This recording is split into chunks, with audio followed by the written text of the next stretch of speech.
What's up, guys? It's your boy Wings of Redemption. Oh man, feeling pretty good today. I'm actually got to go pick a package up from the post office. So, you know me, I don't really carry full motherfucking money, so I got to stop by the ATM too. Oh man, it kind of sucks how they always make you charge extra for everything you get. Like for example, gas is like 10 cents extra a gallon if you use your debit card. What's the point of providing extra protection by not carrying money if they charge you more for it every which way but loose? If you go to an ATM, it's like a $3 fee. You go to get some gas, 10 extra cent. You go get under $5 at a store, a 75-cent extra charge. Isn't the point made that they pretty much make everything digital and there's no such thing as paper money anymore? Probably won't happen in my lifetime, but I thought that was the point of a debit card. I mean, the reason I started carrying a debit card over cash was because people want cash on you, and they'll come up and jack your shit if you don't give them that cash. Alright guys, a couple other cool things that's happening today. I got a resolution today, and that resolution is to basically not respond to one motherfucking hater all day.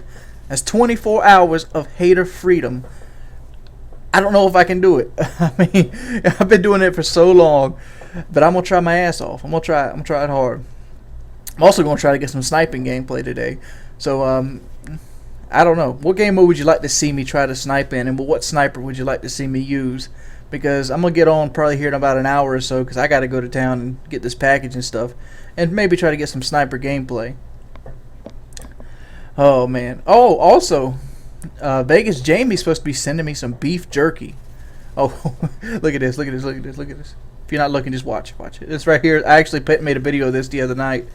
This is the guy getting killed by his own death streak. I just noticed this in game. Sometimes something really cool happens in the game, you don't notice it. I noticed it this time, and I'm like, oh man, I gotta play this up.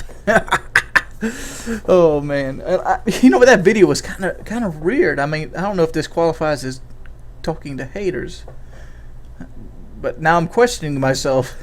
But the video was weird because a lot of people seem to think he was throwing a grenade and it missed. But no. What happened is he was putting his tack insert down. When you put your tack insert down, it almost looks like you're cooking a grenade. It's just the animation they use again. Because if you notice, at the end of the clip, boom, tack insert comes out, and the grenade doesn't. He ends up dying. Martyrdom drops. 2 seconds later, he spawns in, and Martyrdom blows up. And I'm about a second and a half behind shooting him. But you know, it is what it is. I really like the PP90 with the red dot. I find that I use red dot a lot on almost everything. And after using the submachine guns for so long the other day, I find that stuff like the M16 is viciously underpowered, dude. Viciously. Like the M16 needs to be pretty much the Type 95. It does. I mean, even then, like, I don't understand where people get talking about the Type 95 like it is. It is by no means the greatest weapon in the world. It's good at one thing, you know, medium to long range engagements, which is basically what a lot of people like to consider camping. I guess that's why it is, because people that generally try to stay around and camp a lot, they'll use that weapon over something like a PP90, which the PP90, in my opinion, is a much better suited weapon for just all around gameplay, because it's just so much better than something like the M16. But pretty good day. I'm feeling pretty good. You know, I'm gonna probably try to weigh myself this weekend. I'm also gonna pretty much do a fat video today. When I mean a fat video, I mean like a weight loss equivalent. I haven't weighed myself since probably about a week ago. But on the other hand, I feel like I'm still losing weight. I'm still looking like I'm losing weight, and hopefully I'll get to weigh myself sometime this weekend. Well, coming up in a couple days, because my buddy Danny doesn't work Monday or Tuesday, and he has a scale capable of weighing me. And hopefully I've lost a little bit more weight. And one of the other things I got to get in town today is something else that I learned, which I'm going to share with you later. Well, actually, fuck it, I'm just going to share it right now. I'm going to do a video. I'm going to do a video about it later, though. Is oxidation. Fat, you know, certain things that you can eat oxidize fat cells. And what that does is it helps your body break apart huge fat cells. Like, you know, actually help you lose weight, because one of the things that your body does is it kind of like, it takes the visceral fat and it kind of mixes and matches it. And when it mixes and matches, like pulls from here, pulls from here, pulls from here. That's why you lose some weight in your face, some weight in your legs, some weight in your tummy, and it isn't really targeted. But like if you eat oxidation stuff like fish oil or fish, and like this is a big one for me because I can't fucking stand seafood. It's not that seafood's like this horrible thing. It's just the fact that seafood, well, when I was little, we used to eat fish. We used to eat, I don't know what kind of fish it was, but they used to fry fish. And they never would debone them, and I'd always get bones stuck in my throat. And now every time I eat fish, I think about that, and I also think about the texture in my mouth, because a fish has a soft, fatty texture, and it makes me gag. So it's just, I don't really know. It's just something that I've never could do before. But there's alternatives, which hopefully I'm going to take my camera and go show you some of you guys some of the alternatives. But it's been your boy Wings of Redemption. You need to stick around. And I forgot this at the beginning of the video again. So hopefully you made it this far. If you could, please leave a rating on the video. I say this all the time, and I know pretty much it seems standard now, but it really does help my channel. As always, peace, pimps. See you on the flip side. Oh, by the way, if you could, please send me some ghost peppers. Peace. What's up, guys? It's your boy Wings of Redemption, and I want to bring you this video. We all know that Stalker might have hit detection problems, or people might just be a bad shot. But I want to go in so far and say Stalker might be Juggernaut. Let me go and show you a couple examples here. This is a Type 95 gameplay. This is on Ground War, this is on Oasis, it's on Domination. Alright, both examples are on the same map with the same weapon, just a different perk setup. These games actually happen back to back. Alright, here I'm using Marksman. And with using Marksman, I want you to see how my first head-on engagement ends up going. Right here, I put the vest on. I know the guy, I hit him, and I'm down within 2 seconds. Boom, I'm done. Alright, here is a Stalker engagement of the next game. I get the shot off first, I'm pre-firing the corner. Oh, he shoots at me. I come back around, and look at that. He didn't even take the vest off of me. Here's another example. This is back with Marksman.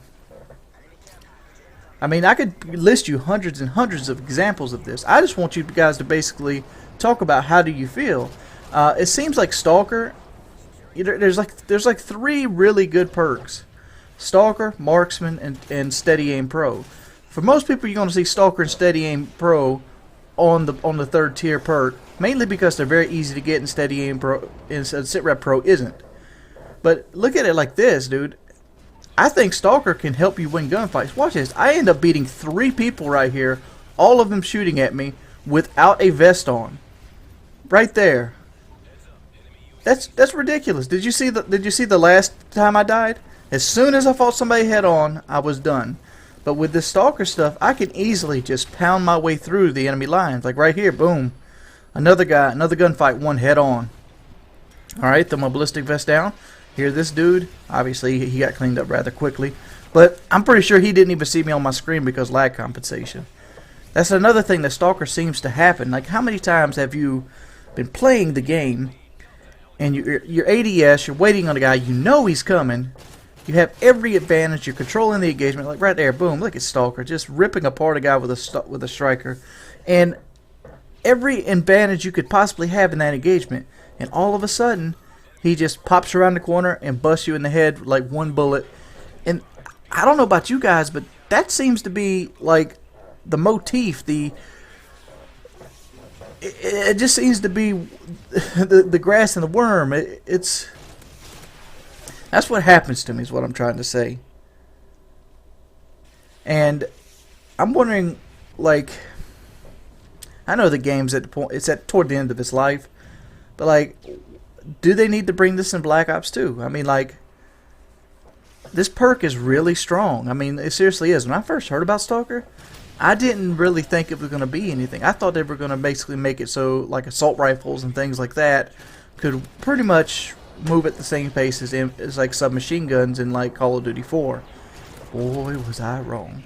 But anyway, if you really like this video, please leave me a comment in the description box, and as always, could you please help me out and rate the video. It's been your boy Wings of Redemption. I'm out 5,000. Peace, pimps. What's up, everybody? My name's Wings of Redemption. I've been known to spike controls on YouTube and have a lot of cock. We're bringing you another episode of Stale Ass Commentary Theater, along with your host, Jordy Jordan. What's up, pimps? It's a It's been a strange day already today. It's Tuesday, July 3rd. Tomorrow's July 4th. I don't know what I'm going to do for July 4th tomorrow. Well, I mean, but I got to do something big. I mean, not video wise, but just gotta get out of the fucking house from time to time. There's a couple things that's happened to me recently. I actually was on a podcast. I was actually on 2 episodes of a podcast, to be perfectly honest. I was on The Bad Kids with DJ Keemstar and Only Use Me Blade. You can find the link to that podcast in the description. K-Pop was on there as well, so was Wicked Shrapnel, and we had a pretty good time. It was a great time altogether. I mean, you can kind of tell they're new to the podcast scene because there is a couple, little lackluster mistakes. But overall, if you're just looking for something to chill out and play some games or do some homework and listen to, check it out in the description below, dudes. Very cool. And also, this gameplay is very cool. I was really excited when I got this gameplay. I was like, yeah, because it's been so long since I got a sniping gameplay. Like, this used to be the normal on my channel. I used to get Scout Sniper gameplays and whatever all the time. And, like, I just kind of faded out of it because sniping sucked ass in Black Ops 2. And then, like, Modern Warfare 3, they have such a horrible, like, time to kill on guns. I'm not really complaining about it, but, like, you just get fucking destroyed. Like, the MP7 can take you from a side of the map. So sometimes, if it just feel like sniping is not as rewarding. But you know what? I still love that feel when you're sniping somebody and you got 3 people coming down a row and it's like plow, plow, plow, and you take all them motherfuckers at one time.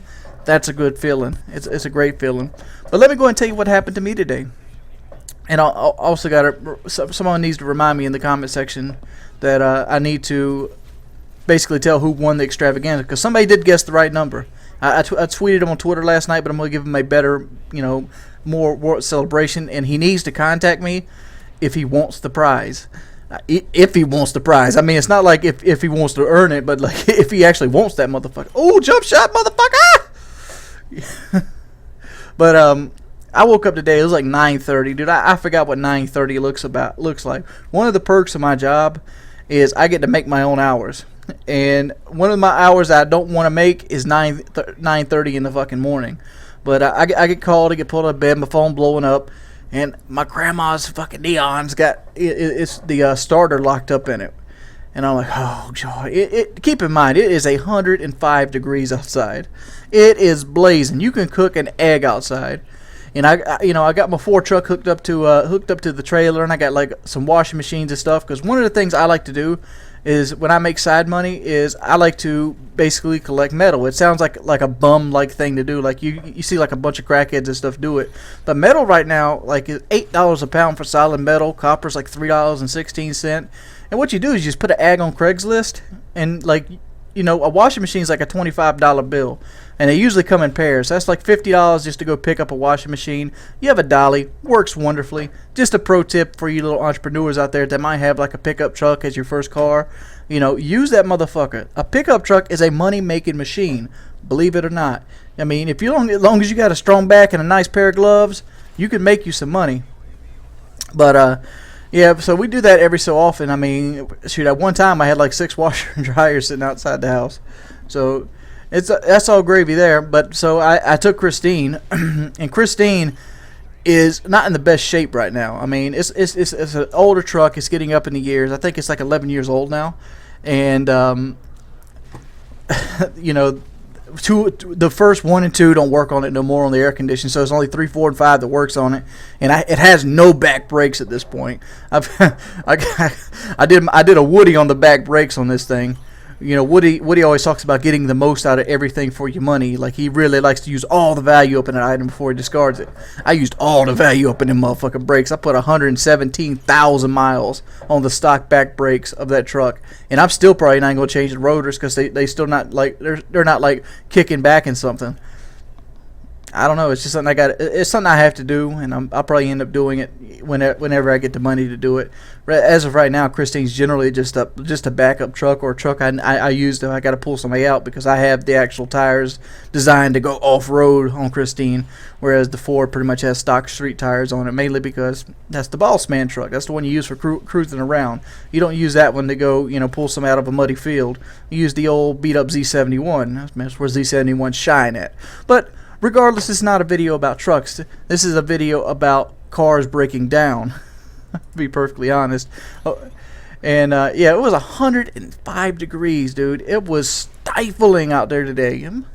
I don't know how many of you know what 105 degrees feels like, but the heat index was 125 degrees.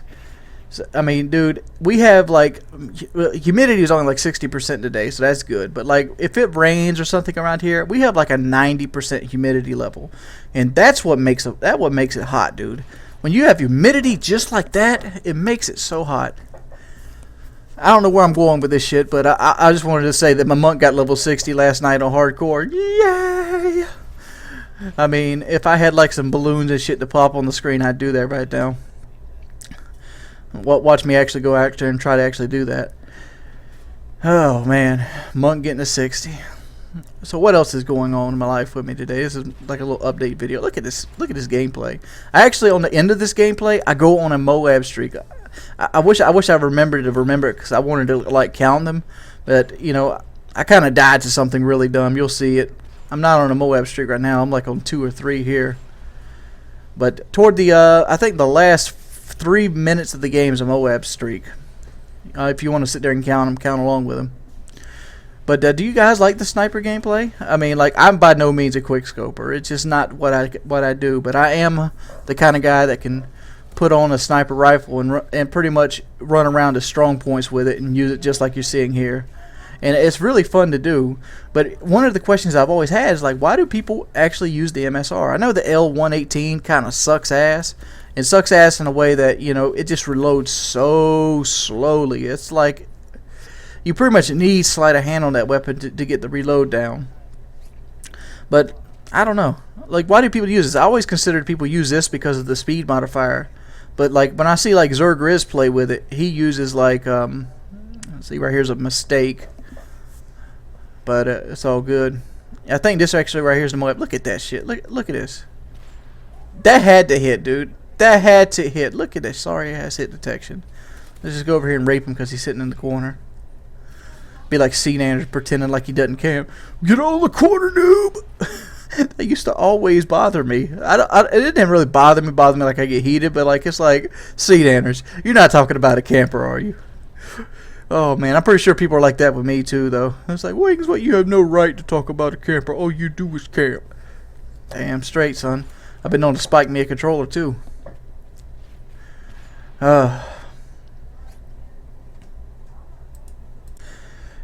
You know, one thing we talked about on the podcast last night is how much have you changed as a commentator. And one of the things I realized, I have changed as a commentator. And I actually go back and listen to my videos periodically. Like, I'll go back and watch... oh, no, Scopo. I'll go back and watch my videos. And I kind of direct my videos toward everybody when I first started out. Now I have like a base, and I direct my videos toward my base. I don't know if that's helpful to anybody, but generally... it seems like I had more success projecting my videos toward other people. There's the first Moab, dude. This team last night, I think we Moabbed like 15 times. Like, well, everybody combined. There was like one game on Hard Hat where we Moabbed 3 times in a row. I didn't get none of the Moabs, but you know I came close to them. But I was also running around with a sniper, and you know to get Moabs. Oh, there's a second Moab right there. Oh, and I was on a Moab streak. This is another game we came close to 3 of them, but we just ran into some really, really, you know, inexperienced players. I don't really like I was telling Blade and Keemstar last night. I don't really like to consider somebody bad. More as like inexperienced or unwilling. That's the 2 criteria most people kind of fit into, because a game isn't so much as, well, I can't say that. There is people that really just have no ability to play hand-eye coordination. Oh my god, this is that horrible death. There really are people that just have no ability to play hand-eye coordination games. But for the most part, people that you play against, they could be really good if they wanted to put the time in. And people that generally are really good are just people that put the time in. But as always, it's been your boy Wings of Redemption. If you have any ideas or suggestions or topics you'd like me to talk about, or if you'd like me to be on one of your podcasts, let me know in the description below. If always, could you please like the video? It helps me out tremendously. And always, keep pimping. Smack holes. I don't know. Brandish your dick. What's up, everybody? It's your boy Wings of Redemption, and I'm back, and I'm bringing you audio commentary today, and it's the same old song. I've had a really hectic day today. Let me go ahead and tell you about my day. Well, I woke up today around 9 o'clock, which is about 4 hours before I really enjoy waking up. I like to wake up around 12 or 1 o'clock. Who doesn't? That's the life of a boss man. Everybody do it if they could. Well, woke up at 9 o'clock because I had to basically go and get my grandmother out of the parking lot. Apparently her starter had locked up on her 2003 Dodge Neon. And it is like 110 degrees outside. So I go and do that. And then I pretty much come home and I did the sniper video. And the one cool thing about coming back home is I came home to some Scuf controllers. So happy about them. Actually, this gameplay right here is using Scuf controllers, which I'll be doing a review on them in the future. But yeah, really liking the Scuf controllers so far. But but around 5 o'clock or so, it starts to cool down. So I'm like, fuck it, let's go ahead and change that starter out. Because why do something that you can do yourself? I mean, I never changed a starter on a Dodge Neon, so guess what? Perfect time to learn. That's the kind of way I try to approach life. Why do, you know, I eventually want to try to do everything myself at least one time. I mean, I usually get my oil changed at like a dealership or whatever, mainly for paperwork processes and stuff like that. Just so I can keep, make the car easier sell toward the end of its life, because if you have all the paperwork up on it and you got all those oil changes on a Carfax and whatnot. But that's another story. But I like to try everything at least once. And that's probably one of the reasons I ended up in this position, because I was like, it's like, dude, Z7 Taylor actually got into this, and this was way back in the day, and he was making montages, and I started helping him make montages. I mean, I still remember the damn intro. Matter of fact, let me go ahead and see if I can find one of those intros. Oh, this sucks. It seems like Z7 Taylor has pretty much deleted his channel at this point, and like, that kind of gets me depressed almost, because one of the things that always was is that was the guy that pretty much got me started. I mean, without Z7 Taylor buying that Dazzle, without Z7 Taylor getting on and convinced me to help him do montages, without him starting to use my ideas on weapons, if he wouldn't have started doing my ideas, you know, giving the history of the weapons in World War II, Hutch wouldn't have found him. If Hutch hadn't have found him, he wouldn't have got all the subscribers. And if he hadn't got all those subscribers, he couldn't have gave me my shout out to get me started with my first, you know, 700-800 subscribers. And I probably wouldn't exist right now. And I mean, he pretty much deleted his channel. But it was really cool, because I used to go by the name Astral Demigod. And that's what I was known on PlayStation, Astral Demigod. And I was in all his videos. I was always in his montages. We'd always be playing together, going for montage clips on World of War. And I sit back and think right now, like, those were the funnest times. I remember when Z7 Taylor had like a surfing like nickname. Like his first one was like, God, it was like God, it was, I think, something like Quicksilver or something. Yeah. And he has a dog named Weatherby and whatever. I've always wondered where he is. I'd love to do a dual com with him again, because I want to see if he actually became the helicopter pilot that he wanted to be. You know, because it's cool to see people go for their dreams. I mean, certain people want to do this. A lot of people actually want to do this. But at the same time, there's other things in life than video games. There is. I mean, you got to have that secondary love. And I can't knock a man for wanting to go achieve something else. I mean, this is a good part of his life, and he lived that part of his life, and he stepped out gracefully before. He stepped out when it was getting big. Him and Death Josie. And Death Josie was another guy that I really looked up to when I was really small. You know who else was somebody that stepped out early? One Crazy Gamer. Whatever happened to One Crazy Gamer? Is he still around? I remember watching One Crazy Gamer a lot. And when One Crazy Gamer would do, he'd post just straight up gameplay, kind of like Anti-Talents. That's another guy that was around a while back. He just posts straight up gameplays as well. And he'd like do a commentary every now and then, and everybody would request commentary all the time. Like, back in the day, commentary was where it was at when you were doing videos, because that's what separated your video from everybody else. You had the editing software, you could put the commentary on it and made the video more enjoyable. Now, you know, the standards have risen way through the roof, but that's another story. I hope you guys are having a wonderful evening, and I hope you guys have a wonderful 4th of July. I will be putting videos up. So if you want to stop by and check them out if you get time, But always, please stay safe and make sure that you shoot fireworks respectfully. And remember that some people might not share in your enjoyment of fireworks, so please keep the noise to a minimum. As always, if you could, please help me by rating the video. And it's been your boy Wings of Redemption, and I'm Outie 5000. Peace, pimps. Woo! What's up, boy? It's I don't know. What's up, guys? It's your boy Wings of Redemption, and I'm back, and I'm bringing you some hoe macking like only a pimp can.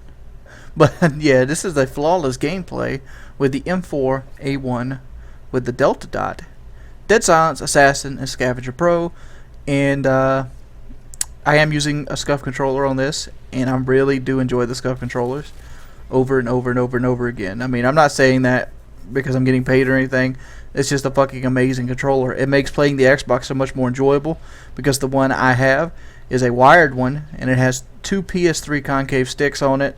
It has the quick action triggers. It has the two back bumpers for jump and knife. It's really, really nice, and it makes me win a lot more of my gunfights, mainly because of how fast I can control the recoil opposed to before. Before, you'd have variation in how far you bring the trigger down for it to actually shoot on pop firing.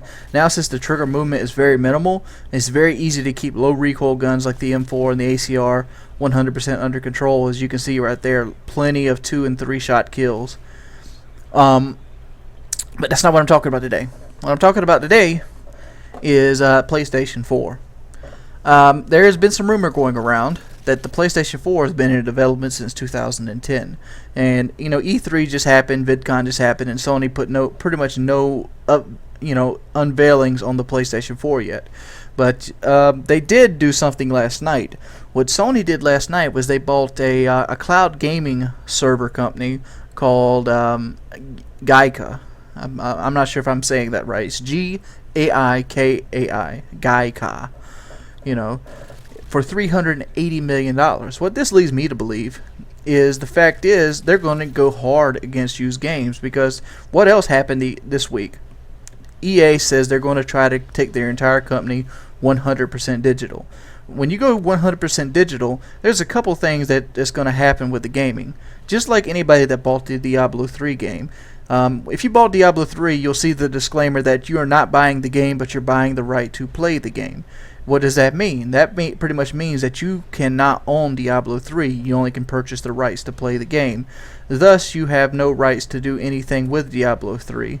Like, for example, putting up YouTube videos. But, you know, they generally let YouTube videos slide, and they work with big companies such as Machinima and IGN to get gaming rights to allow directors, like in my case, to be able to post gameplay videos of it.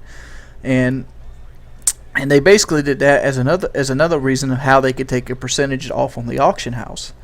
But irregardless, you're going to see more companies stepping towards this direction. Why? Because companies like GameStop make a killing off of used games. Why wouldn't they? Like, why would you go buy a game that's going to play the same as a used game for full price? Here's what a lot of people don't know. When GameStop sells a brand new game, say you go buy, I don't know, let's say you go pre-order Black Ops 2. That's something you might purchase coming up in the next year or so. Alright, well, you go pre-order Black Ops 2, you're going to pay a pre-order fee, and you're going to pay extra taxes and whatever. It's going to be like $64 to pre-order the game, opposed to like $61 or $62 for buying the game outright. Well, they get that game at like I think it's $47. And how I know this is because on Painkiller Already, we actually tried to create an LLC to buy games by the pallet, and they were willing to sell us copies of Modern Warfare, I think it was Black Ops, for $47 and some change a game. Well, that means there's like, you know, $8 to $9 that GameStop actually makes off each new game sell. And even if they sold, you know, like let's say they sold 200 new games a day, that's going to be $1,800. And $1,800 a day, you know, that could run a store, but 200 games is being very generous. It is, but obviously I know some company profits are different.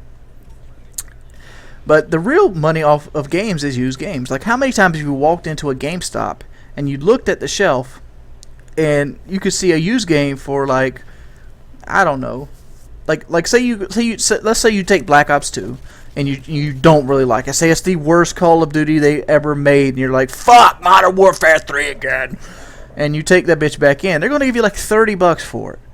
All right, and then they're going to put it back on the shelf for $58 or $59 or maybe like $57. It's not much. There's like a $3 difference. And you don't believe me? Go to your GameStop. They actually take like $3 off a used game that's relatively new, because people are more likely to pay $57 than $60. That's the thing there about it. But here's what you don't see.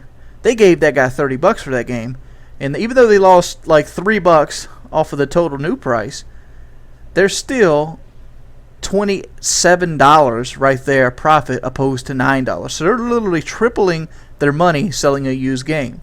How many of those games did they go in there and give you like $2 for, and then sell the game for like $15? $14 profit, still better than a new game. So they're always making almost double the profit off of a used game. And game companies hate this. Game companies see no money after the initial sale. They don't. But there is counter arguments like it. Let's talk about a counter argument. What could be a counter argument for used games? Well, let's say you buy a used game for $10 opposed to paying $60 for it. You save money there. And then you like the game so much that you buy the sequel for full price because you want to play it as soon as it comes out. Game company sold an extra copy by having the game passed around. But game companies want to take all of that out because obviously it's cut into the profit margin, and they're going to do that by going digital. Because when you go digital, you can't have a used game. You have a game, you buy a game, you have it for the rest of your life.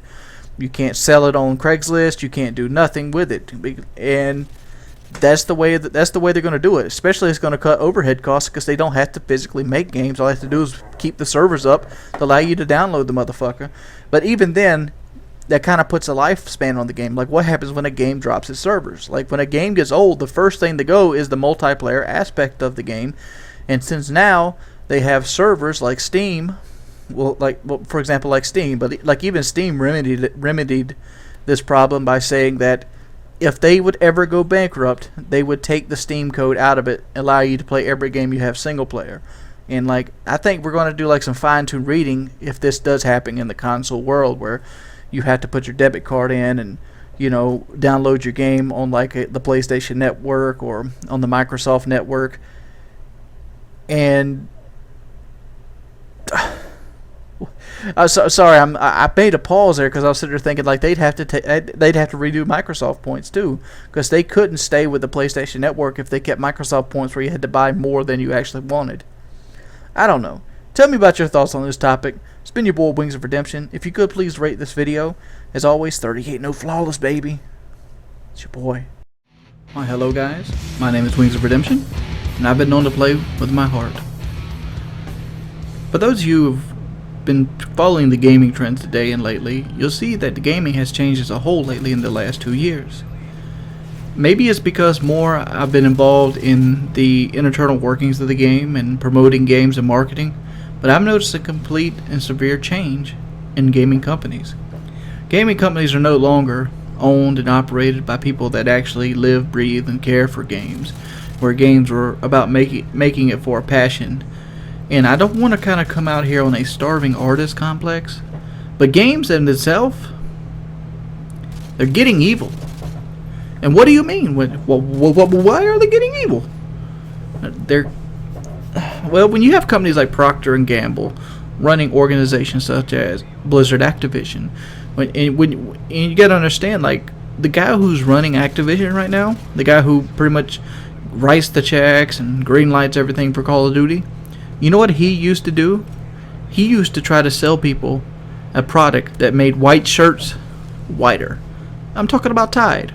That's what he did. He spent like years of his life, I can't give you the exact number, selling somebody the same product and revamping it over and over again. And he's pretty much taking what he learned at Procter & Gamble to sell video games over and over again. But it's not just him.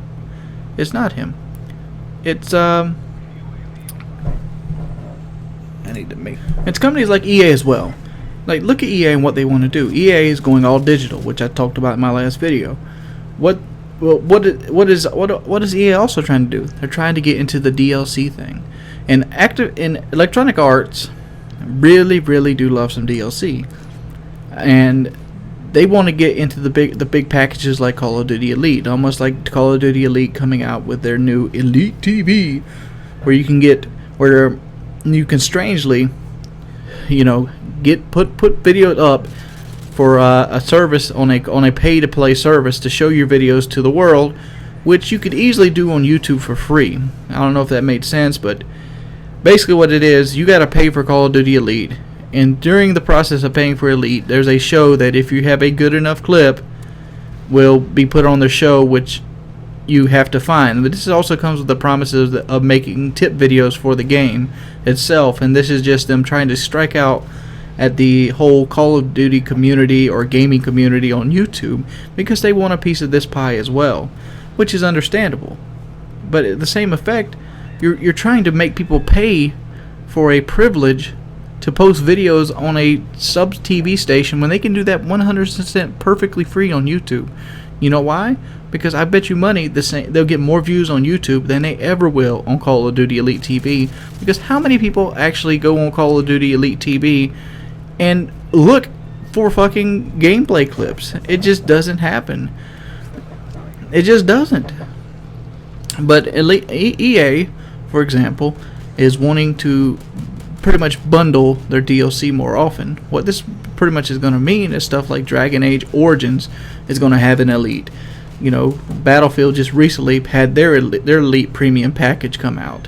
I mean, what other games are there? There's NBA 2K Live Premium Elite package. I mean, they want to do this across the board. They want to sell more for the games they do now, because apparently a $40 or $50 profit on every game they sell now, which obviously is not a $40 or $50 profit unless you do what Activision did by firing the entire team and not paying them after they finished a product.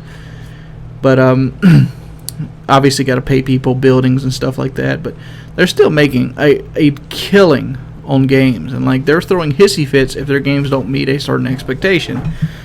Like I remember reading somewhere, like when Modern Warfare 3, the way that people got paid and got their bonuses if the game cleared something like, let me actually go look. Let me go ahead and quote this directly. This is from the magazine Game Informer, issue 231, page 35. This is an interview with Jason West and Vince Zampella. Alright. The question was, why don't you start out with this? How does this begin? Why is Activision filing a lawsuit towards you? They say that Modern Warfare 3 would have been a much better game and it would have made $700 million more for them and they want us to pay that. We deprived them of our services and being fired, and therefore we owe them money. They have an expert. I don't know if this guy is ever going to see the side of the courtroom, but he's going to testify that he did an analysis and that all their games came to the conclusion that the 40 guys that left made the game better, more or less, and they would have made $2.8 to $3.3 billion if they were still on the team. That's where gaming is going to, because they're suing the developers of the game now instead of praising them for making games. And like Activision, I don't know if they took a hit or not, but Modern Warfare 3 didn't eclipse Black Ops. It didn't. Black Ops right now is still going just about as strong as Modern Warfare 3. And it's almost like the same case as Call of Duty 4 versus World at War. It's another split year. And I don't know. Do you guys actually like the direction the games are heading? Let me know in the comment section below. I look forward to reading them. As always, if you could, please leave a comment or a rating on these videos. It helps me out tremendously. It's been your boy Wings of Redemption, and I'm Audi 5000.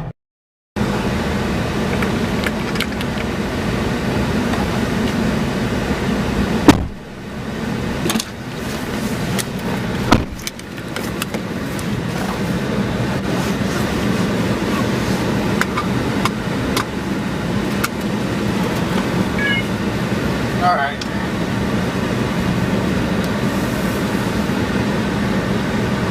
This right here should be a little bit better. The camera might not want to fall as much. Alright guys, what's up? It's your boy Wings of Redemption. And we're going to my buddy Kelly's house. Just want to talk about a couple things. I'm sorry about the air conditioner. But it's like fucking 96 degrees outside and it's pretty much staying on.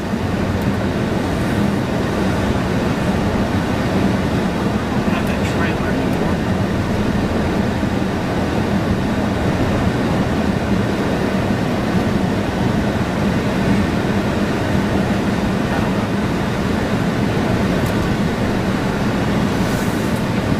Oh, long day.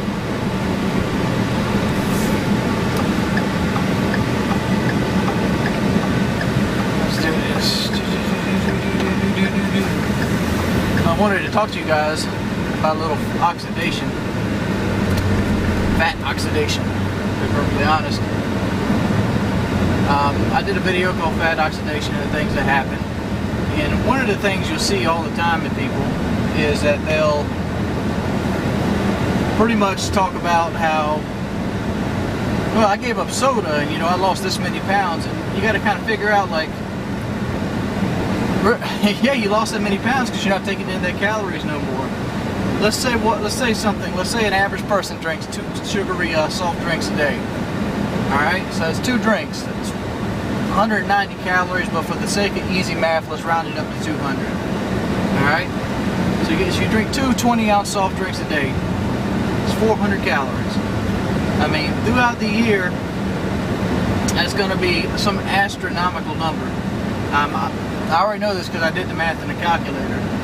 But you divide that by 35,000, well 3,500, I'm sorry, which is how many pounds a year that it's going to, that's how many calories you got to burn to lose 1 pound of fat.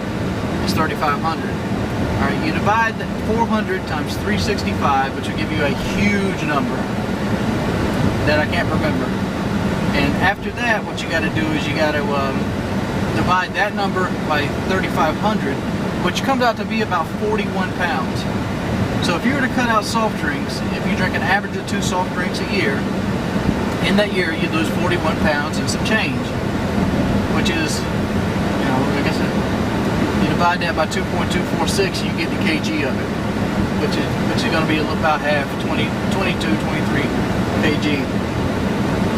Now if you drink water, it's going to add another 11 pounds onto that. Reason so is because water increases the body's oxidation level, and it makes it easier for your body to burn fat.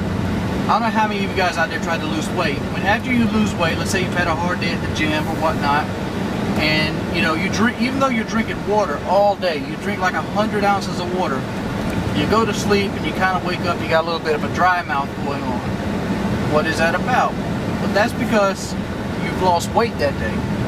When you get that dry mouth, that means your body has went to town on burning up some of the fat cells, because it takes about 1 liter of water to burn a pound of fat, or to use your fat cells.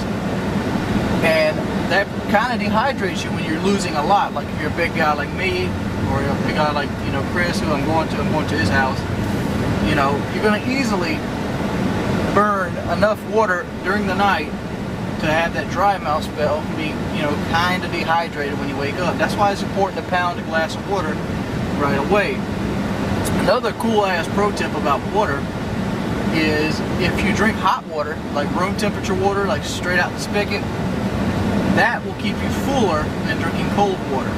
Even though cold water will also suppress your appetite, but it won't suppress it as long, since it moves through your system faster, because it creates a system shock.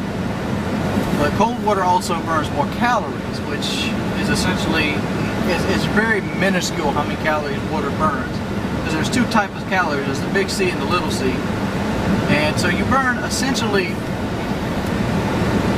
7 to 8 calories per 8 ounces of ice cold water, which is, ice cold water is like below, I think, 34 degrees Fahrenheit, 0 degrees Celsius. And that's a benefit there.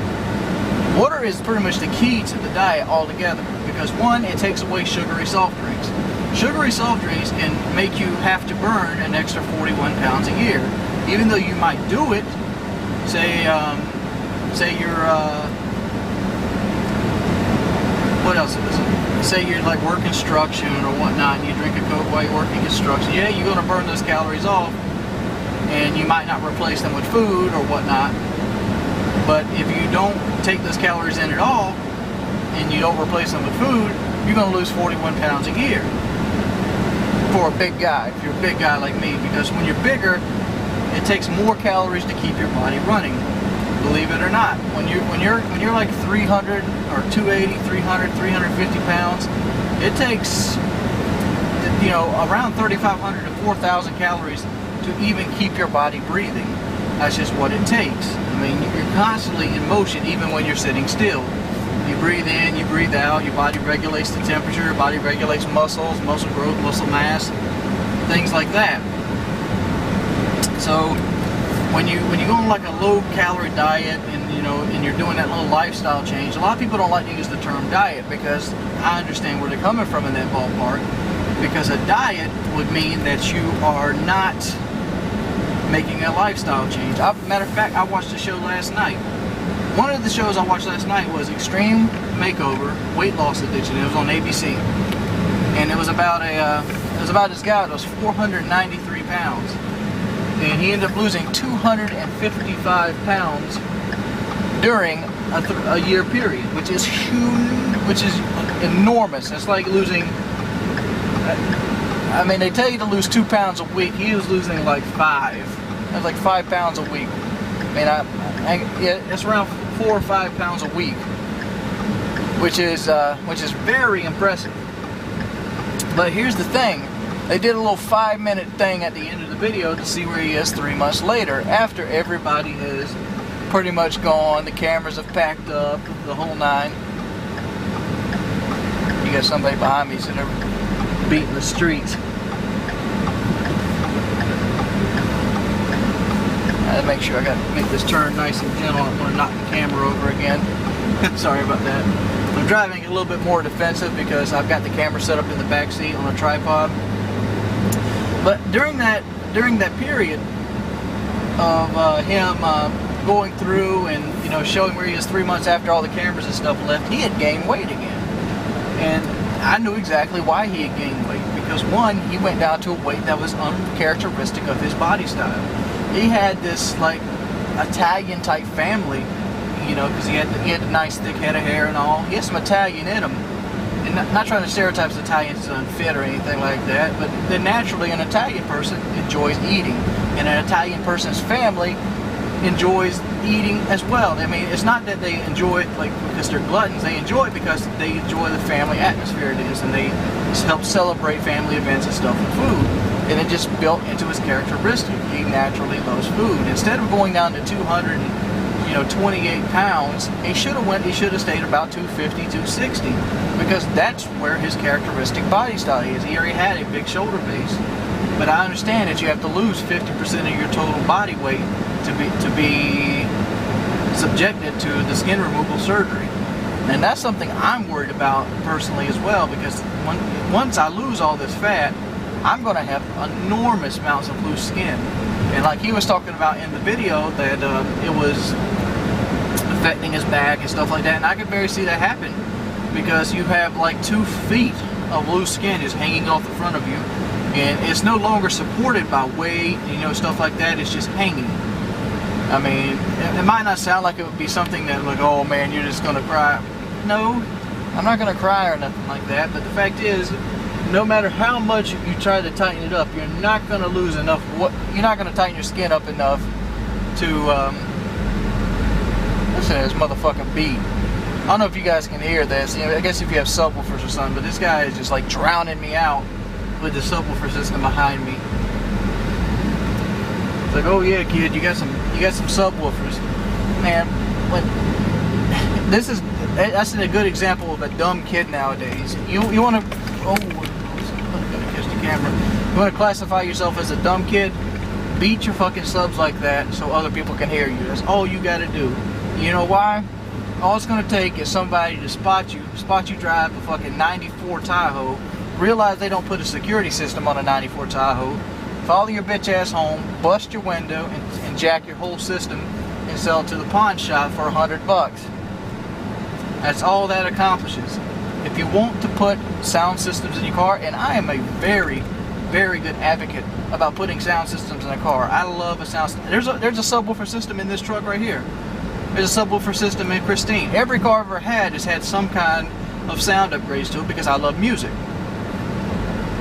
But don't love music to the point you're like this dude, because you're going to get yourself burned. You will.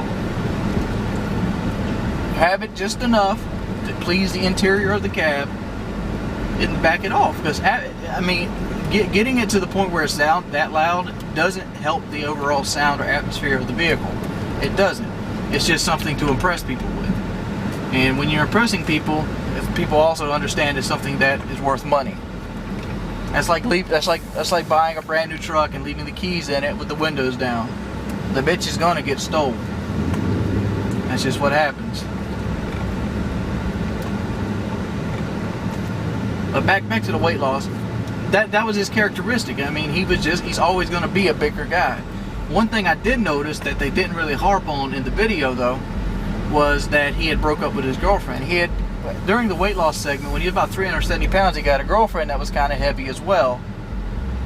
And she pretty much, she stayed with him through his whole year of losing weight.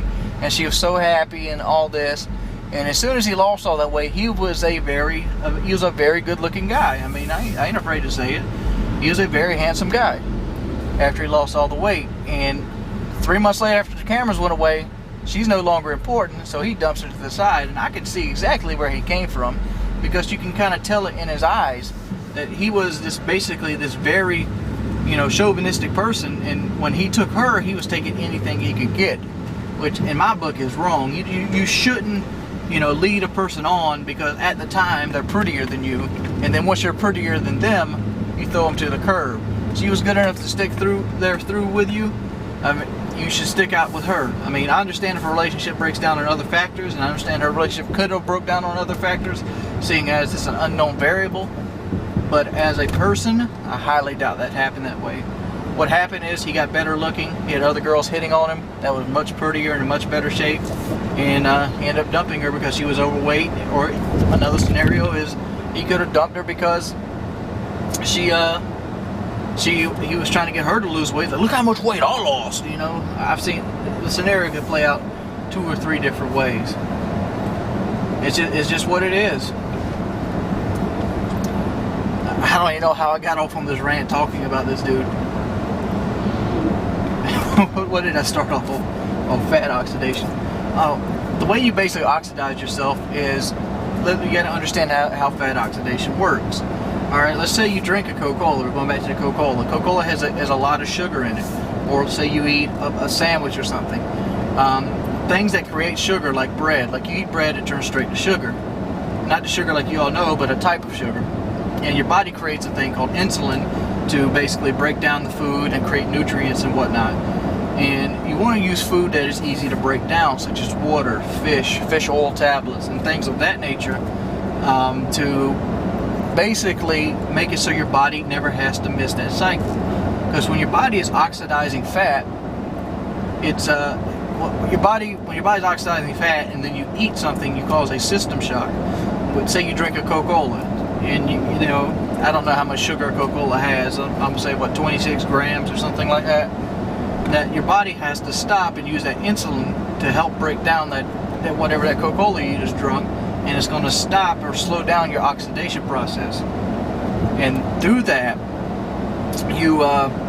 you're basically slowing down your weight loss, or slowing down the amount of weight loss. Because if you continually slow down your body's weight loss eating stuff like processed foods and Coca-Cola, what's going to happen is my mind just went blank. What's going to end up happening is damn, I'm sorry guys, my mind is completely blank. And now I'm trying to think about what I'm trying to think about, and I can't think about nothing. I hate when this shit happens.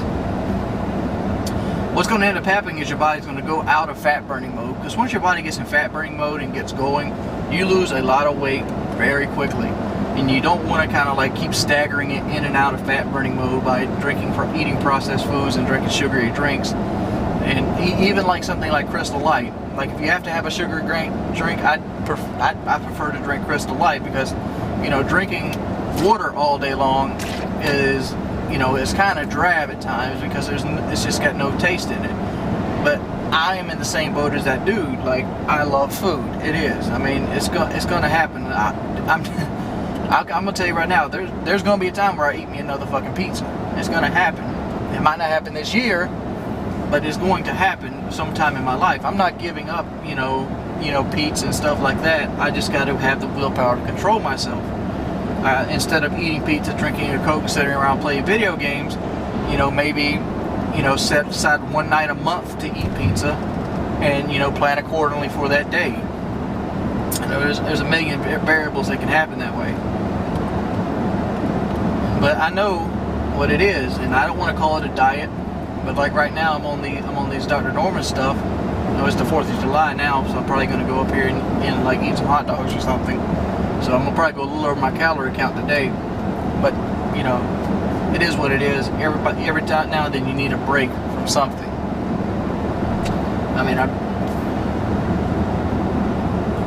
on these Dr. Norman pills, and I'm basically taking in anywhere from the ballpark of 1,200 to 1,800 calories a day, just to keep my body out of starvation mode, because I don't want to go into starvation mode and like just have body storing fat.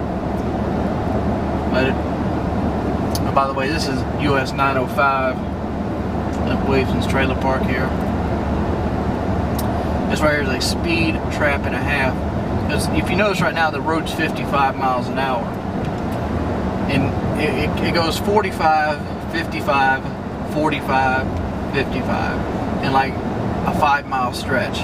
It just constantly goes through it, and people will put it at like 55, 60 mile an hour, and if you go at 60 mile an hour and it jumps in through this school zone up here, or it jumps back there through that community zone, cops just sit there and wait on you, just prey on you. I mean, that's not really promoting, but it's not really promoting, you know, people to drive better. It's just honest mistakes, and I don't think people, you know, cops should pull people for speeding for honest mistakes like that.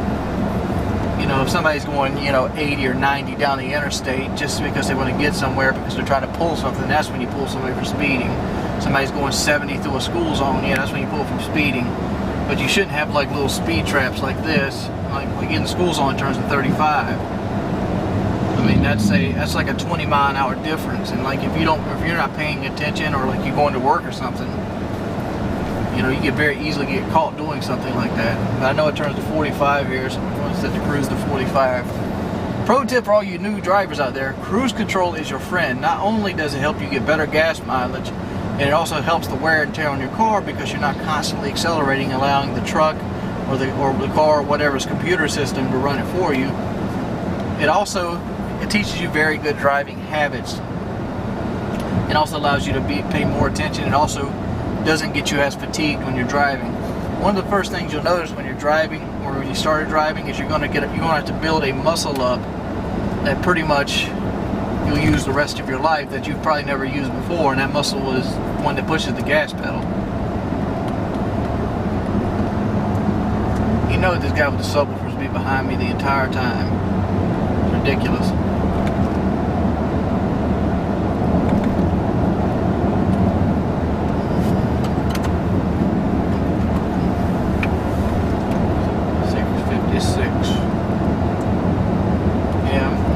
Chris out here, he's been having a lot of money trouble, and he's looking for another place to stay, because these people that are renting him this house here, they want to move back into the house, and yeah, it's a storm. I mean, to be perfectly honest, I know what it's going to come down to. What it's going to come down to is Kira's going to probably leave him again and go stay with her mother, and he's probably going to move back to Henderson. I mean, that's pretty much how it's going to right itself, unless something drastically changes, like he gets a good job or whatever, and they actually finally be able to settle down somewhere. They've pretty much been living a nomadic life the entire time they've had the 2 kids, which are Toby and Laura Jane.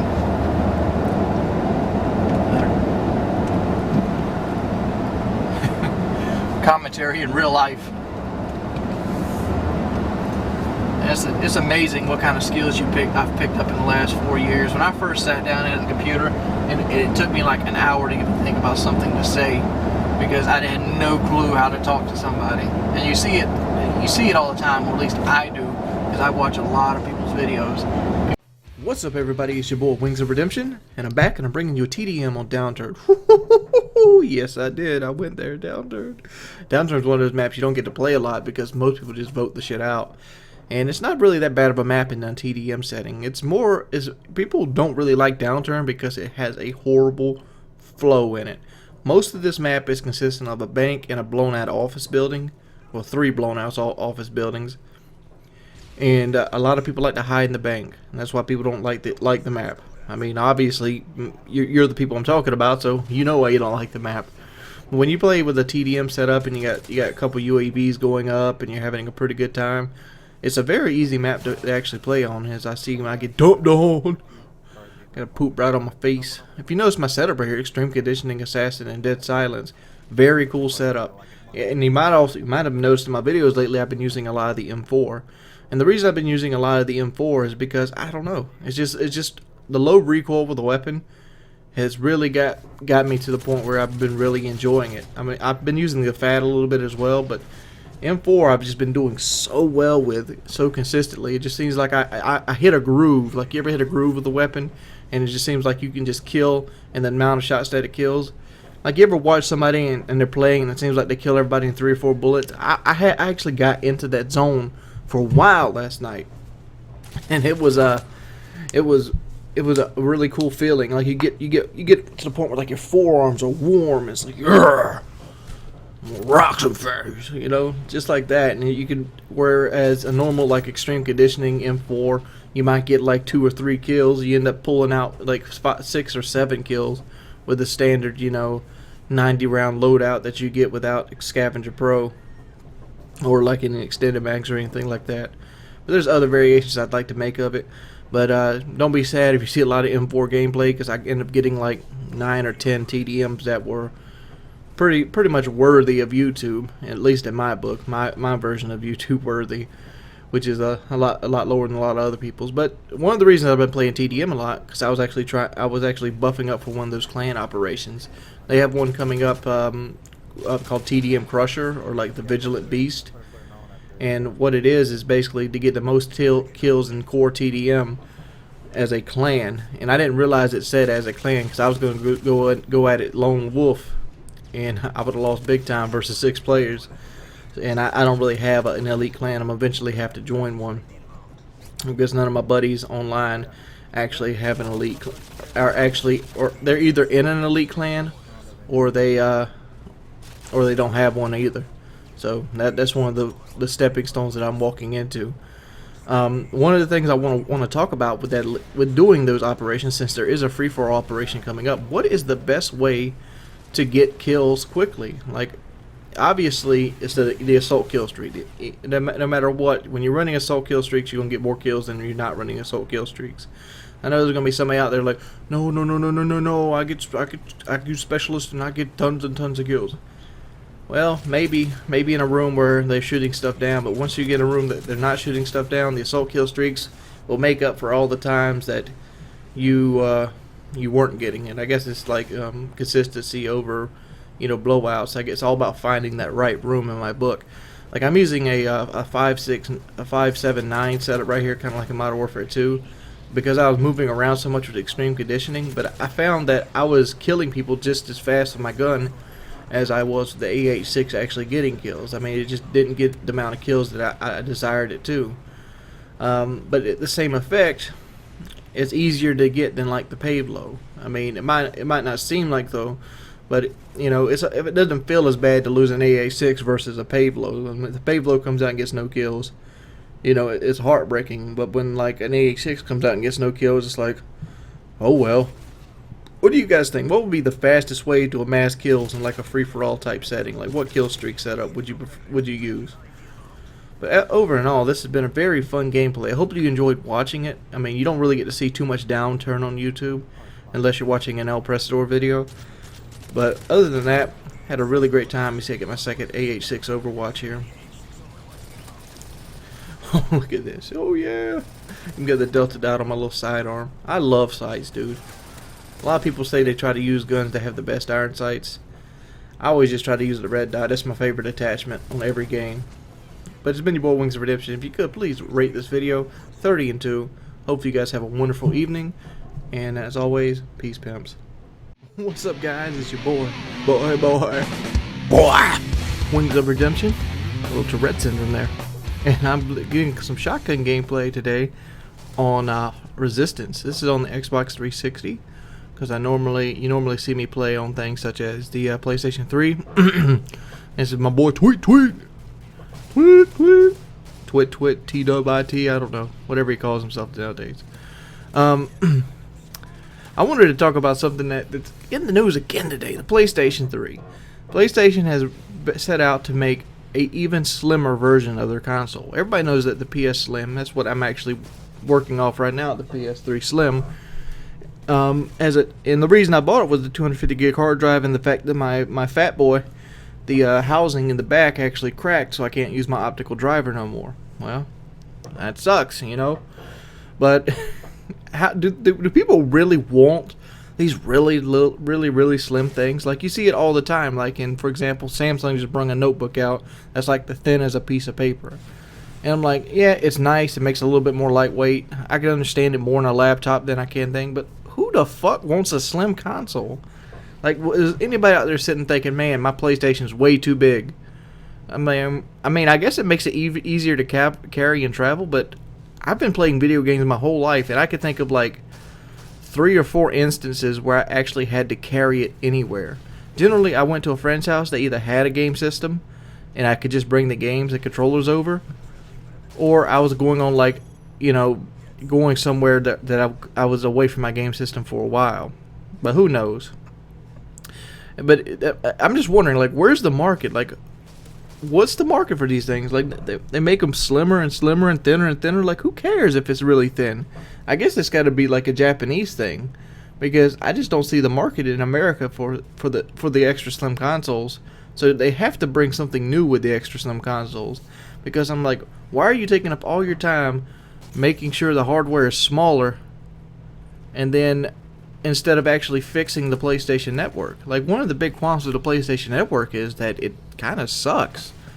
I mean, it's really pretty and all. It got a pretty good XMB and all. But when I first bought PlayStation, you couldn't even add a friend while in game. There was no such thing as an in-game XMB. You had to quit game and you went back to the XMB to add people. I remember when I first got to PlayStation, I had to write people's names down that I wanted to add. And, like, I even remember the first dude I wanted to add. His name was PlayStation Dude 26. And we played COD 4 together on Free For All. We were having a good time. I'm like, man, I'd really like to play with this dude again. And so I wrote his name down and I went out there and added him. And it took us like 3 or 4 days to coordinate. And then, like, all in all, I don't even remember what happened to him. I think I removed him when I started having a YouTube channel and I had all these people that wanted to actually play with me, and I hardly played with them anymore. That's the fate of PlayStation 2 26. But, like, instead of investing all this time in making a product that's, how old is the PlayStation now? I know it's over 5 or 7 years old. Why don't you just go ahead and invest in, like, fixing the XMB or upgrading the PlayStation? I mean, like, when's the PSN 2.0 coming out? How about that? How about that for some news? Like, what is the next variation? I mean, Microsoft has changed Live 3 times now, and the XMB is the same thing as it unveiled like a year after the PlayStation came out. It's the same thing.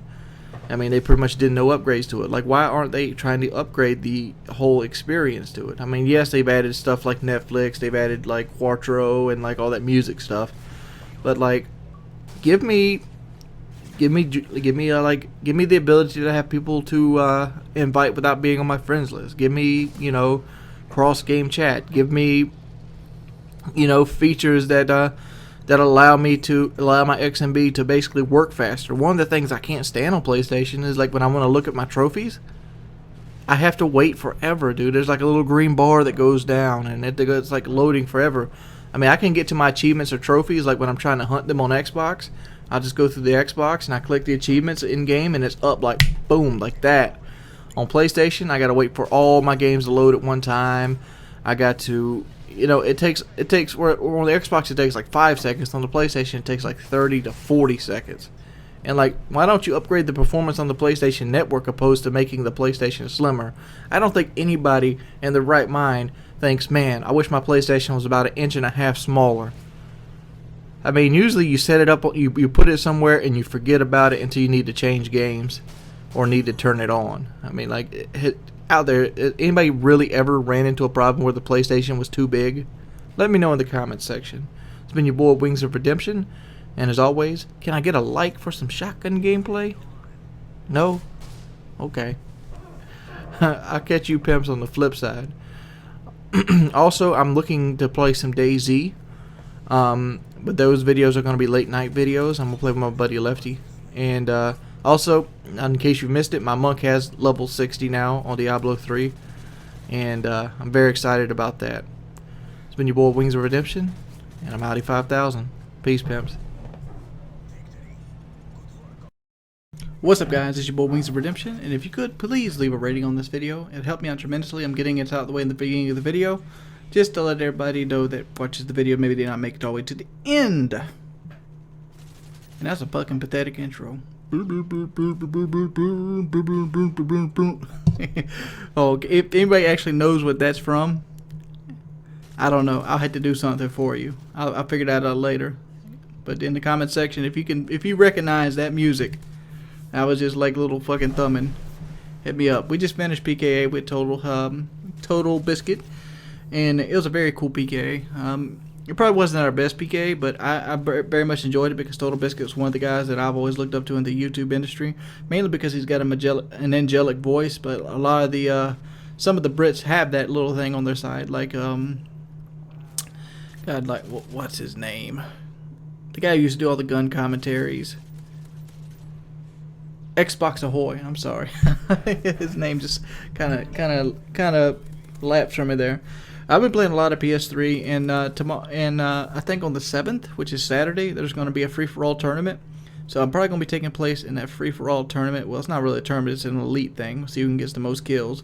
So I'm going to be playing free-for-all all day on the PS3 on Saturday. So if you want to play against me on the PS3 on Saturday, go into the free-for-all playlist because it can't hurt, because I'm pretty sure almost all the tryhards are going to be on there Saturday. So yeah. Other than that, I'm actually going to probably start trolling the Call of Duty Elite thing. I think that would be fun to do, like little, you know, live streams of me playing and like kind of reconcile it with clans. Like I did a stream the other day and I was getting upset because I was like, why are we always running into clans? I was just ill prepared for it. But like I know now that we're running into clans because of the COD Elite, like what are they called? I forgot what they're actually called. Challenges. And maybe we can pretty much pick trolls that way. Actually go into it not looking to like win anything, but actually make it very hard for clans to do well and like capture tags and stuff by playing really, really douchey. Like just like run UAV, counter UAV, EMP, everybody. You know, just everybody running support. I don't know how I did not get this 3-piece here, but I ended up killing all 3, but I should have got them all with just the rifle. But I think that would be something fun to do. Other than that, how should I approach the thing? Obviously, I'm going to probably stream Saturday as well, just so you can actually watch it. Should I pick like my best 3 free-for-alls to put up that day? What would you suggest doing for that? Other than that, my driving vlog, it did really well. I mean, it did amazingly well, so I'm probably going to do one of those. I'll probably end up doing one of those, I don't know, every Wednesday or so, every Sunday or every Wednesday. I don't know. I'm trying to get an idea to do different shows that I can do continuously. Obviously, there's Wisdom with Wings, which I'm going to which I started, which basically was a rehash of Fail Friday.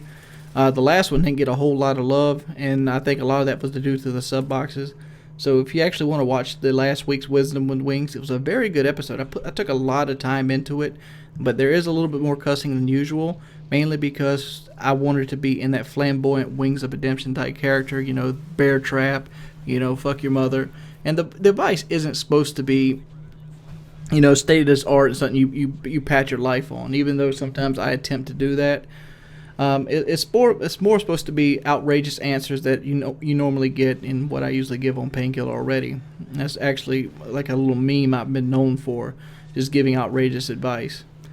But other than that, I've had a really fun week so far this week. It's Thursday. And I want to thank all you guys for the support you give me on the videos. And if you could continue supporting me, I've noticed that the ratings have gone up and the comments have gone up. I do read every comment, and I do comment in the description itself. So feel free to ask me any questions, or if you have any questions, just drop them in the comment box below. If you're at work, hope you stay safe, and thank you for keep running the country. It's been your boy Wings of Redemption, and I'm Audi 5000. That's Audi, not Audi 5000, and it means nothing. Peace. Alright guys, super quick video. This is mainly to tell you that I'm going to be streaming on PSN right here soon on Twitch TV. Link in the bottom of the description. And this is an El Presador tribute. El Presador did a video where he got a 3-piece on the PSN. So I figured I'd go ahead and do it now. So watch this beast in extra slow-mo. Alright, you see the immaculate look here. Watch as a beast comes into the hive, sees his target, sprays effortlessly into the 3-piece. I don't think you understand the gratitude or the nature of what I just did, so let's see this again. Unbeatable. Unbeatable. Can't be beat. That's it. I'm retiring right now. You'll never see another excellent clip like that again. 3-piece all day. They can't handle me. Can't be done. Greatest of all time. It's what I do.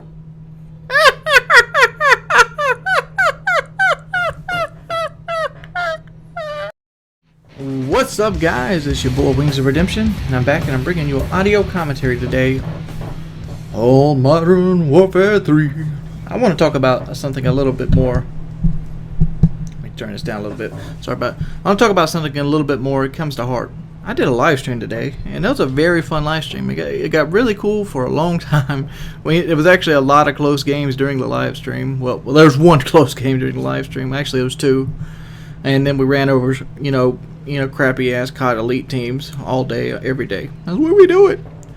But after the fact, I was talking to a guy named Fearcrats, and he's on Twitter, and somebody goes, Fearcrats will never get good, never basically hate the game because he is good at it.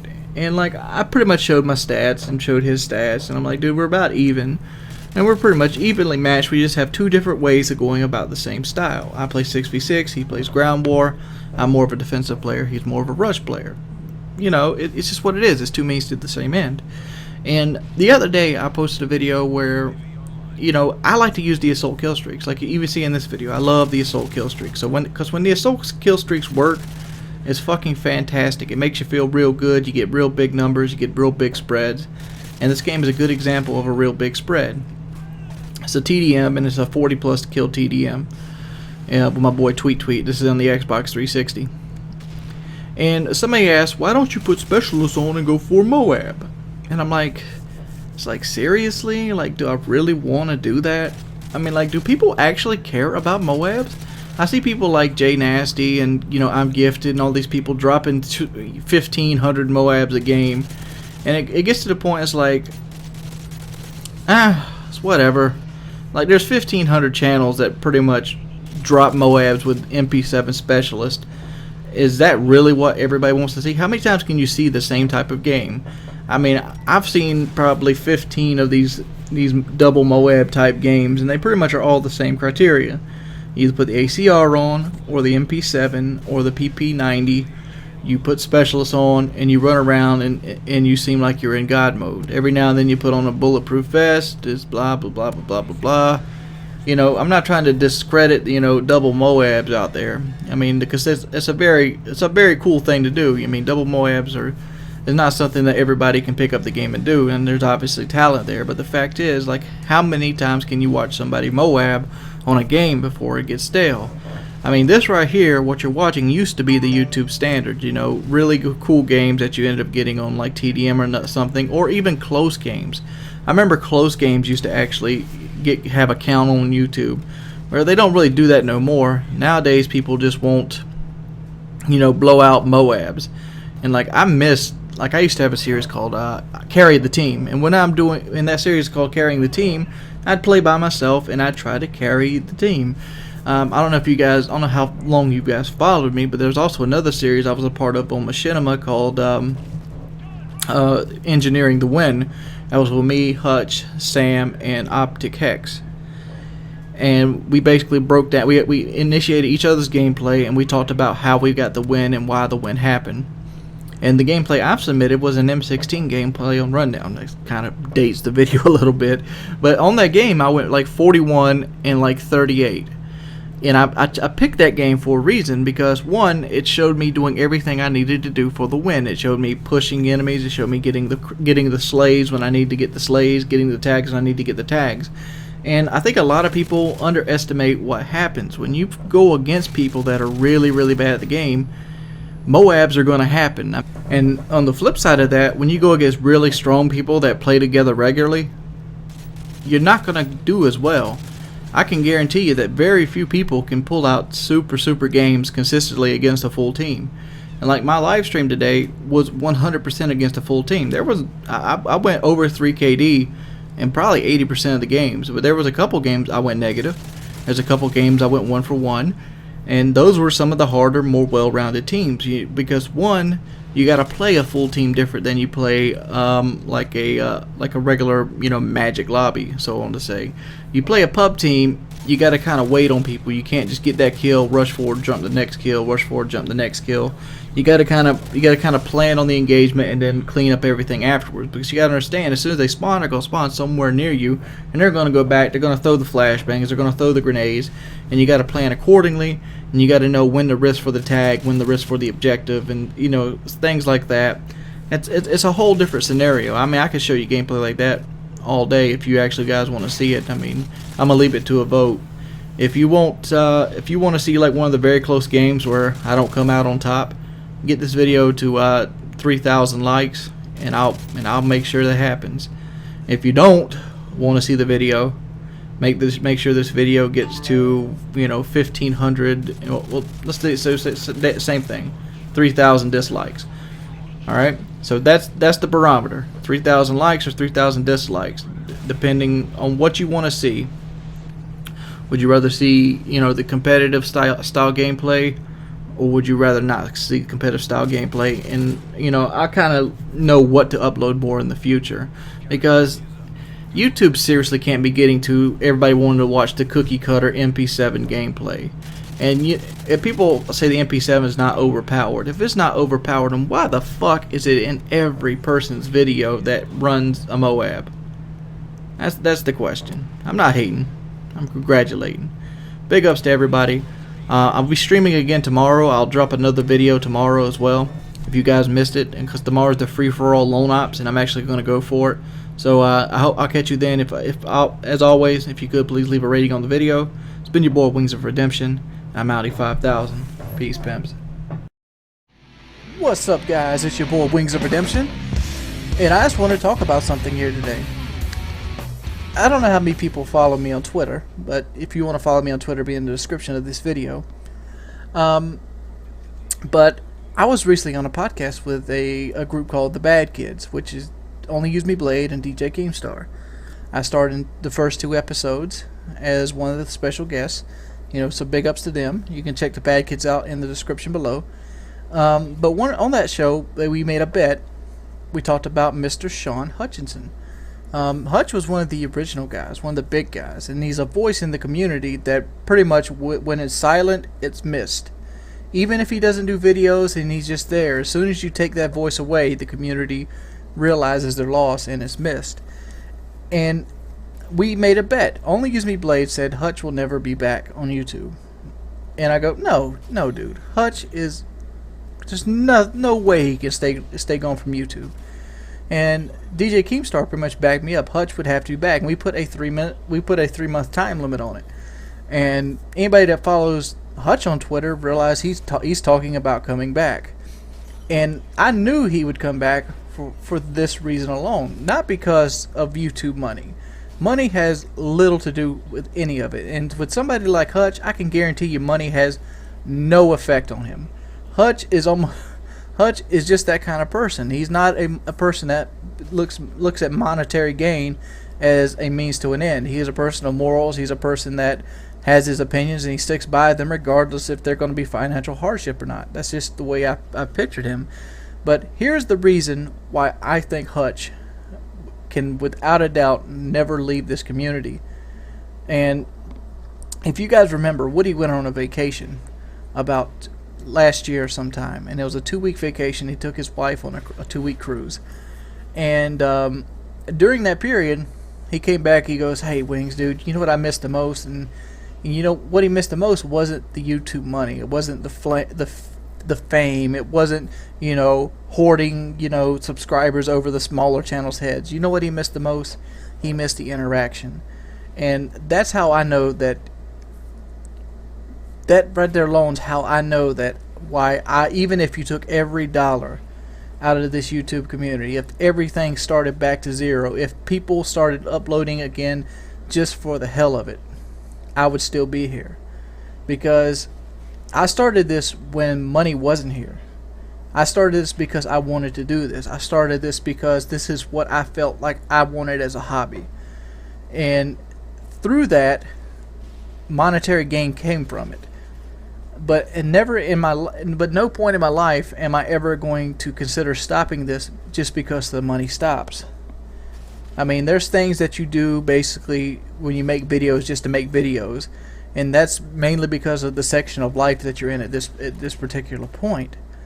But the fact is, what I would miss the most if I had to quit YouTube would be that feedback, that connection. Because I cannot think of another job in this world that would allow me to have access to 10 to 20,000 people at the tip of my fingers.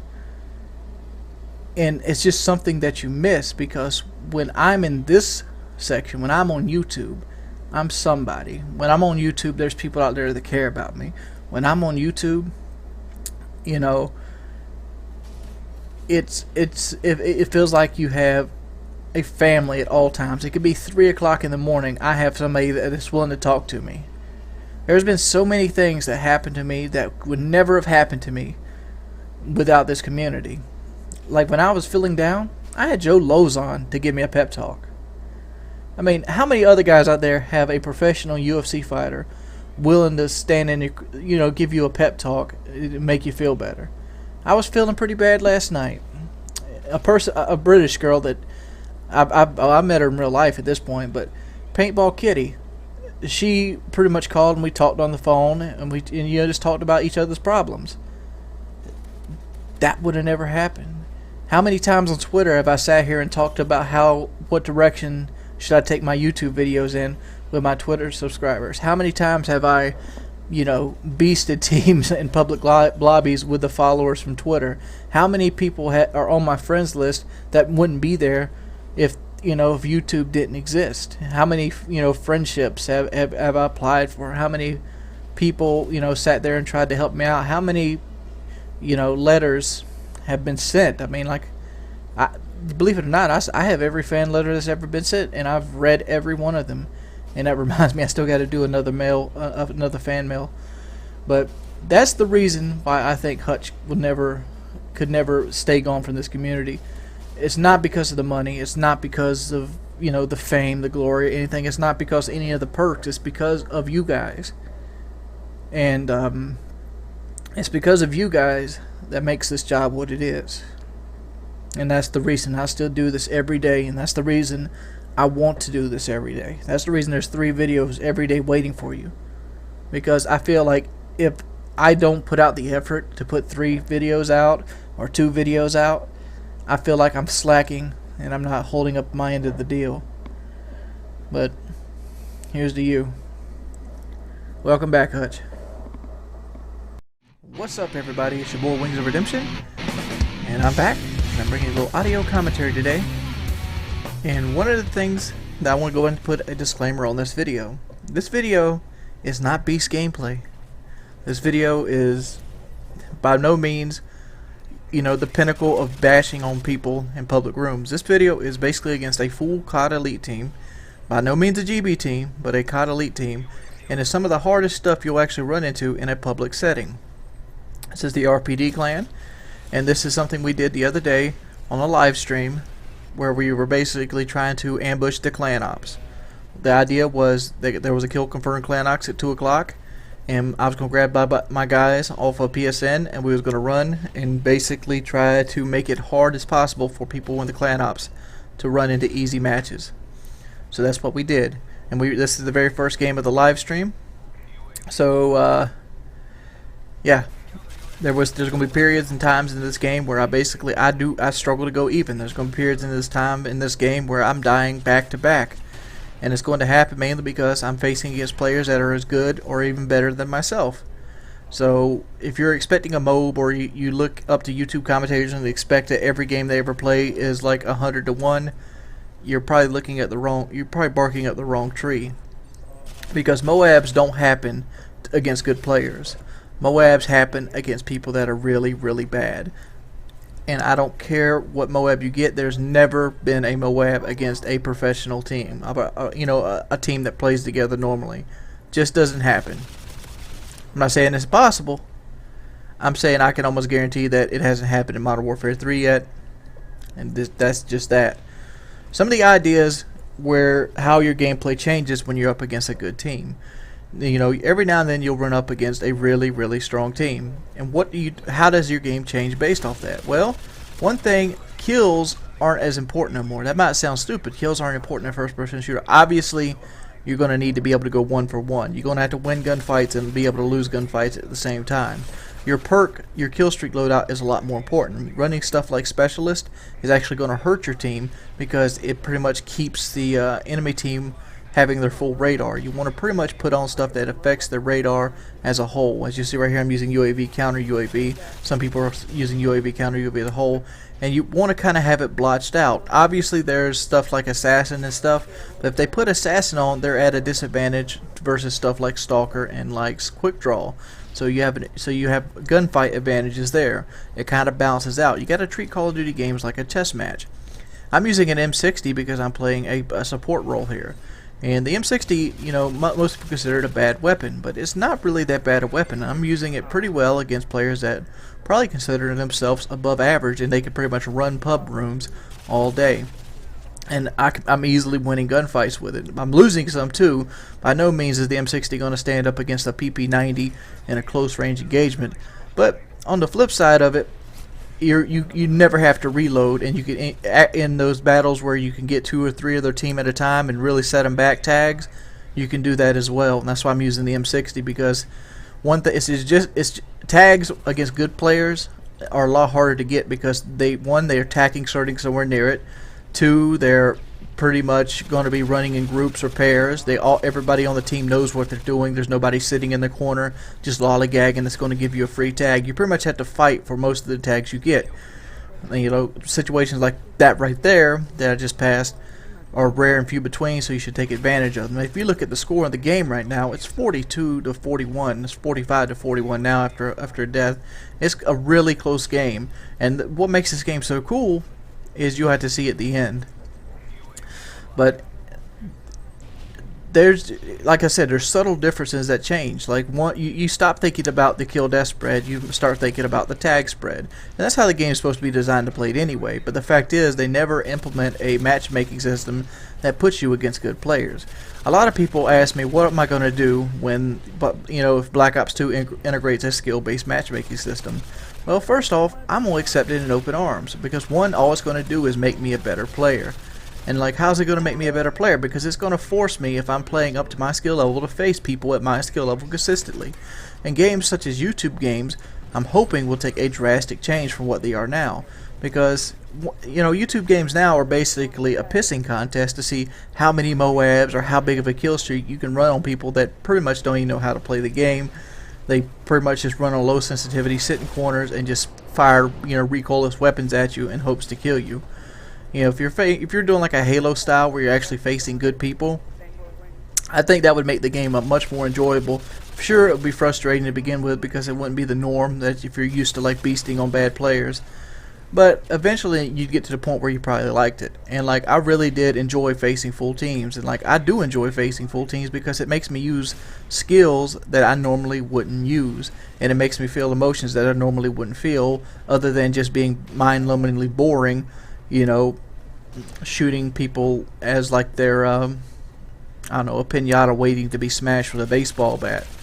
I mean, don't get me wrong, that's fun at times too, it is, and there's probably going to be people that are going to take advantage of the system just like Halo 3, but for the most part, I hope they have a system that basically a skill-based system. That'll keep bad players facing bad players, which will make them feel good, keep good players facing good players, which will make them feel good, and it'll better you as a whole. But the idea is, like, how would they actually implement something like that? I don't know. But you guys voted the other day on what does YouTube come to, and you actually wanted to see a close game. Here's a close game. I think I have a +6 KD spread at the end of the game, which if you ever watch any competitive gaming, +6 is a very good spread. Actually, it's a +1. My bad. But as all in all, it's been your boy Wings of Redemption. If you like this video, if you could please leave a rating for it. If you want to see more, let me know. I'm more than happy to get you competitive gameplay. All right, randomly picked topic from Twitter. If you'd like to follow me on Twitter, you can check it in the description below. And the person wanted to know, what was the scariest moment in my life? I'm not even sure if I've ever talked about this before, but I almost died at one point. And I used to work for a steel mill company. And I'm not going to say the company's name because of NDAs and stuff like that. But most people that follow me know where I used to work at. And we had a melter. And I'm trying to be as vague as possible, mainly because NDAs. And I'm not going to tell you how it's set up or anything like that. Well, what happened was I was on the melt deck, and there was a platform that we used to clean the inlet, which is something that you pour a melter into a holding furnace. And when you pour a melter into a holding furnace, it creates stalactite. So every time you do a tap, you pretty much have to clean the stalactite out of the holding furnace door, so that it's not going to break the spout of the melter off, because that's made out of a material which I can't tell you what it's made out of, that is very breakable and it is very fragile. So you have to go out there and you got to take a big steel bar and you got to beat the stalactite off the steel walls of the holding furnace and make sure it's nice and open, so the next guy that comes on the next shift, or if you have to tap again, you're not going to pretty much rip apart something and slow down the whole process. Well, doing this, we had to use the crane to put this platform on this smelter. And what would happen is somebody would get on the platform while it's still hooked to the crane after you sit it into the seats and undo the slings. Well, this was a defining decision in my life, because I didn't know it yet, but I was making decisions when I got on this platform that pretty much saved my life. And I didn't really realize I was doing it. Instead of taking the front slings off on the hook of the crane, I took the back slings off first. This allowed the crane to basically, if something was released, it would allow me to have safety bars to fall back onto instead of just falling straight into the pit. And it was a very pivotal point, because if I would have took the other straps off first, I would have fell probably 5 stories into a pile of jagged steel. And I would have been dead. I would have been, you know, stone cold dead. And I wouldn't have been here. There would never been Wings of Redemption. There would have been nothing. It would have just been stone cold dead. Well, I took the 2 back straps off. The other guy working with me wasn't paying attention what he was doing, and he picked the crane up. You can hear it because the crane makes an eerie bell sound. It goes ding, ding, ding when it's moving. And as soon as I heard that, my heart stopped, because I knew exactly what it was, because I've heard that sound so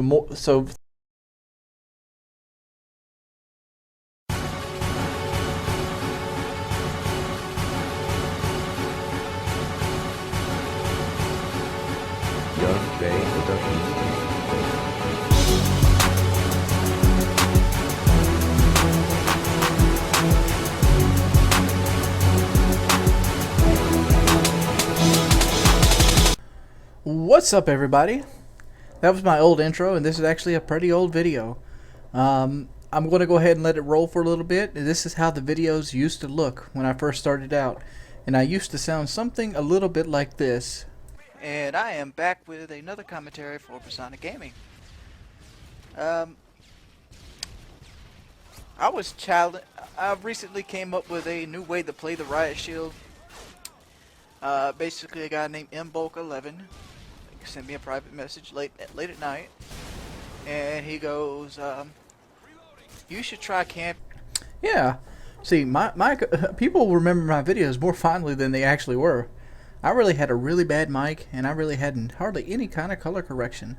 Let's go ahead and throw on my actual color correction and settings that I have nowadays. There we go. This video has been ripped a few times. I've actually I didn't realize I didn't even have it on my channel, to be perfectly honest. It was on Persona Gaming. As you see, PCG, Persona Gaming Commentator. Oh, PGC, that's what that stood for, Persona Gaming Commentator, on my tag. And this was the fabled Riot Shield nuke. It's not 100% all Riot Shield C4 kills. I did get like 8 or so kills with a chopper gunner. But the chopper gunner pretty much got shot down, and I had to finish it up with the Riot Shield. But the majority of the match is the Riot Shield itself. And I figured I'd go ahead and put it back on my channel as a vintage video and kind of put a new little rehashing on it. And that's why the quality looks a little bad, because this video has been ripped 3 or 4 times, because this video is on Machinima Respawn, it's on Machinima's main page, it's on Persona Gaming, and a number of other things. So, you know, it's getting down to the core relevance of what it actually is. But this is Modern Warfare 2. This is before I even got an Xbox. I was 100% PS3 here, and you can kind of tell because I played on 10 sensitivity. And look at it. Look at how I got lucky here. Look at this mess. I'm kind of re-watching the video with you guys since it's been so long since I actually played this game. Like right there, boom, I'm setting a trap up. I'm kind of hoping he'll run out. It's almost a bad C4 trap. I don't think it gets anybody, but I was kind of hoping he'd run out and just walk into it. The whole idea of this... yeah, it does get somebody. Look at that. But right there, I pick up another scavenger pack. Boom, another C4. Pick up a buzz kill. Well, I stole that buzz kill, but... oh, man. This is actually one of my favorite things to do in the game. Oh, look at that. I lucked out. I'm not sure if this is the nuke. Nope, this isn't even the nuke life. But don't worry, it happens. This is back when I used to play Ground War exclusively. And I think a lot of people are confuse Ground War play with 6v6 play. They're 2 different types of games. And that's just what they are. I mean, there's more people in Ground War, so you're obviously not going to be dropping 100 kill games. Look this guy. He ends up getting me. I think he was hip firing with his M16. Look at him. Oh my God. M16! Yeah. That's not entertaining at all, is it? But I'm pretty sure right now is the start of the Riot Shield thing. Like, look at the top right of the thing. Like, what is that? Why is that stuck up there? See, I never understood that at all. I mean, the PlayStation used to do some stupid crap, and that's what used to happen with the XMB. That's not hacks or anything. I remember people said I had hacks or God mode on because of that thing getting stuck. But the XMB used to be really, really laggy. Gotcha, buddy. Oh man, that is so enjoyable. Watch, I'm gonna do it again. This is how I troll a great deal of it. I troll a great deal of the kills with this, just like this, C4ing them up. It's like, come on, buddy. Boom, got him again. Oh god, that is great. I could do that all day. I was just sitting in the corner waiting for somebody to come by. Hope somebody blew it up that time for me. Tactical knife, USB 45, bloop. Gotcha. Ooh, got you. I got lucky there. I probably should have stayed with the 45. Oh man, this video is actually one of the videos that's gained me the most subscribers. Actually, I guarantee you this video is gaining me more subscribers than any video I've ever put out. Mainly because I marketed it so well. Most people that's ever watched this video almost instantly subscribe to me. And I have no clue why. Obviously, it's a feat of some sort, and it's something people remember very fondly on my channel. But like, I think I've gained something along the lines of 64,000 subscribers, if the analytics are correct, off of this video. And that's basically This basically means it's my highest video. The second video is how to level up fast in Modern Warfare 2, which is my very first million video. Well, the only million video I have, to be perfectly honest, at least on my channel. My channel, I've got one 1 million view video, and I got one 700,000 view video, and everything else is like 400,000, 300,000, somewhere in that ballpark. And believe it or not, one of my most viewed videos is that Crunk Skunk video. That thing is still fucking growing. Like, what is it about that video that keeps getting relevant? That video is so stupid.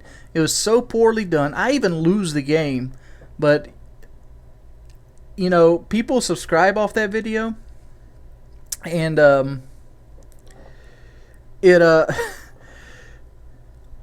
it went viral twice, to be perfectly honest. It did. It went viral the first time. It got like 250 to 300,000 views, and then the second time it knocked it up to, you know, another 100,000 views.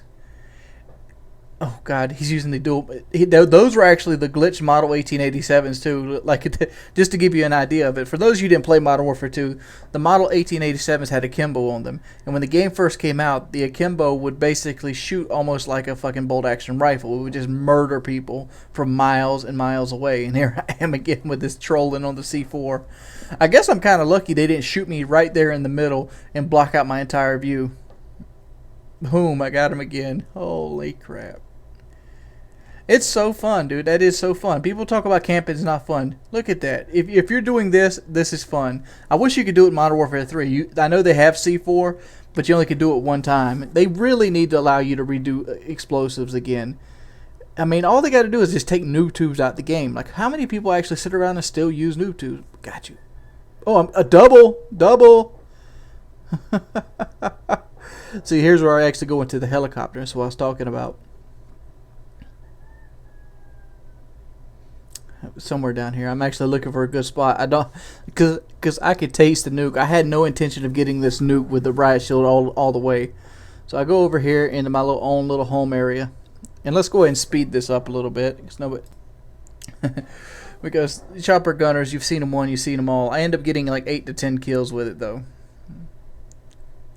And I was like, what? No nuke, no! Oh, and I end up killing that dude, which I kind of fast forward through it, and I get him as well. There's Commando Pro. Commando. God damn, what Commando? That brings back memories. And the reason I have so many Commando kills was basically I was using the riot shield this entire week. And I used the pistol with the attack knife attachment with the Commando setup, basically to give me like almost like a shotgun blast when I can catch people off guard. Because I never felt the need to like hit people with the riot shield if I didn't really need to. It seems like a lot of people nowadays would want you to use the riot shield almost exclusively, but when I'm playing with the riot shield, I find it that, oh look, there's another riot shield dude. I find it that it's best just to use the riot shield to block bullets and not kill unless you have to. I mean, it looks a little different in other videos, mainly because I was trying to use the riot shield as much as possible. But if I was actually playing with it for real, and not for play, I would be running something like a Magnum on the back side of it with a tack knife. And I'd probably end up trading the Magnum out as quickly as humanly possible. Right there is my first actual bullet kill. And that's because I knew I was getting close to the actual nuke itself. Because I ended up being like 5 or 6 off. So that means I got about 16 to 17 kills on this life with the riot shield. And that's a pretty good life, at least it is in my book. And right here is where this crowning grace. Here it is. I lucked out like a motherfucker right here. Boom. Look at that. I don't understand it at all. But that's the nuke. I got it. If you could, please leave a rating on this video. And it's been your boy, Wings of Redemption. And I'm Outie 5000. Peace, pimps. 37 and 4. Peace.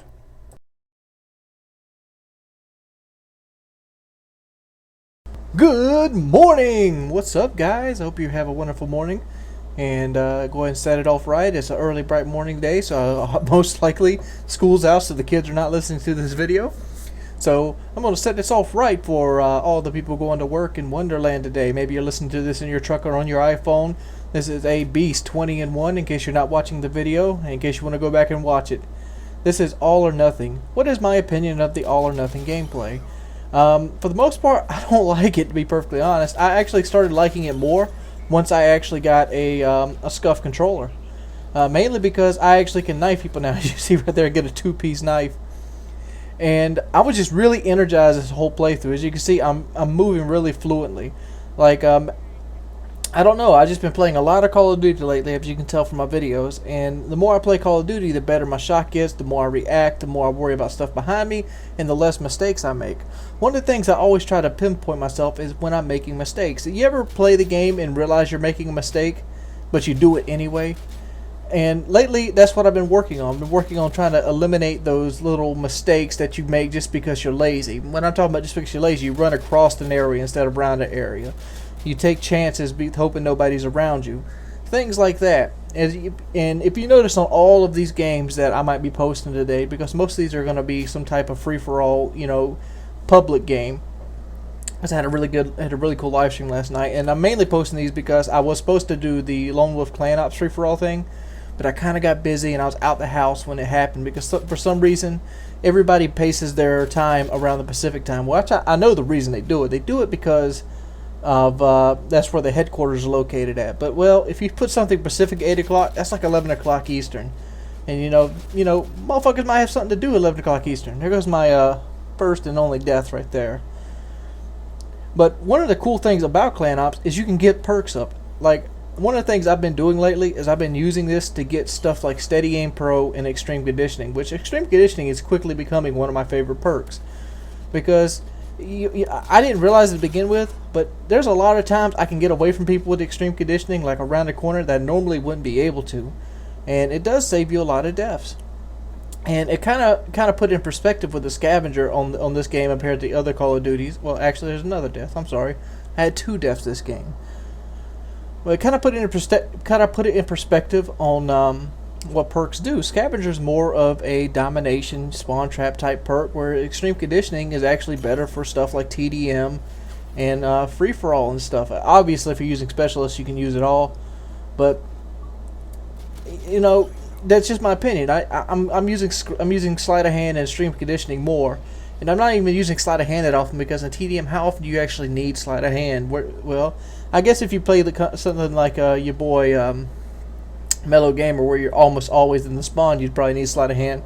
But I don't play that way. I play a more defensive, you know, choke point style of play, and there's a very nice throwing knife to finish it off. So anyway, hope you guys have a wonderful evening. Have a happy Monday, and don't get a case of the Monday. It's been your boy Wings of Redemption. If you could, please leave a rating, because I'm unbelievable. Oh.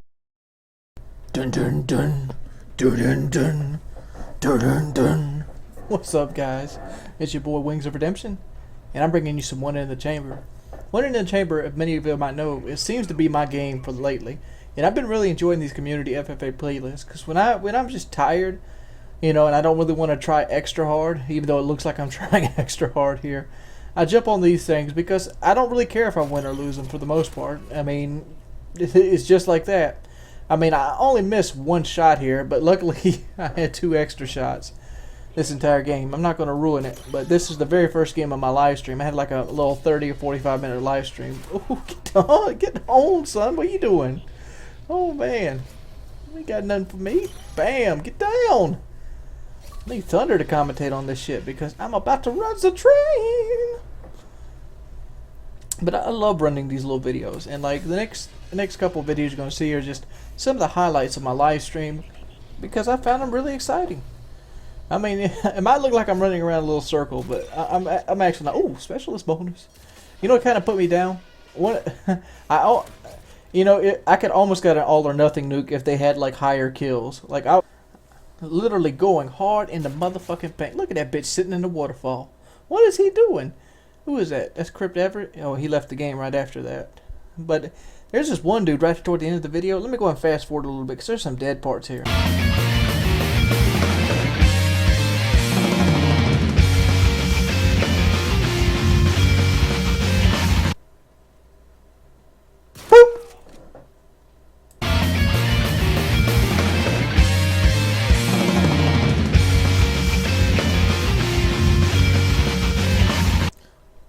What in tarnation? Oh, yeah, yeah.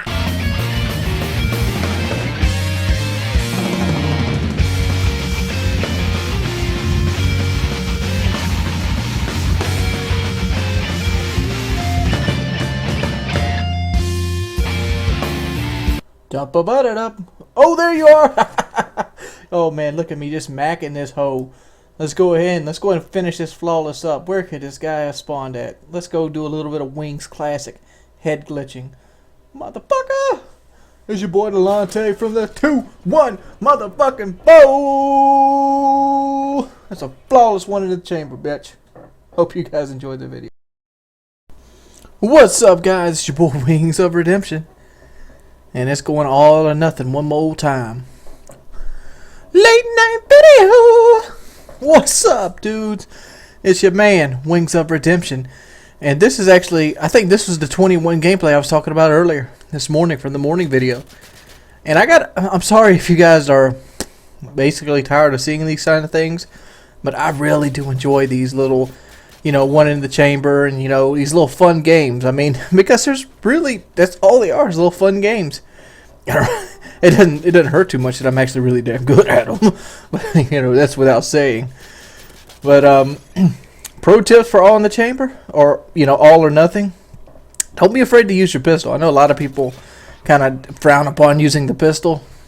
Don't be afraid of it. And make sure that you're always moving, and try to move unpredictably. Keep in mind that when somebody actually comes up to you, they're pretty much going to be the third or fourth attempt they're going to come up to you, and they're going to predict which way you're going to move and throw that throwing knife.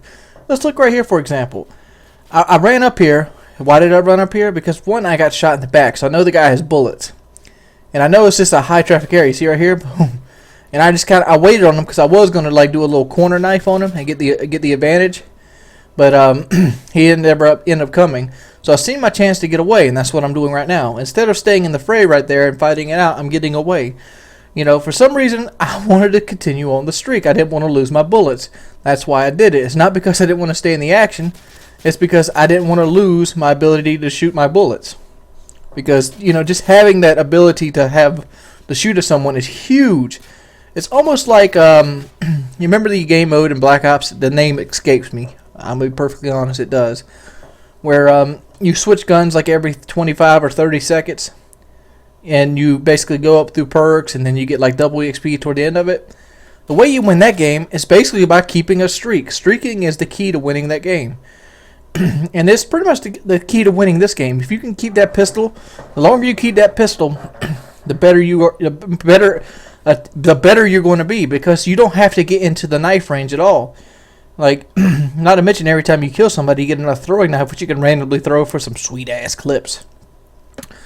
But just kind of stay away from them. Like, if you get in a fray like I did at the beginning of this video and you make it out, cool. But like, remember how I did it on the actual room right there where I thought the guy shot me in the back? That's a perfect indication of how to do it. And what ended up happening? I ended up coming out of it and getting a lot more kills.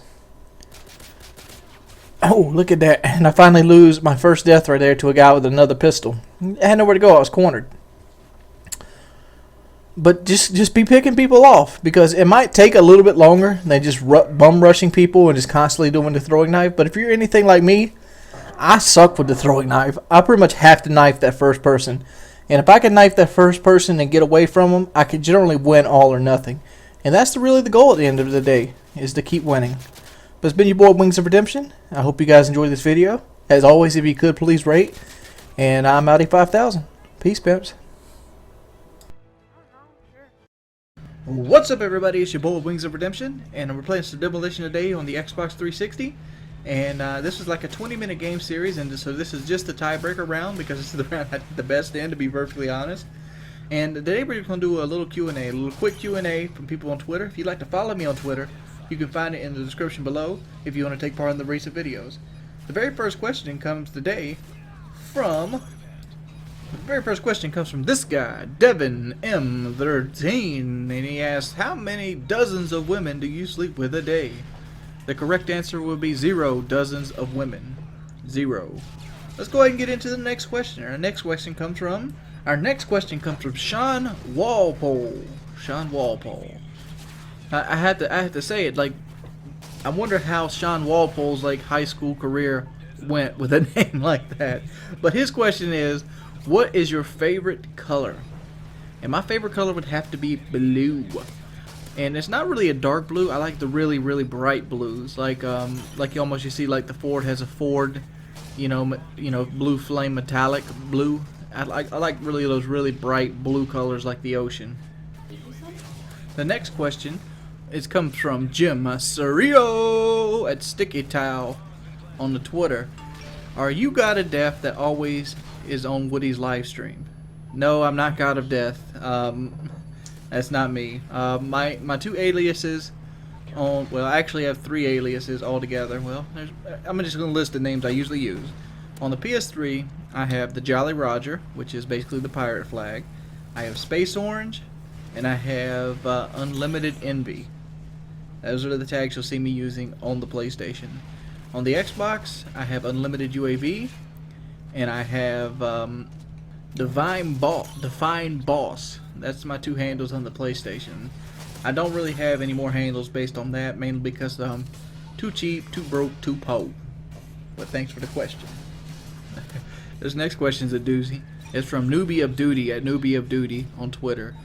Where were you the first person to light a fire using only PS3 controller sticks? I think he's insinuating that I camp a little bit on Call of Duty. And yes, I was the first person to be able to create a fire with controller joysticks. That's because I am a massive, massive beast, and you have to get used to that kind of thing.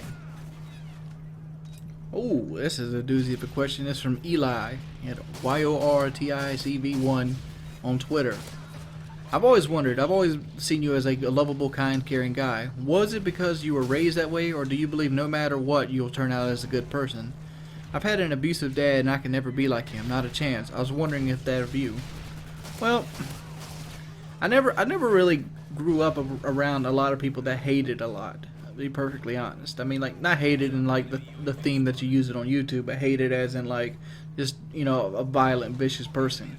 My father, he was pretty much just a drunk, and I didn't really know him too well, but he was a lovable drunk. He was the kind of guy that would, just sit back and just get shit-faced and watch TV and not really, interfere with anybody else. And my mother was always just hard-working, and naturally, being fat and overweight during the school, the only way that you can get friends as a fat guy is to be extra lovable. It's sad but true. I mean, fat people have this meme about them that they pretty much have to fight their entire life, and I talked a little bit about that on Painkiller already. The reason why you have to be a certain way, and it's a matter of genetics, to be perfectly honest. I mean, like, I don't foresee somebody having an abusive parent growing up to be an abusive parent no more than somebody that has a parent that smokes grow up to smoke themselves. Because my mother smoked throughout my childhood, and I found this stuff disgusting, to be perfectly honest. I never tried it, never wanted to try it, and neither does like my brother. My brother doesn't smoke either, nor does my sister. I mean, none of us came out smoking. I think you learn and choose based off of your peers more than your parents, the people that you hang around in school with, and you kind of, when you're in an impressionable age, that's where you pretty much define yourself at, not how your parents set you up. But it depends on how active they are in your life as well. But this has been a little Q&A with Wings. If you would like to know more about me, or you'd like to have one of your questions answered, you can follow me on Twitter in the description below. As always, I hope you guys have a wonderful evening, and I'll see you guys a little bit later. It's been your boy. Peace.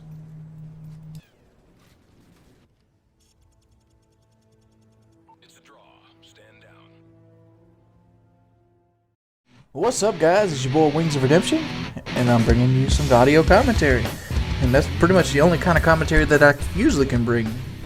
I don't know.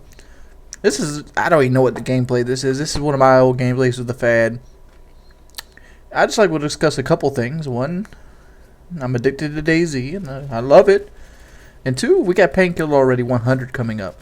And we've been kind of mulling over things in my head, based off what would you guys like to see on Painkiller already?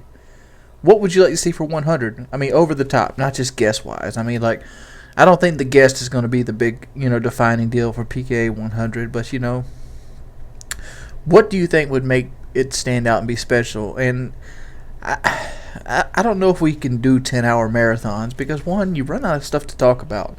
And when the conversation breaks down, it really breaks down. You just have people staring at each other.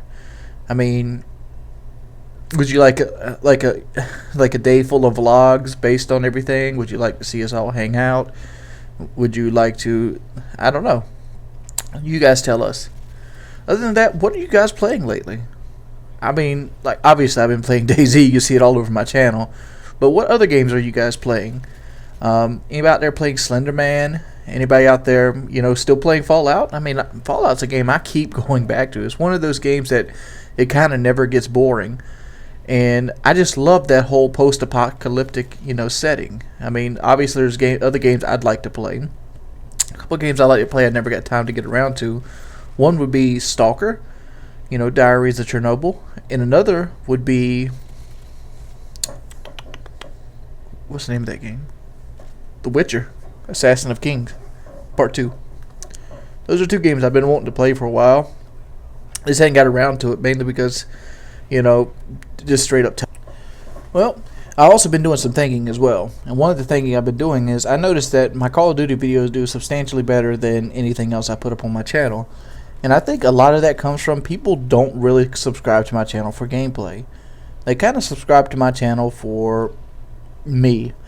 And when I'm playing something like DayZ or I'm playing something like Diablo, I pretty much don't talk about anything or have that personal connection anymore, because I'm playing the game, I'm having fun, and, you know, people just don't care. They'd rather watch somebody else play the game and have fun. And that kind of saddens me in a way, because one, playing the game is what I want my channel to be about. You know, being well at the game, doing well at games, you know, giving tips and tricks and whatever. But it kind of saddles you to a game type that you can play without having to talk about it. For example, Call of Duty has been played out tremendously over and over and over again, and I think it's gotten to the point where Call of Duty is pretty much the Dear Diary game. It lends itself to quick, short gameplays that people can be somewhat entertained about while you talk about yourself. And this was kind of different than what I used to do. I mean, when I used to do videos and everybody's like, "Oh, Wings, you're the greatest," I would basically just talk about the game. Kind of do what XJaws does. Just constantly talk about the game, why I'm doing things, why I'm doing this, why I'm doing that. And I've also wondered, like, pretty much my DayZ videos aren't getting the views that a Call of Duty video is. Is that because people don't have the game at all? I mean, because if you read the comments on my DayZ's videos, they're phenomenal. They make me feel good, because everybody's like, more. I mean, I've had commentators come up to me and say they've bought the game just because of my videos, and that says a lot to me, because one, they didn't buy it because of CNanner's videos. I mean, CNanner's usually the guy people buy videos on, but they see my videos and how fun it is and how much, you know, basically, because I'm a bandit at heart. I just am. Like, I love to rape and pillage. That's just what I do. And, like, you know, it's kind of looks insensitive what we're doing in the game, but you gotta understand, this game is almost kill or be killed, survival of the fittest. I mean, obviously that guys with hatchets and stuff, they won't be able to kill us, but you know what? They can get a gun and be in that town within fucking minutes and be able to kill us, because guns spawn randomly. You know, it's usually just, you know, take them out when you can take them out, play with your friends. But as always, it's been your boy Wings of Redemption. I'm just doing this video basically to see what everybody else is up to. What are you guys playing lately, and what do you guys hope to play? It's been your boy Wings of Redemption, and I still need to download Dawngate for Skyrim. I kind of don't want to do it because I'm pretty sure there's a hard achievement. Is there a hard achievement in Dawngate? Because right now my Skyrim's platinum. Peace. What's up, everybody? I seen this video the other day, and I figured I had to show it to you. This guy sent me a message. He goes, "Man, think I got the fastest free-for-all in the world, and I really want people to see it. Could you please upload it?" So I was like, okay. So one of the things I've learned throughout the years is when somebody claims they have the fastest in the world, you need to check on it. Don't take people's word for it. So I checked on it on Twitter, and I asked a couple of my commentator buddies, and nobody had seen a free-for-all faster than this one. So I'm going to go ahead and put it up, and I'm not going to call it the world's fastest, but it might possibly be the world's fastest free-for-all. I would talk about something now, but the game is so quick, there's pretty much nothing to talk about. You can kind of see some of the video errors in this guy's video, because he's not using a HD PVR, he's using a dazzle. But if you see the little lines on the screen, that's a interlace line. That means he recorded it in progressive, but he rendered it in interlaced. And the fact is, now there's extra lines that are little gaps in the screen. It's something I seen in his videos. That's something I learned a while ago about the PlayStation 3. If you render in progressive and you record in interlace, that's what happens. I mean, I kind of backed it up there, but look at this dude. He is ripping it. Why can't I play Modern Warfare 3 like this? This is not how Modern Warfare 3 plays out for me. Usually, what way it plays out for me is one of these guys would like jump ship and like hit me, and that would have been it. I really like this guy's setup though. Airstrike and the strafe run. It's one of the setups you can set it and forget it. Oh, look at that. And it kind of put as a testament of how strong this fucking MP9 is. Look at oh man, he almost got caught there. Yeah, I love the strafe run because of that factor right there. Set it and fucking forget it. MP7, and that is the game, dude. That's like 90 some seconds. I want to go say it's 96 seconds. That is a quick motherfucking free-for-all. Well, as always, if you could like and favorite, the guy's channel will be in the description below. It's been your boy Wings of Redemption, and I'm out 5,000. Peace, pimps. Holy shit. Let me go ahead and just end this right now. This MrExquiziteXBL guy. There's somebody cutting grass outside, so you're going to have to deal with that. But this is just a little response video to it. Look here. I made a comment on MrExquiziteXBL's video, which basically said, congratulations for your 177 kill game. Now work on playing the objective if you want to be the best YouTuber on YouTube. And the reason I said this is because I watched his live stream for like 30 or 40 minutes the other day, and then I've watched 2 or 3 of his gameplays, and the man does not touch flags. He does not touch flags whatsoever. And to me, that makes a boring gameplay. I don't want to see a 177 kill game. I'd much rather watch XCal run a domination solo 6v6 with dual scorpions than see somebody shoot guys that doesn't even know what the fucking gun does or what sensitivity they're playing on and going 177 kills. Needless to say, the man has talent. He has the little hand-eye coordination and all, but guess what? I never once compared him to myself like people on Twitter are thinking. I don't like Call of Duty. I don't. I mean, if my channel wasn't centered around Call of Duty, I wouldn't even play this shit. Why do you think I'm playing DayZ now? Have you seen the difference between when I'm doing Call of Duty, like straight, and when I'm playing a game I actually enjoy? I'm a lot happier.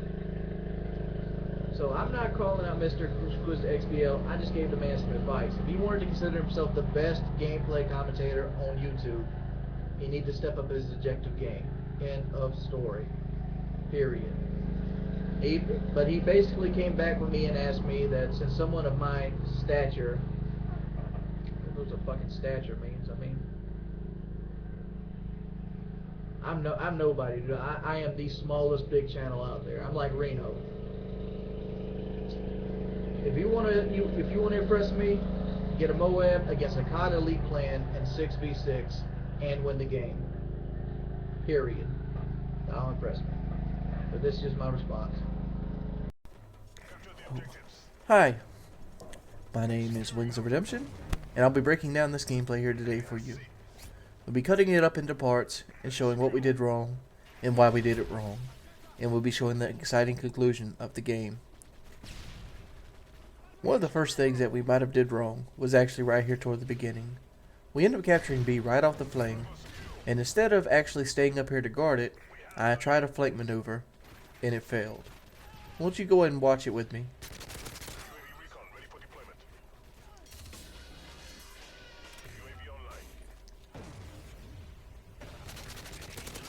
You notice that I'm doing a very good job of holding them off and keeping them on C. There's only one area that I can't cover, which is the left side, which is entrance. So instead of doing this and staying up here on the shelf, I tried to do a flank maneuver because I see the red dot, and it fails.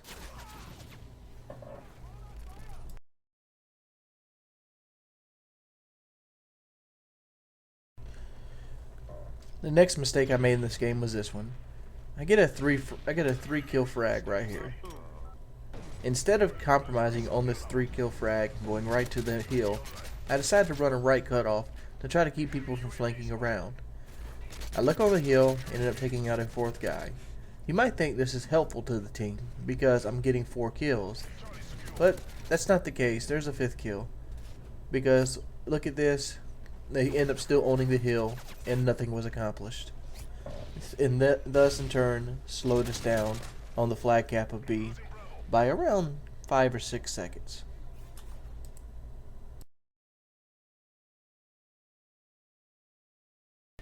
One of the important aspects of the game that a lot of people overlook is to run the proper loadout. Since there's only two of us here, it's very hard to me to get my kill streaks together. And once I do end up getting my kill streaks together, they don't last very long. So instead of switching because I want to use the weapon that I have here, I should have switched to some sort of support type class. Why would support be any different than using assault based class like this one right here with UAV and precision airstrike?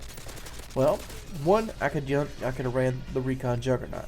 The Recon Juggernaut is a monster on the mission map. Why is the Recon Juggernaut so good on mission map? Because it's a funnel map. Everybody funnels into the B shelf. And when they're funneling into the B shelf, you can very easily keep them at bay, and you can keep people behind you shooting people, and you can control this area. A nice Recon Jug control of this area would have easily won this game for us, and I should have changed to my Recon Jug class. Instead, I decided to stick with the kill streaks, and what ended up happening with the kill streaks is they end up getting shot down right away. Lesson learned, as you can see right here. That life you were looking at transformed into a Reaper, and even though the Reaper did do a pretty good job of holding them off for a little while, this Reaper only lasted for about 3 or 4 kills. And what that ended up doing for me is it didn't give us enough time.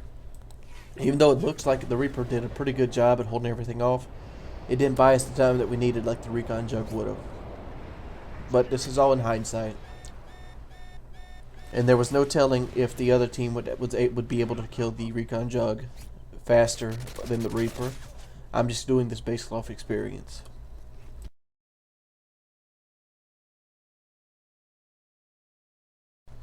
If you notice at the bottom of the screen, it's 162 to 130. That's a pretty solid lead, and that's a lead that most people wouldn't be worried about losing or winning at this point. But I noticed at this point, we only have 2 flags, and they have a stronghold on them. They have a stranglehold, would you say. And playing on tilt is the #1 thing you can do to basically help get you a loss. So I'm playing and making decisions now in those next few or three or 4 deaths that pretty much is 100% going to get you a loss. Running into a grenade, pushing areas that you shouldn't push. And you'll see over and over again, there's a thing I like to call a team funnel. I had no clue what I went up there to do. All I knew was I needed to get up there. And I ended up getting killed by a guy holding down a corner. Again, I throw a flashbang, push my way up here. I'm playing on tilt now because I think the loss is coming. And this right here doesn't help me at all. I'm not running flake patterns. I'm not watching my back. As you see, I got shot there. And I'm always in full sprint every time I come out my life instead of taking the 2 or 3 seconds to think about what's happening. I see here, I see the C spawn. Like, jump on C spawn, jump on C spawn. Not properly watching. All I know is get a body on the flag. If you see right here, you see where the green triangles are constantly going? Instead of breaking this down into another tip, I'm going to go and give it right here. The major contributing factor to this loss was our green triangles.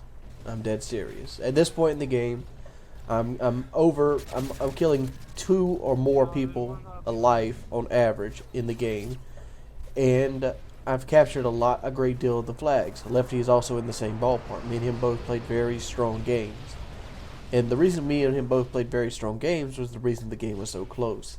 If you took me or Lefty out of the equation and placed 2 more randoms on this team, this would have been a blowout.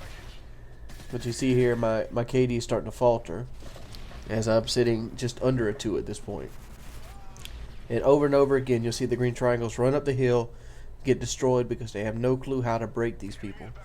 I switch out and I start flashbanging people on the hill. I'm trying to run the flank route, and we're unsure if we're going to grab B or if we're going to grab C. And we just want some kind of flag. As you see right here, the game is winding down. We're still winning at this point, but it's evident if we can't get a flag, we're going to lose because there's not enough time left. And this right here is one of the most, this is where Call of Duty actually gets exciting. This is where I talked about how the Reaper the Reaper versus the Recon Juggernaut, and how loadout is important. Counter UAVs, Recon Juggernauts, maybe even stealth bombers or advanced UAVs would have served me well. Would have served me way better than the constant UAV spam I was putting out and kill streaks I couldn't achieve. So I ended up losing by 1 point, and you see the other teams a full. You know, see the other teams really high level and a full team, and we have people on our team going 11-31 with very low score, and there's one guy that goes 710 points. But that's pretty much breaking down a loss. How many of these guys have you run into? It's been your boy Wings of Redemption. If you'd like more games like this, or you'd like to see more close domination games that aren't blowouts and kill deaths, let me know by leaving a rating and leaving a comment in the section. If you would like, please subscribe. It helps the channel grow. As always, it's been your boy Wings of Redemption, and I'm out at 5,000. What's up, everybody? It's your boy Wings of Redemption, and I can't stop looking at myself. Oh man, it's your boy Wings of Redemption, and I'm doing a little diet up vlog. I'm doing it on my webcam mainly because it's a really late night video. There's some bad news. I haven't fell off my diet, no, haven't done that. But I have been misleading with my weight. Apparently the scale I was using was not balanced right, and I actually weigh more than I actually do. Because I went to Dr. Norman's again today, and this is my first trip to Dr. Norman's since I got back on the diet. And I went and got the prescription pills again for it. And while I was there, I was weighed, and it bothered me how much I weighed at that point, because I kind of realized where I was at. Keep in mind, March-ish of last year, 2011, I was around 368 pounds. So within 1 year, I had put on around 100 pounds. Because I've lost weight, and I've lost a good deal of weight. I've lost at least 42 pounds. Even a scale that's out of tune, you can still see that you're losing weight. And I lost over 42 pounds on that scale. And that would put me at somewhere in the ballpark of 400 and... Oh, excuse me, I'm sorry. It's live video. And just... That put me in the ballpark of 465 pounds. And reason to burp and drinking milk.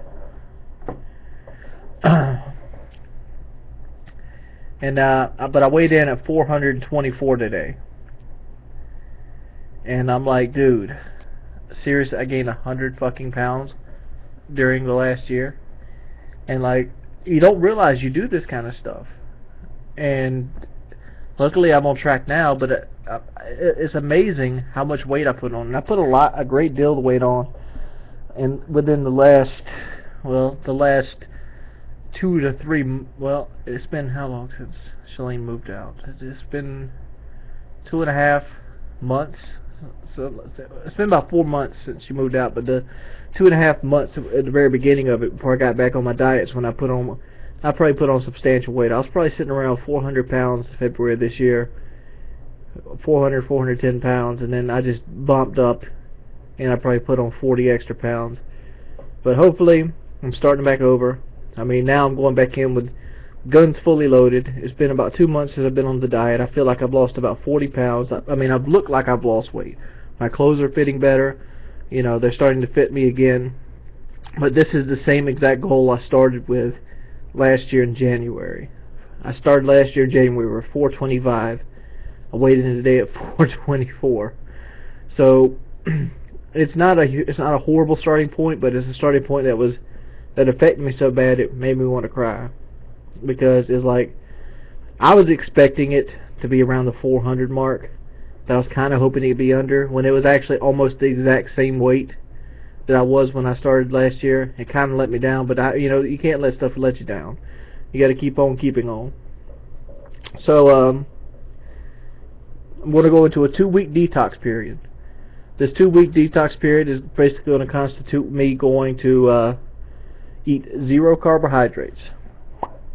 This is by my dietitian. I do see a dietitian. His name's Fred Paul Norman. He's a Myrtle Beach Diet Clinic here.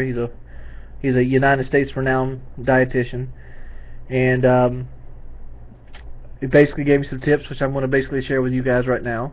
Some of the tips he gave me. He was very supportive. He understood. He asked me why did I fall off the diet. I told him why I fell off the diet, and he answered all the questions I had. Like some of the problems that I have with Fetramine, and that's what I take. It's called Fetramine. I have trouble sleeping on high dosages of it, and I also have trouble passing stool, which might not be the thing that you want to hear the most, that somebody's having trouble passing stool, but it's just one of the side effects to it. So I go, what can I do to help me pass stool? And I ask, and he tells me you need to take vitamin C, but you don't want to take vitamin C in the form of orange juice, especially since you're going to lose weight, because orange juice has a lot of sugar in it, and it's got carbohydrates in it, especially in your first 2 weeks of detox, he said. So in my first 2 weeks of detox, which basically what the whole detoxing period's for, is when you go on to a diet or you start a lifestyle change, you need to get the palate out of your mouth. What it is your body craves what you've been eating regularly. If you drink Coke a lot, your body's going to crave Coke. If you eat, sugar cookies, your body's going to crave sugar cookies. But if you go 2 weeks without eating any of that kind of things, your body's not going to crave it as much, and it's going to basically, it's going to wean itself off of it, kind of like an alcoholic or something. And the reason that your stool gets hard is because when you eat as many calories as like I was used to eating, 4,500, 5,000 calories a day, you're going to, your body's going to be used to passing stool, and it's going to stay in that mode all the time until you hit that point where now all of a sudden you have a express lane that slows down because you're not eating as many calories, and it takes your body's still in high gear, and it's taking it longer to pass that stool. Your stool's actually draining the water out of it, making it hard.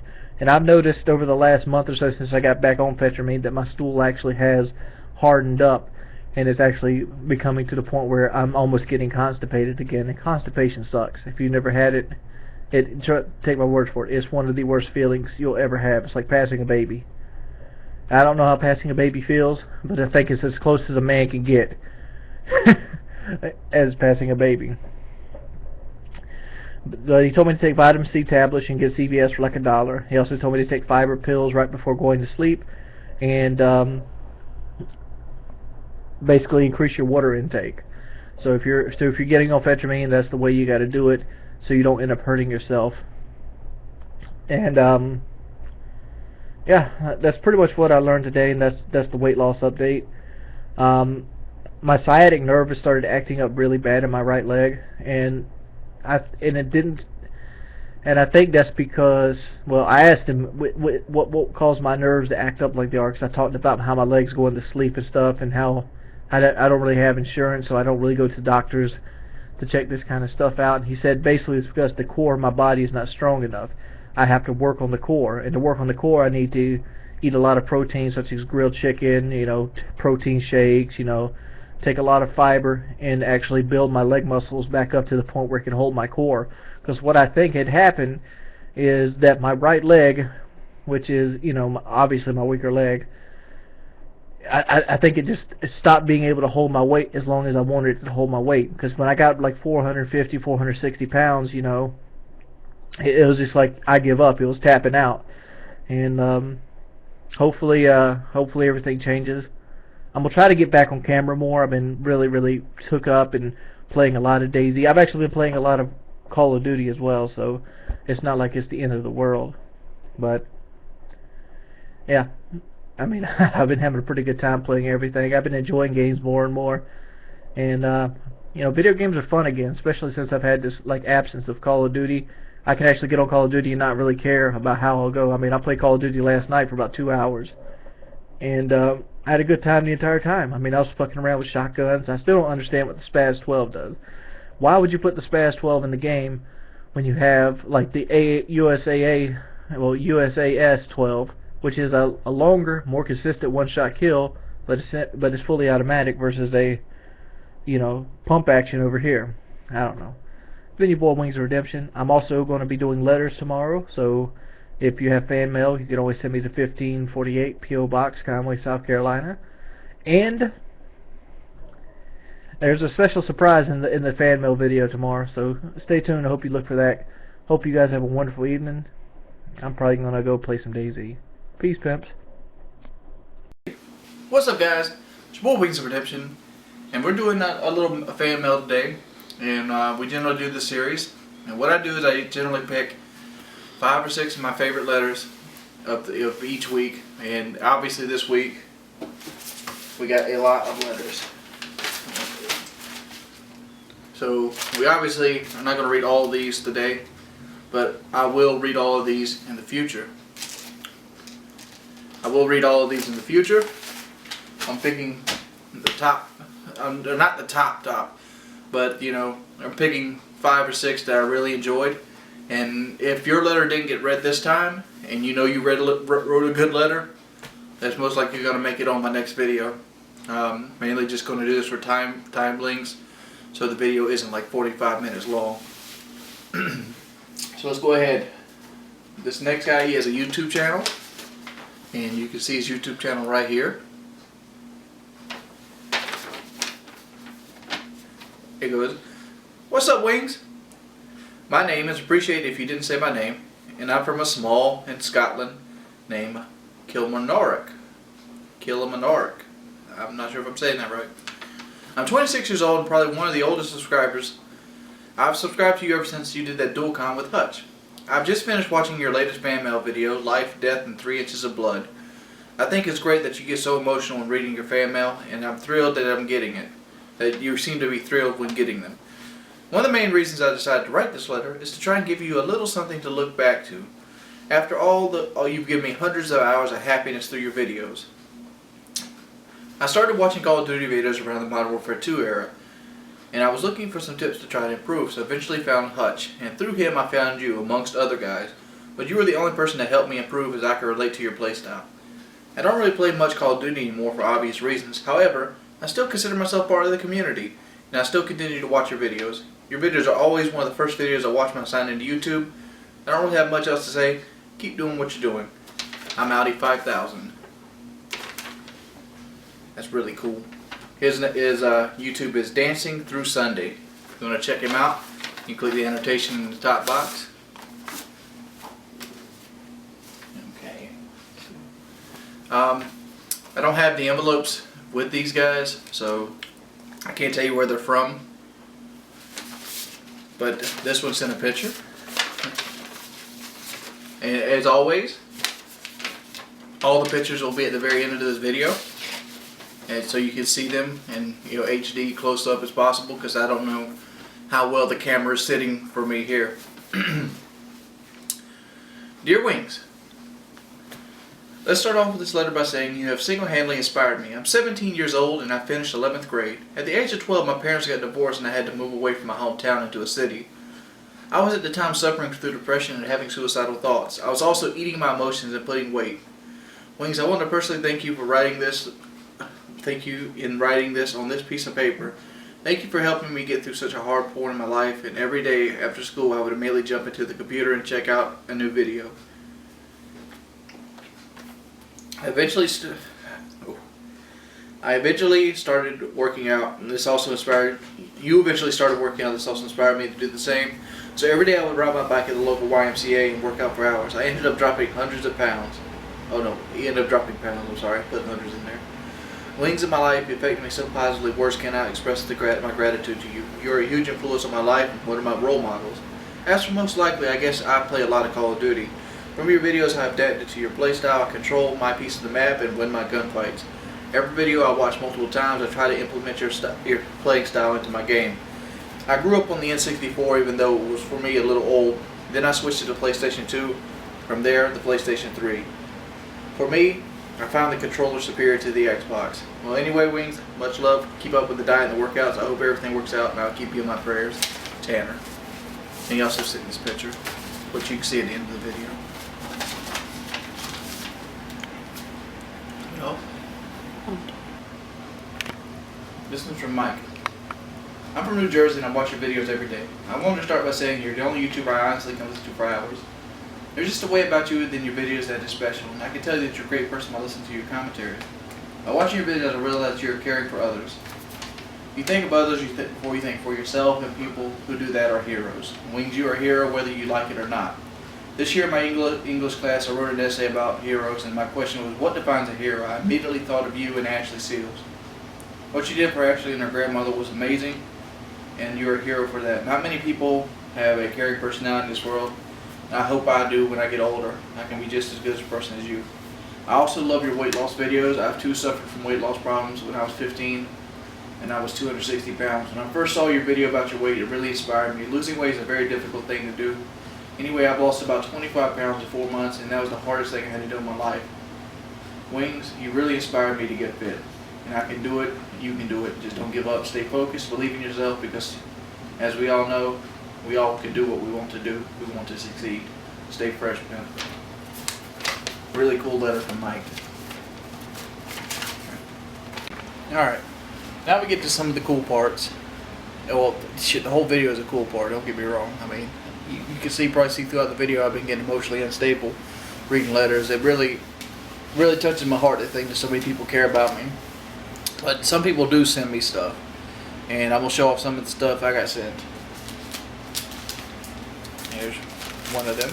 It's actually a letter too. It goes, "Hi Wings, my name is Alex, I'm 13 and I live in Canada. I would like to start off by saying that I'm a huge fan of yours and I love every one of your videos. I even stay up late to watch PKA like you. I also play PS3. I hope you reach your weight loss goal. Sorry for the short letter. I'm not good at writing, and I hope you like the coins I sent you." And he sent me all the Canadian coins. It's really neat. I'm going to take a picture of these afterwards so you can see what they all look like. It'd be cool if people send me coins from all over the world. I'd love to see like the Australian coins or like the United Kingdom.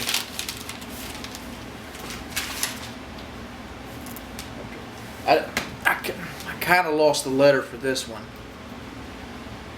but I know who sent it. This is from Boss Zohan, and the reason I lost the letter to this one,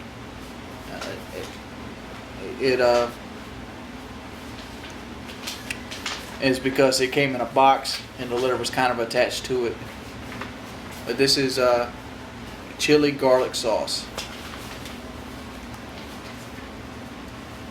He basically said in the letter, this is from South Vietnam. It's Hung Soy Foods, and it's not the hottest sauce in the world, but he says it's really good. I haven't got around to trying it yet, so I will try this out. I might put this on the video. And then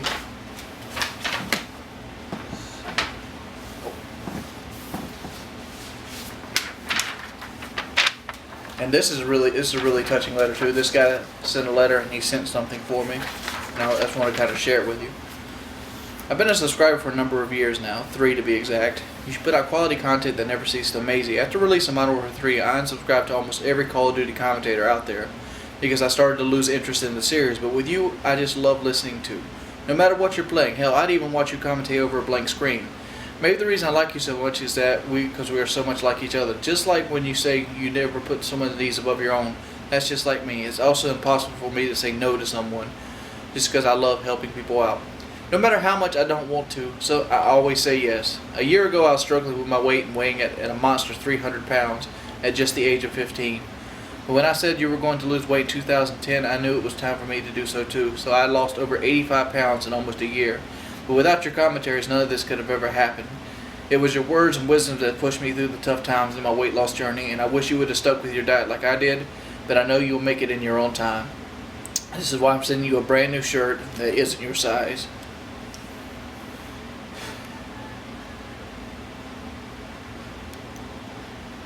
I can't begin to thank you enough for helping me out. Hell, one day you might even be able to fit into the shirt. There's more to the letter, but I'm getting a little emotional. I'm going to go show you his shirt. He sent me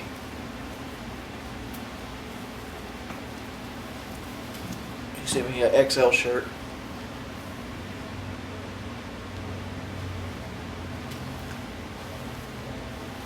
He also sent a picture with the shirt. And this picture right here means a lot more to me because it actually proves that he's watched me for a while. Because if you see, this right here, before my Ghostbusters emblem, was my icon was my icon for Black Ops. I actually had a contest and somebody picked that icon for me. That's from... He also has a YouTube channel. His YouTube channel is Storage Wars. He does horror game commentary. You can check him out in the video above. We got time for one more, and this next one is I actually asked for these, and somebody did bother sending them to me. And I'm gonna show you what it is first, because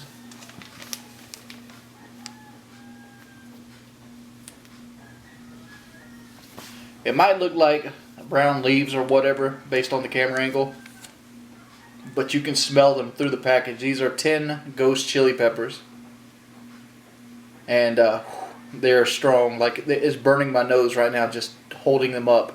It's unbelievable how potent they are. So we got to find somebody that's willing to eat one of those. I'll probably end up eating one, but he sent a letter as well. He goes, "Dear Jordy, I apologize in advance if you can't read my handwriting. I will try to write cleaner than normal but in this note. But here is Butjujoka ghost chili peppers. When fresh, they are about 2 times this size, and they are dark red and green in color depending on the strain of the pepper. When they are dried, they are usually 2 to 10 times hotter than fresh peppers. This pepper has other strains that can be even hotter. I tend to enjoy spicy foods, but I ate just one small bite of one of these peppers, and my mouth was on fire for 30 minutes. It was so hot, milk and honey didn't help at all. I wish you luck with eating these, and I'll never try, but I'll never try them again. Sincerely, Will C. P.S. My brother wants a shout out to Big Papa C, and P.S.S. My other brother wants you to say hi. Hi, Trevor." Really cool letters. If you would like to be a part of this video series, you can always send me. You can send me letters, packages, anything you want at P.O. Box 1548, Conway, South Carolina 29528. It'll be in the description below if you need to see it again. But peace, pimps. I'm Howdy 5000.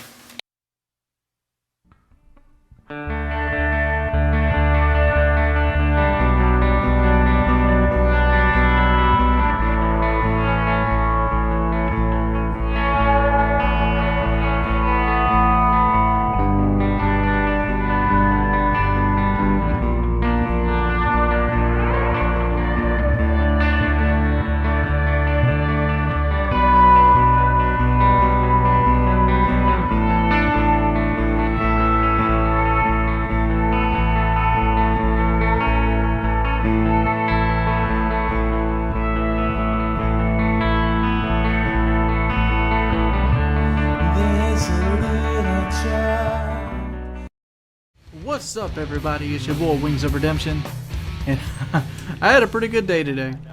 I want to talk about how basically, you know, food affects your diet and how your mental health and stuff. And I want to talk about a couple diets that people suggested to me to go on, and I'm going to tell you the reasons why I don't go on them. I am planning on going over to Kelly's house today and see if I can get him to eat a ghost pepper. So hopefully I have something filmed later tonight for you guys to enjoy. I don't know. It seems like something cool to do. I got some bad news though. It seems Master Brook, he's currently in the hospital right now. He's not in the hospital like in Insecure, but he went to the emergency room. You know, years of drinking and bodily abuse has really made his legs swell up, and I think either his kidney or his liver is starting to fail him. So I'll keep you updated on that. What I wanted to talk about today was basically how what you eat can affect the mood that you're in. Generally, when you're eating stuff that isn't loaded with carbohydrates, such as white bread and, you know, soda and things like that, it makes you feel better. The reason it is because your body craves 2 types of things. It craves saturated fat, and it craves vitamins. That's the 2 things you want, pretty much. Like, you ever get like a strawberry smoothie or something like that, and all of a sudden you feel really good afterwards? That's because fruit, it naturally makes someone happy. It's just what the brain does. Just the same effect is going to McDonald's. For example, if you go to McDonald's and you get like a cheeseburger or a double cheeseburger, you feel pretty good afterward. I mean, they even went so far as to talk about it in the movie Super Size Me, how McDonald's is naturally addicting. And that's because saturated fat, because your brain is made up majorly of saturated fats. It doesn't mean that it's 100% good for you. but it does mean that your body will crave it. That's the same reason why you crave red meat and things like that nature. And if you find yourself always depressed and angry, it has a lot to do with your diet. Let me go ahead and tell you a couple experiences that I had with myself. When I first got back on this diet, and without the guidance of my doctor again, I pretty much tried to do the same thing I'm doing now, which was a fast, basically to clean the palate.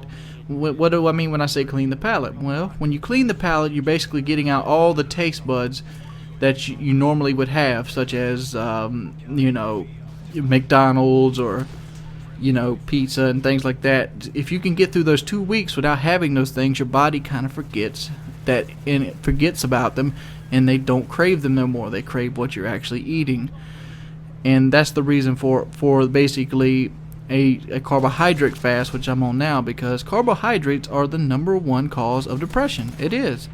Plain and simple. You notice why, if you notice that through the incline of fast food, also antidepressant medicine has become more prevalent. Back in the day, Paxil was barely ever handed out. Nowadays, every other kid you see in a kindergarten class is going to be on some sort of Adderall or Paxil, and it's just becoming more and more abundant. And it generally, like my buddy Kelly, he has a kid that obviously has ADHD. I'm not a doctor by any means, so don't take my word for it, but if I had to give a self-diagnosis, I would call it ADHD. And, you know, they eat, you know, a lot of basic carbohydrates and things like that, and their metabolism keeps up with them, thus he's not really that big. But, you know, eating stuff like pasta and things like that will make you a depressed person. And that, let me go ahead and get to you the diet that people keep asking me to do. There's a documentary on Netflix called Fat, Sick, and Nearly Dead. And it's about a guy that had his health going downhill, and he decided to start juicing. What is juicing? Juicing is basically where you take in all your body's food needs liquidly, such as through a juicer, being fruit and bananas and stuff like that. But what it doesn't really tell you is fruit is high in carbohydrates. And like anybody that's ever took a fruit diet or like that will tell you that even though fruit naturally gets you happy, if you overdo it, such as oranges and apples and things like that, you can also become this very hateful person. It's the same thing as eating fucking Big Macs over and over again. If you overdo your carbohydrates on fruit and like natural sugars like you find in an orange, you'll naturally get depressed. Hell, doing a diet that isn't balanced, I would not suggest at all. The reason it is because of suicide and depression. I mean, your body naturally wants a little bit of everything, all the vitamins and stuff, and when you knock that balance off, your body's not happy. Through your body not being happy, you're not happy.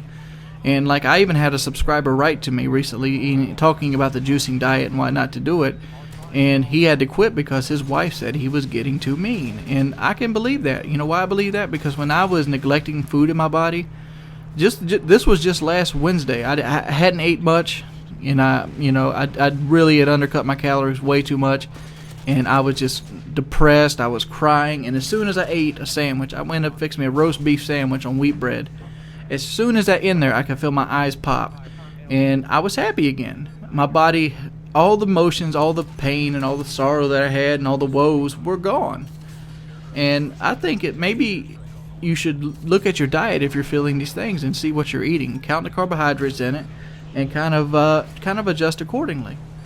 As always, I'm kind of running out of time. This was just a really cool gameplay that I got with some of my Twitter followers. If you ever want to play Twitter with me, I send messages out probably once a day, and I play about an hour, 2 hours, or I try to every day. As always, it's been your boy Wings of Redemption. If you could show that like button a little love, I'd appreciate it. And I'm Audi 5000. More DayZ videos are coming. I haven't had a chance to play them the last day or so because I'm been really busy helping other people out. So I look forward to playing DayZ tonight, and hopefully I have something for you tomorrow if you're really craving the DayZ. Peace, peps.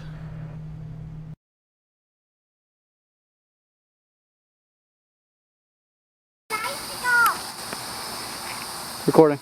Okay. What's going on, everybody? It's ZVC 2001, and yes, I am wearing the shirt again just so people can get ass hurt over it, okay? Lack of beard. Lack of beard, too. You notice this? It's all gone. I got my little goatee going on. I'm a little guy, about You're looking like Hunter Hearst Helmsley. Yeah, exactly. 4-day scruff going on, which is going to be gone. Tomorrow, I have my last interview up at Wally World, and hopefully with any luck, I'll have a job by tomorrow. Now, It's a pity we have no 6-year-old soda to wash it down I know, with. a 7-year-old I thought it was. What is this again? This is a ghost pepper? It's a ghost chili. A ghost chili. Now, I have absolutely zero tolerance for hot stuff. I hate hot stuff. The hottest stuff I get is Texas Pete. And I am about to eat one of these. Which is considered the hottest pepper in the world. Yes. You picked a, ooh. Alright. I don't like that one. Oh, pick you a demon out. Hey, that one looks perfect. Oh man, yeah, that does look perfect. Okay. You gonna bite it toward the stem? Looks like some sort of like illegal substance, doesn't it? Alright. It's better to give me a shitload of views because this is gonna hurt like viral video. Do I gotta chew it up? Let's say let's do at least a 15 chews, then a swallow. Yeah. I'm not even gonna get that far. Bite it toward the stem. 15 We're chews. gonna give me a second here. I gotta work myself up here. Got a man up, cowboy up. Gotta eat like it's a cockroach. Guys, there's a spider over here. Sorry. Guys. Shoe Nice did this without anything. We got these next to you, okay, guys? No these next to you. No. On the picture. Oh. Wow, you are turning a color. Oh, it is? So you describe what it feels like.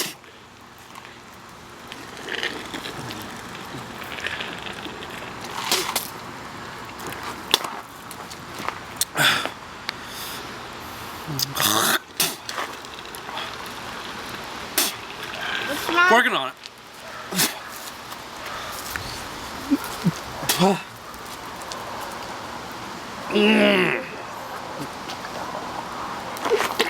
Oh God. Oh, that burns.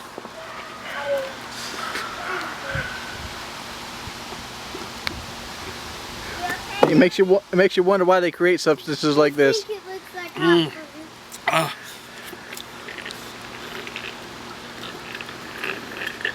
What's wrong, Daddy? Daddy, okay? What's wrong, Daddy? So what's it like? Fuck, that's hot. It's not hot. It's cold. I hate it. I hate it when it's hot. Sorry. I need more milk. Hot pursuit. Let's go, Aura. I need more milk to replace that. More milk to get it hot.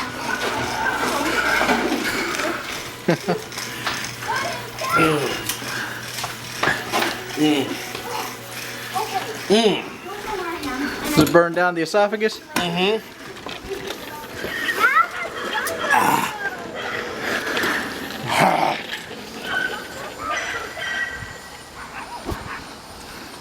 It's hot. Always a fun time hanging out with Jordy, isn't it?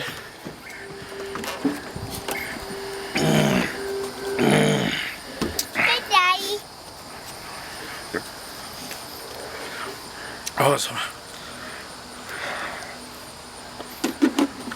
Oh. Daddy, I need a drink. First. I need a drink. I don't think Daddy's willing to share any of his milk. How's it good? I got a glass of water inside. You turn like this peach red I can't open it. as soon as it went in your mouth. Mm-hmm.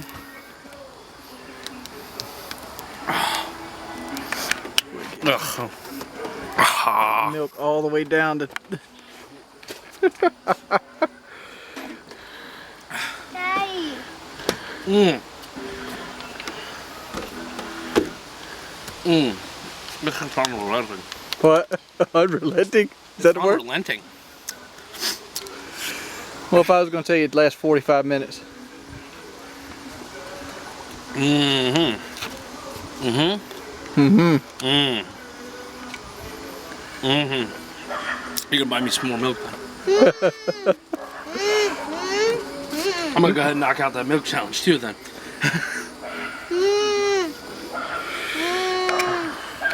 Mm.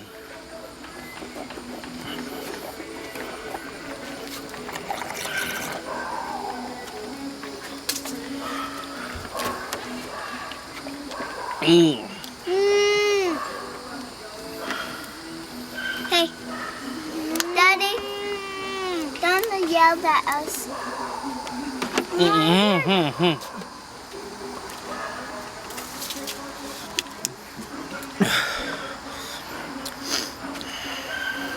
You got a clear nose? Uh-huh. Where's it hurt the worst at? Tongue.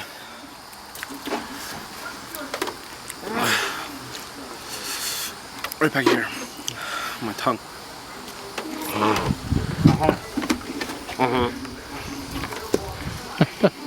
If you can see right here, he has 3 veins that's popped out in his head that have swollen instantly. What's up, fellas? It's your boy Wings of Redemption, and I'm bringing you a little Riot Shield Juggernaut gameplay here. You know, I'm already EMP'd. We were actually up against a 5-man clan here. You see the ELA clan, and they have Dark Beauty as well on their team.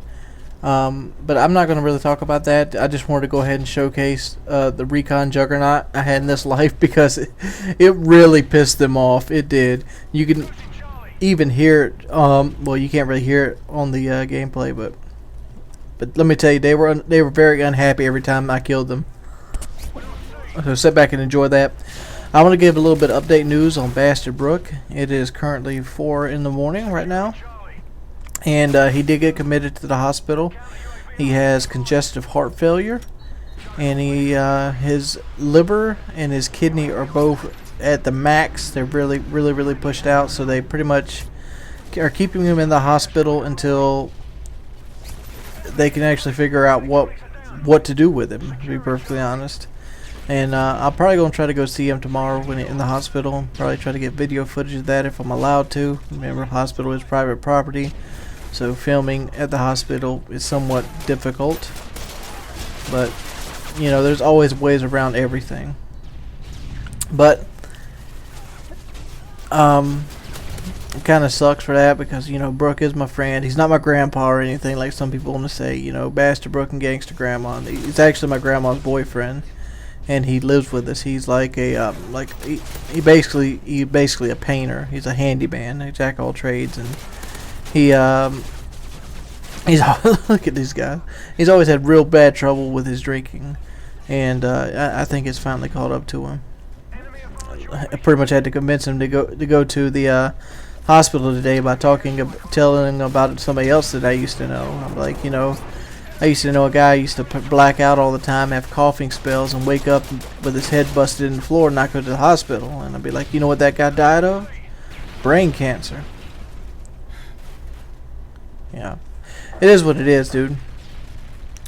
I know a lot of you want to see more DayZ. I'm going to be working hard tomorrow to get you that DayZ. I tried to get some tonight, but I kind of ran into a battle eye problem.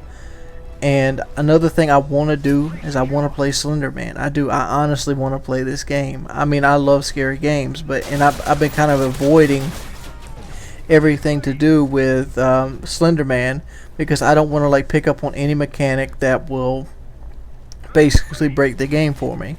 Like one of the things I realized from Amnesia was the music pretty much cued you when the monsters were there and when they weren't. Like, even if the monster seen you, as soon as you got out of sight, you blah, blah, blah, blah, blah, you know, there's only like a really couple tight scenes in Amnesia that really affected you. And like one of those scenes was when the monster breaks in on you while you're searching the room after the water stage. Oh, the water stage itself is rather creepy. But, you know, Machine for Pigs, hopefully it's going to be a better game. And hopefully I get to play Slenderman. And one of the reasons I haven't played it yet was because I'm having trouble with my webcam recording. And it's just finding the right program for it.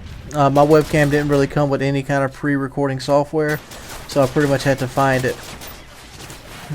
These guys are so upset. Look at that. Boom. Beautiful pre-fire. Reload. Love the Recon Juggernaut, dude. One of the funnest perks on the game. If they're going to bring a support back, I hope they bring the Recon Jug back, because this is one of the things I like to get on Modern Warfare 3 to do. It doesn't work for all maps or all game types, but maps like Underground here, fucking perfect. Just a little health update for Bastard Brook. Hope you guys have a wonderful day. This is going to be a morning video, and catch you guys later. Peace, pimps. White boy will give you his plaque. If Wings was like put under my eye for $1,337, I can totally see Syndicate being like, done, make it happen. I got that in my pocket. I raise you. Okay. 1337. I'm gonna eat this one right here without milk, and I'm gonna Have you sucker eaten one through yet? it. Wait, what if can't you wait eat the to whole freeze it. pack? What What you if say? we chip in together if you eat the whole pack at once, all of them at once? I don't think you can like physically do that. Yeah. You can There's try. only one way to find out. Have a little bit of faith in your stomach, man. I don't even know what these taste like yet. And I'm not, that's why I don't want to. They don't taste like anything. Let's get the first It one out of the tastes way like- before we start chipping paint. money in. No, you'll eat that first one and you won't even touch it. You won't even They touch taste it. like the devil's like. Oh god. All right. See, the whole point is it's going to be so phenomenally unpleasant for you that you're going to have no option other than to continue to eat them once the money starts rolling in. All right. Here it I was goes. gonna say this. One sec, a big shout out to Trout, you legend. Fucking hell, that was funny. Go on. Shout out to Trout. Yeah, we're having a bit of like a link war between each other. On your mark, get set, shoot nice. Get it going. Oh! Are you doing it? Mm-hmm. Do it, Frigate. There you Kind go. of tough. You gotta chew it up. I can't. You haven't put it in yet on the. Oh, there Oh, you he just put it in. Oh. He looks calm so far. Yeah. It's the I'm calm waiting before for the the storm. sweat this time. Is his forehead a little shiny? Wait, Yeah. Well, let me ask you. Yeah, do you it think just he'll happened. continue this well, like he did in the first 3 seconds of the challenge? You think he's gonna maintain? He's done it. So good. Yeah, I think so. Oh no, It's shit's about to go down. No. Here it goes. It's all downhill from here.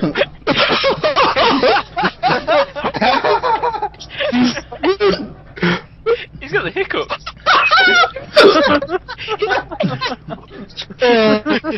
Oh shit. You're not allowed to drink. You're not allowed to drink. The hiccups are rolling in. Oh. Burping or hiccuping or something. This is a meme. Oh shit. This is a meme. There's 12,500 people on your subscribe. Oh my god. Wings is Oh. gonna gain like a couple thousand subscribers from this. And like $12,000. Oh. Right, eat the next one. All right, what's the money up to? Check it. Take the money. You got work to do. Eat the next one. Alright guys. Alright, we gotta send some money. We gotta send some money. Dude, I can I'm put gonna- $20 in. I'm I'm a sending poor I'm in too. We gotta get this man eating give some me the more of link. that shit. God. Oh, he's fucking banging his head against the wall. Oh my god. Badass. Oh my god. Would be an act of cruelty. What is he No. doing? Give me the link. Give me He's, the link. he's struggling to maintain. He's lost control. I'm behind. I just saw him bang his head on the wall. I'm gonna refresh the stream. He's just put his headset on for me. Yeah, me too. Oh Yeah. my god. My jaw is like on fire. I'm lying. These aren't ghost peppers. Right here. Is your jaw on $900 in like 10 minutes fire? Because it's about to be. Oh my god. Next one. He's like massaging Next his one. lymph nodes. Next one, Wings. Next one. Go, go, go, go. I see it. Wait, we Can't do need to another see one. how much money's been sent in. Alright, I just sent $133.70. Ah. This is fucking good right now. I Wings, you fucking love deserve a this. plaque. You deserve a plaque for this. Boy just single-handedly got Wings another pepper to eat. Oh, I told you it would happen. All the All right, big if he YouTubers eats in the another world, one, they if he make eats another one, I'll every send him the other single 70. This is too good, man. I'm not sure sending your money is nice to him at this point. It seems like a mean thing to do. Yeah, that's like Woody tipping a nickel. Look at he's suffering. Your pain is only worth $70 to me. Wings, You just peon. throw it down. Just throw it down the hatch. It's gonna be fine. Oh, he's falling off the chair. Oh shit! Oh no! Oh Oh, no! Alright, hang on a minute, down. guys. Let's hang on. Wait, what if he's really something wrong with him? Yeah, I know. This is like. Eat more! Does gonna someone get have his so many address to call 911? We can't kill him on We can't kill him on PKA. Oh shit, he's down. What the? What happened? Talk to us. He's back. Oh, he's back. Wings, I want the play-by-play. Yeah, we've got to describe what's going on. We thought we lost you for a second. It's over 9,000. I can't talk. I'm lightheaded. Alright, Wings, we got Oh, we got well, your you money in gotta there pass for out. another one. It's time to do the next one, man. We I got will the be money in there. sending money Oh back. god. This is a heartless bunch, man. None of them are like, "Are you okay, Wings?" All of them are like, "Do another one, faggot." Alright, man. Time for the next pepper. Do it again. But Wings, are you okay? No, I'm not. Then do another one, faggot. Oh god. Oh god, Oh, he's somebody like make a Tarzan. gif of that. Somebody make a gif of that. It's like Tarzan. Wings, you just went full Tarzan. You never go full Tarzan. Oh my god, this is fucking funny. Oh my god, this is. Woody, you were Man, worried the about longer you this wait, not being the best worse it's gonna PKA be. ever? You need to eat another one. I wish I had it on my channel too. Either way, Wings is put on a show. He'd have all the views right now. Dude. Ooh, I feel like I'm having a baby. Like a... You gotta eat the next one. Show us the packet of actual peppers. Wings, how much was that to buy? It was given to me. Shit, if you guys are giving $100 a pepper, I'll do it. I want that milk so bad it hurts. I'm fighting it. Dude, you need to eat another pepper. We got another $100 in there. There's already enough money in there. You got your second 100. Wait, check and see how much you've made from actual donors. How can we see? Can someone give me the link? It's his PayPal. I don't think we PayPal. just Oh, just his email address. Right. Oh, he went for the milk. That's okay. I'll forgive. Yeah, no, there's no judgment from here. Dude, I love that he's got milk like on his mustache, on like.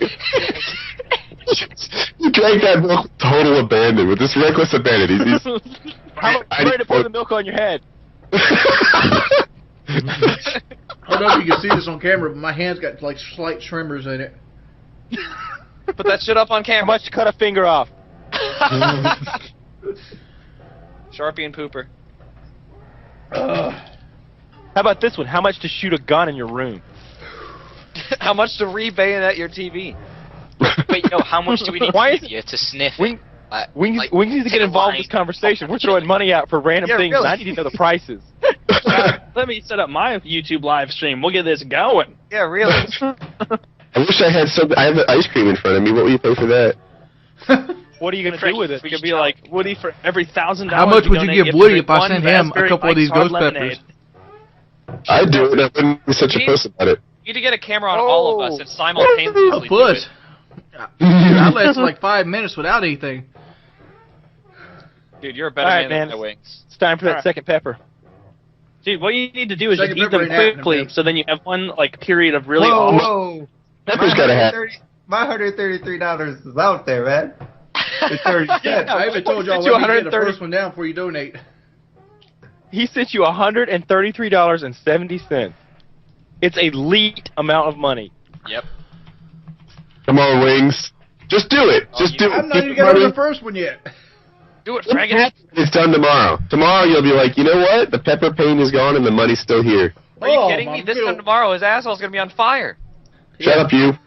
Yeah, I know, right? What the fuck is wrong with you, Lucky? Dude, come on, Wings. Peppers. More, Do it. more. Do it. More. Peer pressure is a good thing. I would never encourage someone to eat more unless, of course, they were getting paid gratuitously for the experience. So you should go for it. Just You know how many people have eaten these peppers and not been paid? Look at the position you're in. This is rare. What is wrong with his ears? Why is he doing that? That's what I said. He's fighting away the peer pressure. Is this how he like combats peer pressure? He sticks his fingers in his ears and takes his ears are he's a big proponent of the Just Say No campaign. Man, I wish I had my video. Am I broadcasting right now? Can somebody check? Yes. Because if I'm broadcasting, I'm going to look for the dog collar. Oh. Oh. Yes. That was funny as hell. I'll give you like $20 to do my intro. Woody, you are broadcasting. At full broadcasting, decibels. Woody. Yes, sir. Alright, well, I'm going to send my wife on a scavenger hunt. I'll be right back. Yeah, screw it. God, I wish I had something really gross to do. 5, 6, 8. Wings, my friend that has done this says you should wait about 10 minutes between peppers. That way that the first one won't, like, compound with the second one. No, you got to get them both out the way, because then his mouth has got to heal, then it's going to get hot again. Yeah, White Boy's got the strategy down, I agree. No, don't worry. I'm going to ask for addresses. I got 8 more of these motherfuckers. Y'all can do one. We're trying to pay you to do them. Calling us out to do the challenge. Dude, I'll do it. I am calling you guys out. If someone sends me a bag of 10,000 ghost peppers and says $100 this is going to become per a thing, wall, though. there will be an empty bag there the next morning. Taylor, I say you wrong. You don't know what this is like, dude. You know what I would do? I would bring a tube of Orajel with me. Huh? Remember how Homer Simpson did that one time? He like coated his mouth with wax. Merkel, that'll be the second time you use Orajel to last for hours. I know. The first time on my mouth, though. Oh, really? It affects your breathing. It does. It literally, like, you could feel it all the way down your esophagus. Like I'm talking right now, it's making it worse. It's like moving. All right, I gotta know, Wings. So there's a lot of people in this call right now, and we have pretty decent incomes, and we're just wondering if there is a menu of bad things that you'll do to yourself. Now, let's say I'm sitting down at a nice restaurant. You know, there's like 5 different kinds of steak. One of them's 30, one's 40, one's 60. Then there's that $100 steak. And I'm just wanting you to lay it out there. Like, what can we have you do for certain amounts of money? I don't know. I'm kind of lightheaded right now. I'm not thinking real clear. Yeah, he's not in the right state of mind to be talking about this. What about something random, like throwing a glass of milk on your head? No, fight chickens in your living room. Fight chickens in your living room. I'm sorry, that was hilarious. Let me jump for a second. Guys, my stream's going up and down, and my audio is a wreck, so I think it's a good idea to listen to the audio just on Wings' channel. But, because in my chat, it's just echo, echo, echo. I get that my audio is terrible. Hear me over on Wings. But I've got a dog collar in my hands for the video. The bottom of it both bowed, and, like, the doorknob barely... Wings is doing something. What's Wings doing? Uh-oh. Uh-oh. Wait, has someone paid it? Oh! Where are you going? I heard that. Oh, shit! You don't see it on the stream yet. Oh, shit! Oh, God. Oh, no! Oh, there wasn't even any damage. That was some pussy shit, Wings. No, he broke the door. Look at the door. Oh, shit! Oh, I see some more damage. Are you talking about like that?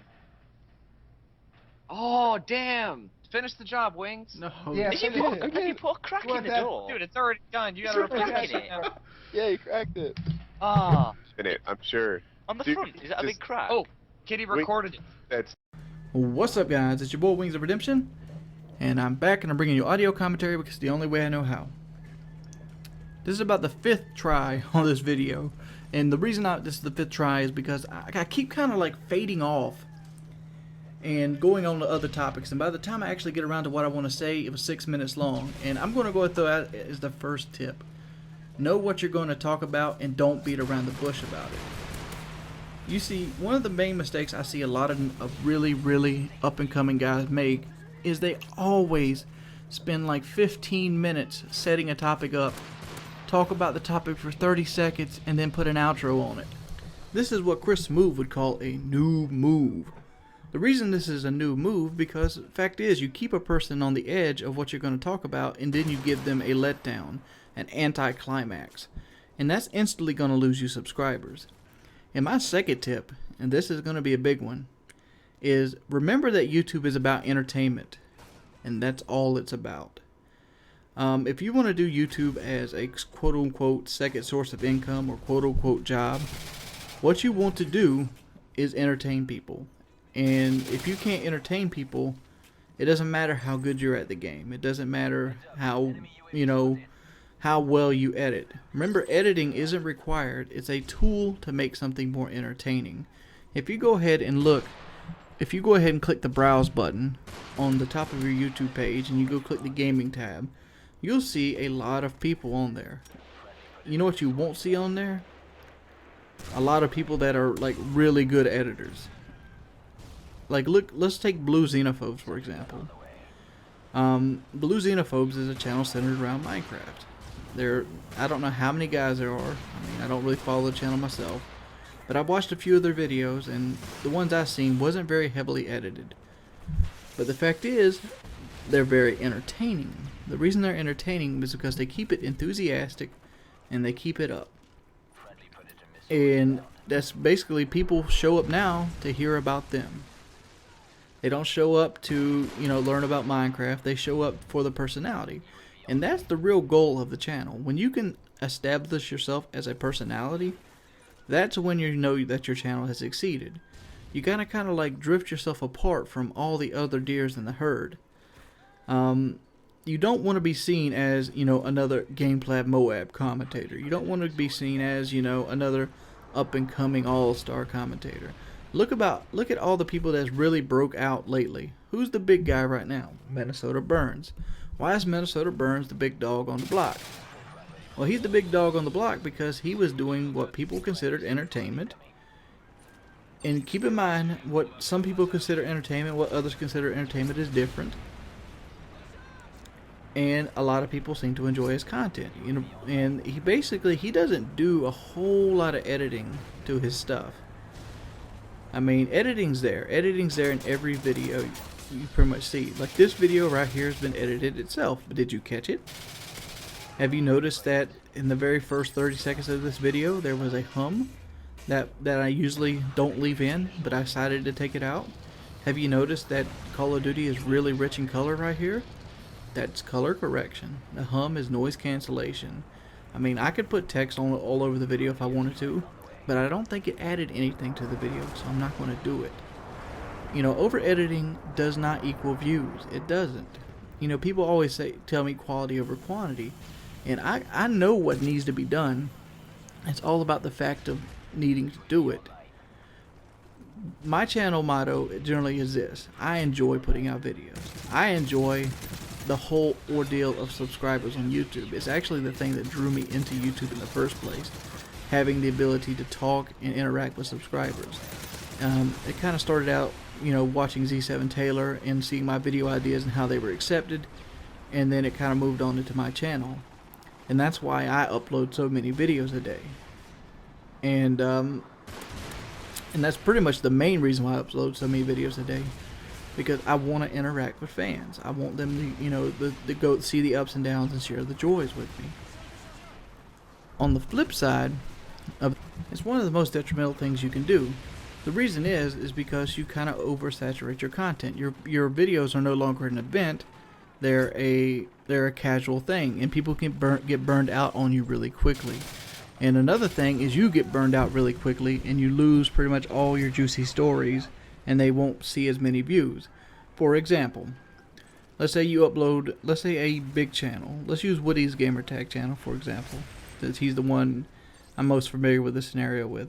If Woody's Gamertag would upload one video a day, it would probably make around 300,000 views. Alright? But if Woody's Gamertag uploaded 2 videos a day, it would probably net around 160,000 views each video, which in turn is actually 320,000 views.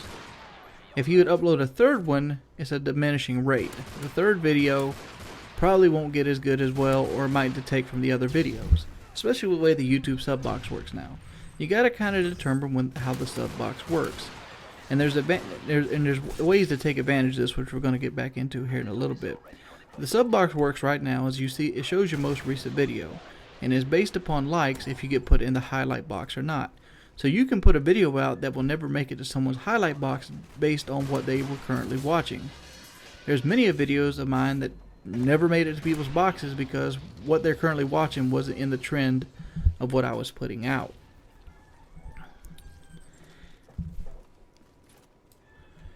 But what if that person actually wanted to watch your video? Well, one of the ways that you can counterbalance this is to basically have an upload schedule. I've never really told my upload schedule, which is a mistake on my part. But if most people will notice, my videos generally come up around 11 to 12 noon is my first video. My second video comes up around 5 to 5:30 in the afternoon, and my third video generally drops around 9 to 10 o'clock at night. The reason I do that kind of upload schedule is, one, you get a morning crowd, you get the evening crowd, and you have the night shift crowd. So you get a video for every one of them to see. A good example of somebody not playing the times right, it will get your videos lost in translation. Let's say you do get 15 subscribers, and you have 15 subscribers show up to your first 2 videos, and all of a sudden your third video you have, 8 views. Alright, well, half of your 15 subscribers, where the hell did they go? They might not have got your sub in your sub box. You might have uploaded a video on like an Epic Mealtime video.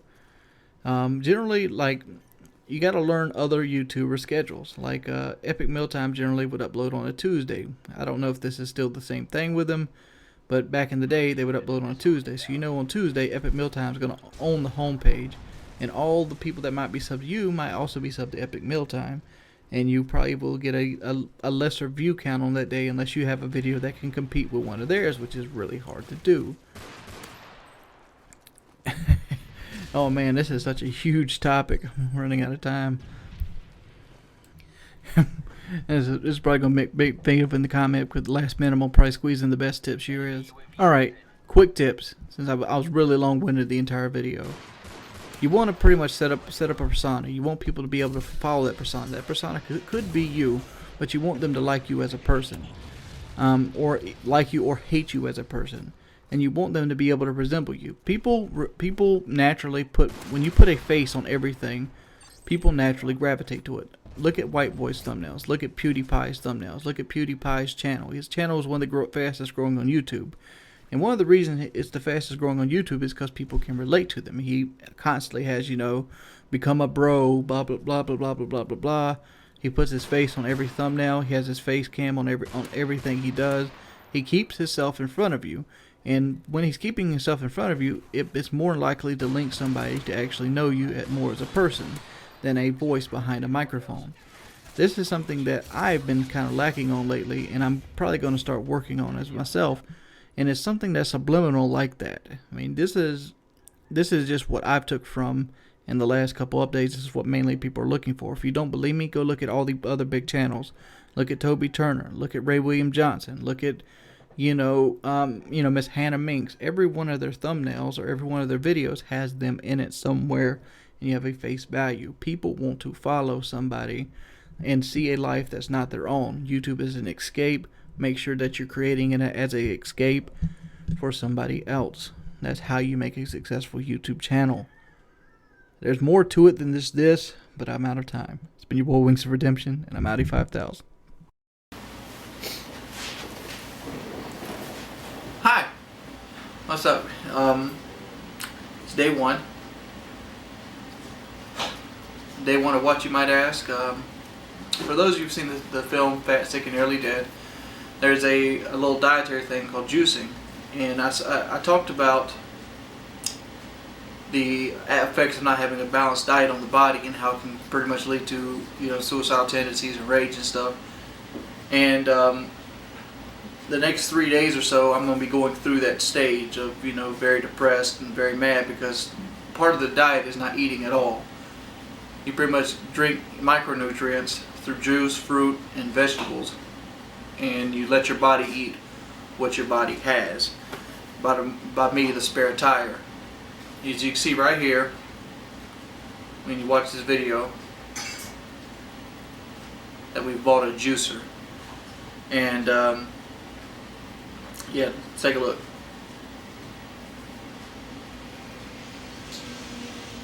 Now that you're back, what is day one like? Alright, it is 3:19 in the PM right now, and it's been 23 hours and 19 minutes since I've ate anything. We did take a juice. I did drink juice last night, and that was my dinner. And but today's the very first real day of juicing. I don't really know how it's going to work with the appetite suppressors. I'm hoping the appetite suppressors will help me in the antihistamines. Today, what I got to do is I kind of got to work out the actual diet plan. We got to kind of decide the system, how many times the juice we're going to do a day, because he doesn't really go over that in the film itself. He doesn't go over how often he juices. He doesn't go over what kind of juice he uses. He gives a couple recipes, and you actually can find a couple recipes online.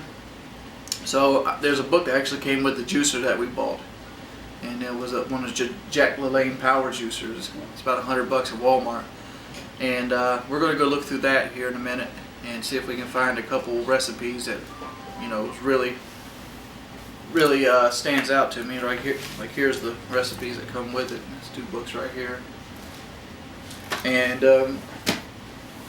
we're going to find something here. We're probably going to make 2 or 3 pitchers worth of juice, so we don't have to obviously keep cleaning the thing. And I'm going to periodically try to make update videos for the next, 10 days, because 10 days is the goal to it. 10 days without eating anything.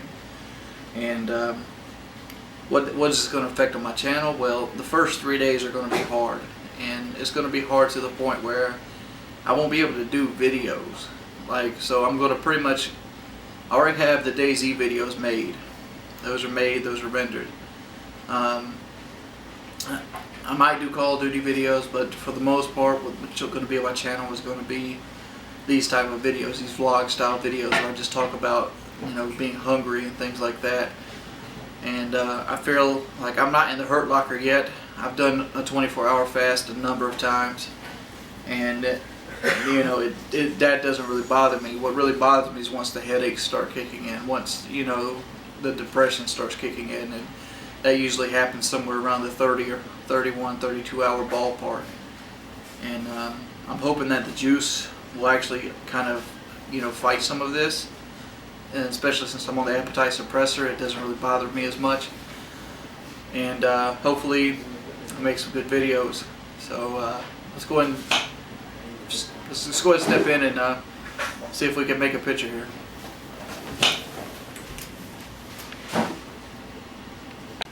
He ain't done it yet. It looks good. Now you better come eat your stuff. But see, I see what he's talking about now. You sit down and try to eat all that fruit, you could never do it. It'll take you forever. But if that thing was in liquid form, we could probably drink it in 15 minutes. We're gonna add watermelon and cantaloupe next time to it. You need to put your machine over here on that there thing. Okay. Whew. Don't worry.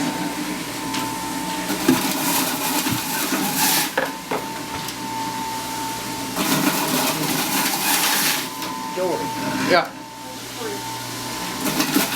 So what? I can't move it nowhere. Slide my head. Gotta wait to see first. Move that some. I'm getting a lot of juice out of them grapes. I think the grapes putting out more juice than anything. You got any peachy in here? Yeah. So this is a concoction of strawberries, peaches, grapes, oranges, and apples. Peach.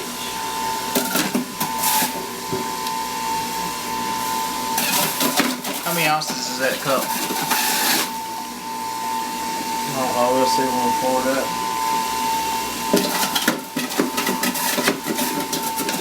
Kind of glad I got the bigger one now. They tried to get me to buy a $20 one that was like this big.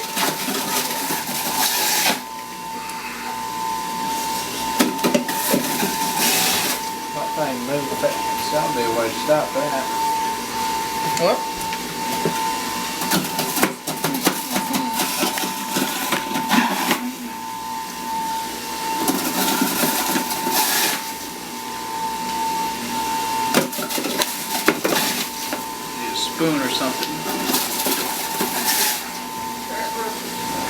wash my hands. It's gonna be right under Brook. What, stir it up with? Yeah.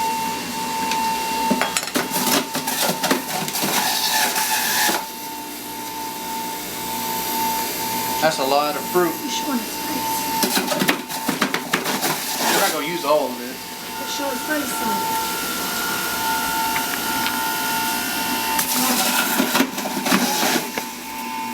Only side effect I know is it makes your hair grow wild. Makes your hair grow wild. That power juicing. Yeah. Jack LaLanne. It's starting to smell really good though. What does that smell like? It almost smells like it almost smells like what's those little candies, little gummy bear things. Go and flip it off and see how much it's gonna fill our picture up. I'm not sure she'll jack it up to 4 where it slams a whole slap at your fingernail. Yeah, we're checking Brook's sugar right now. Brook just got out of the hospital, and we're unsure what the fruit concoction that we're making is going to do to his sugar levels, because fruit has a lot of natural sugar in it. So we're going to test his blood sugar. That's what we're doing right now. If you can, Grandma, when it reads out, hold it up to the camera. Just turn it toward the camera right there. That's fine. 200. That's about 60 already too high. 60 already too high. So we're going to drink one of these things and test it again and see how much it goes up. I think it's my fault because the doctor gave me the new sugar medicine, but I think it was to coincide with that. Okay. With my Sure you didn't eat no pancakes this morning? Tell them y'all brought You ate some Tootsie Rolls, didn't you? Yeah. Ain't nothing. It'll be a smoothie by the time I get through it. And put the crust out. How is it, Shorty? It's good. Camera. Get that in my center. No, don't be lazy.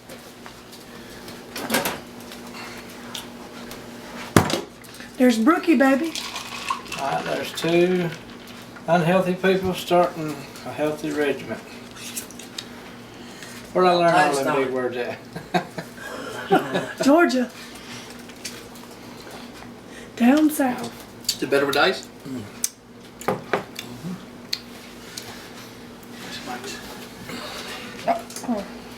You can taste it. Give me a cup. Get it. Get it. Get it, little bit.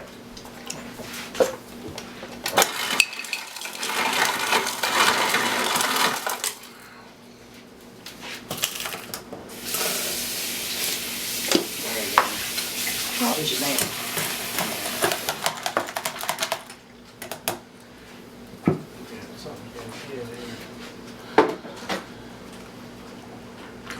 Is it good, Brook? Mm-hmm.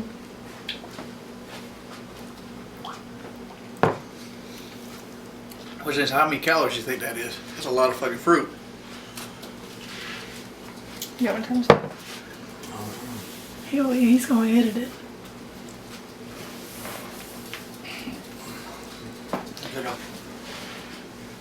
You can't.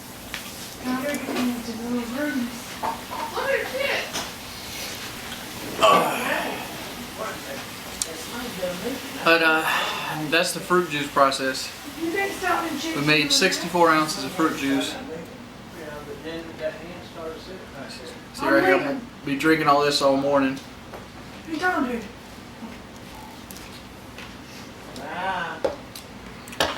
Like 64 ounces of fruit juice.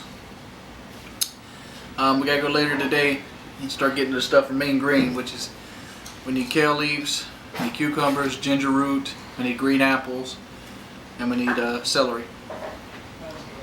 So yeah, if you could support me by leaving a rating on these videos, because next 3 days are going to be hell, so I don't know if I could actually upload the videos I need to upload. And hopefully I'll see you in 10 days. I hope you'll see me before 10 days over. Well, hopefully we make it. Peace.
That's how she wound up. Washing all the fruit. This is the fruit, since all we bought yesterday was fruit. One thing that I've learned through study is the fruit should not be taken as regularly, because it will spike your sugar levels. But we're gonna make a fruit supplement. I don't know how much it was gonna take to make. What do you think, Brook? Half a pitcher? That's what we should go aim for. But whatever this makes, we're gonna see. We won't use this bowl as a measuring device since we're rookies. We're rookies. We're noobs. We newbie, Brook. So next time, if we get a bowl, that only makes a half pitcher. We'd get 2 bowls. We're gonna put up a pitcher. I think it's gonna make more than a pitcher. Did you ever put that up when you said last night? Y'all doing that? What's up, pimps? It's your boy Wings of Redemption, and I ran into a little problem. It's 4:31 in the morning right now, and I'm sleepy a little bit. And one of the things I ran into was this. This is if you've ever seen the documentary Fat, Sick, and Nearly Dead, it's what you call the mean green. The only problem is the mean green is very nasty. Horrible. It's fucking horrible, dude. I mean, thinking about it right now has my stomach wanting to throw up. And the only problem is I have nothing to throw up but the mean green. And I'm not sure how many times I'm supposed to actually even take these juices a day. I'm like, I've almost come to close. I can't drink that again. I can't. It is beyond nasty. It tastes like grass. It does. It literally does. It's not like I'm immune to fruit, or well, not fruit, but not like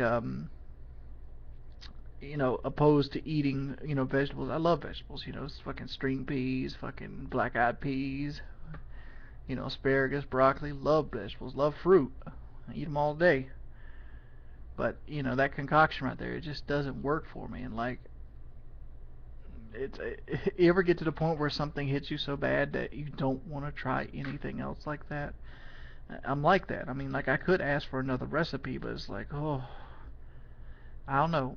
That's why I'm reaching out for you guys. Like, what could I do to keep on this fast but still give me the nutrients and energy that I need? I mean, the juicing fast is I don't know, dude.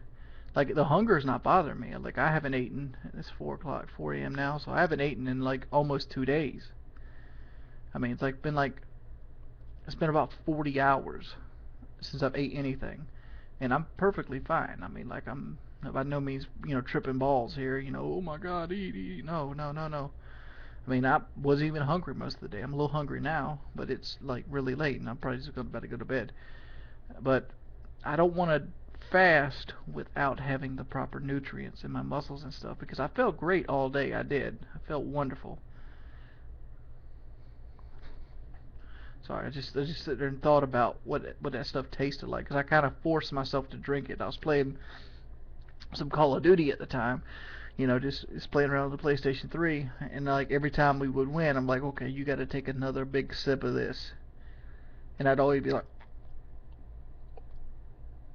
that it always every time I drink it, I get that feeling of, when that feeling where you're just like a dry heat where you're about to throw up. Like, that was me. I mean, that was me the whole time, and I was like, oh my Lord. I've had tremendous energy though. It's been resounding how much energy I've had. It's like the fruit shake was fantastic. It tasted great. I mean, there was some orange peels in it. I mean, I'll probably pill it next time. But the fact is, I can't drink those fruit drinks as much. I mean, and the vegetable drinks was bad. And the bad thing about the mean green is the celery taste to it. It tastes good until you hit that aftertaste. The aftertaste tastes like pure tea, grass, and celery. It is horrible. And I don't know what to do. I mean, I don't want to give up. I mean, I guess I'm going to force myself to go through with it. I'm sitting there questioning, different motives and stuff. Like, is this my body detoxing? Is this my body just rejecting it? Like, why is it like this? Is it just straight up nasty and I just don't have the gag reflex for it? Because I have no gag reflex. It's, it's almost asinine. But at the end of the day, even if I have to go back to just a low-carb diet, I still fasted for an entire day, and it's helped me get to my goal. I mean, I'm not trying to break any world records losing this weight. I mean, dropping weight fast would be great. It'd be fantastic. But I was kind of hoping to really go through with this series. So if anybody actually knows how to make a juice that tastes wonderful, that, you know, it isn't like a chore to drink, please let me know in the comment section below. But as always, it's been your boy Wings of Redemption. I'm just doing a little checkup here for you guys. It's currently what I consider day 2, which is closer to day 3, but I didn't really juice in day 1. I should be starting getting to the ballpark where I'm supposed to feel really bad. Well, I haven't really felt bad at all so far. So it's just the first day. I actually felt really good today. I mean, I did a lot of stuff I normally wouldn't do. I did 100 calorie deficit. I did 100 calories on the bike. I mean, that's what I've been trying to do. Instead of doing it all at one time, I've been trying to break it down. I do 5 minutes here, 5 minutes there, 5 minutes here, 5 minutes there. Generally, 5 minutes on the bike burns about 25 calories. And I've been doing that. I've been doing a little 25-pound weightlifting, just trying to get my arms built back up. And that's where I'm at right now. I'm gonna do another video update probably later on. There's gonna be a Call of Duty video sometime later on after this as well. And there's, you know, the DayZ video at 9 o'clock. So I'll let you guys know. But I'm going to bed right now. And hopefully you guys have a wonderful, wonderful morning. If you're seeing this when you're just waking up, you know, stay safe. As always, it's been your boy Wings of Redemption. Howdy 5000. Ain't a gang sign, is it? What's up, guys? It's your boy Wings of Redemption, and let's do some motherfucking math. You know, one of the things I like to do when I first wake up is actually look at the gaming news. And when I look at the gaming news, I go through a couple sites and a couple different venues. But this one site, this is on GameSpot, and it says Blizzard defends always online on Diablo 3. And let me quote you a little bit on this. Sorry if my voice is a little different. I just got out of bed. He goes, while we've never said the requirement guarantees there will be no cheating or game cracks, it does provide us help battle those problems. We have not found any functional cracks. He said, most important to us is that the online requirement is critical for long-term integrity of the game experience.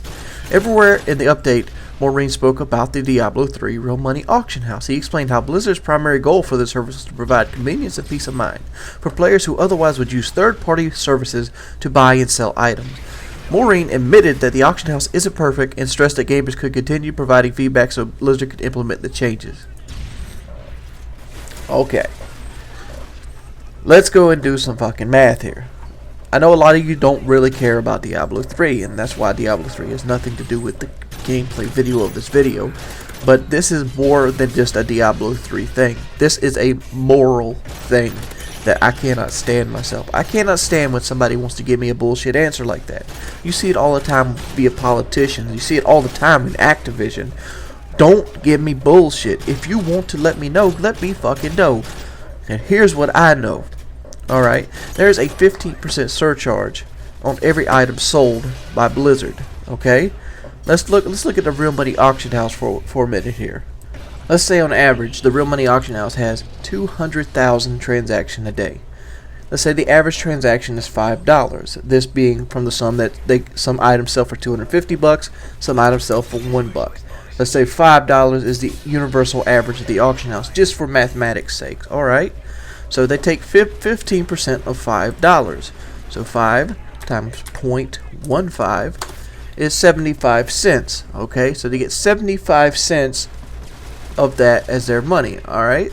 So 75 cents times 200,000 is $150,000 a day.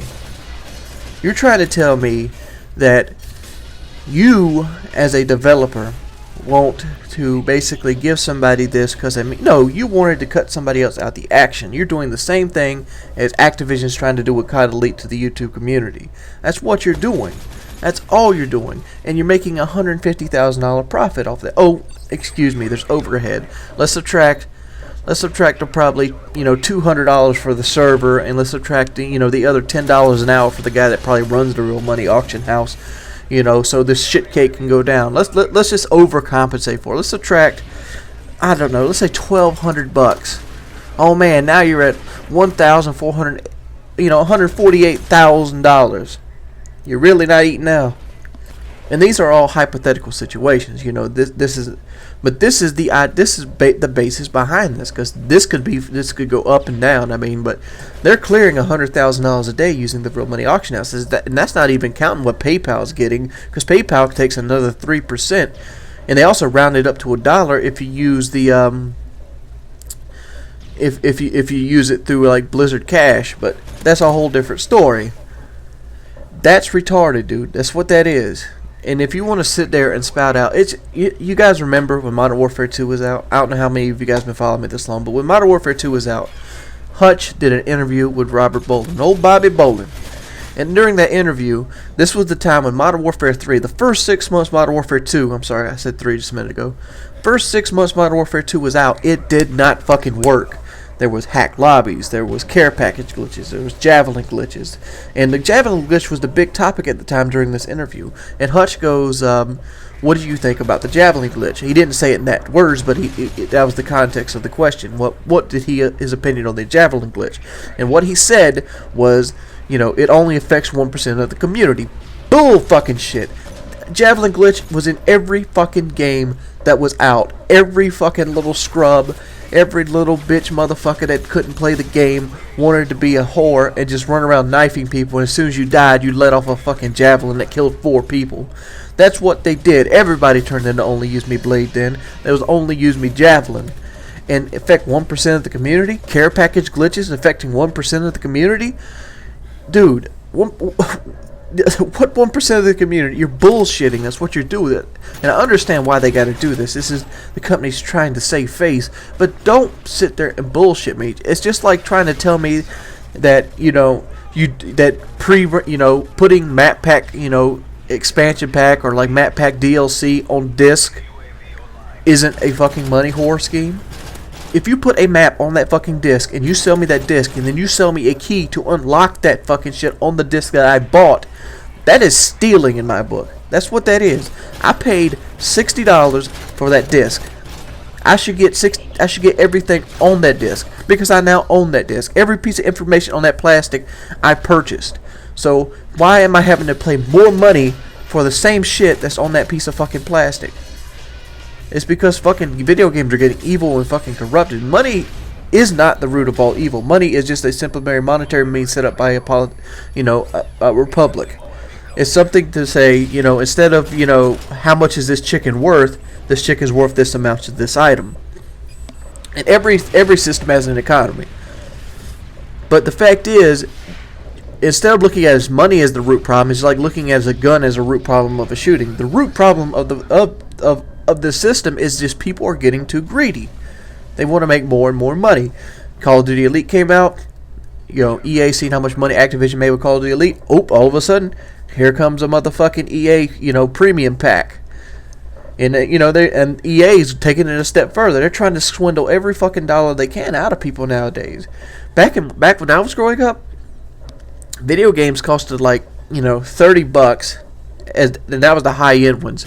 You had Action 52 and shit, which cost like $200. But, you know, $30 or $40. You know, controllers were $10, and the systems itself were like $100. Now I'm probably looking at spending like, you know, $1,400 on a system that probably costs less to make now than the regular Nintendo did back then because of assembly line creation. And then they're going to charge me DLC. They're eventually just going to start selling games in like fucking DLC packs. You know, you can buy the first half of the game for $15, and then you got to pay the second half for $25. And if you want to see the end of the game, give me your $30 fucking dollars, son, so they can make an extra $10 on the purchase. It's fucking bullshit. It's just like GameStop It's like GameStop trying to pimp out their fucking used games and make you think that you're buying a new one by constantly switching the new game and the used game shelf for each console. It is fucking horseshit. I'm out. It's your boy Wings of Redemption. What's up, guys? It's your boy Wings of Redemption, and I'm back. And I just want to talk a little bit today about the fast I'm going on. It's day 3, and this is supposed to be the bad day, which actually is kind of day 4. And I wanted to talk about a little quick update about what the fast has been like so far to this point. Like, I'm feeling really crappy right now.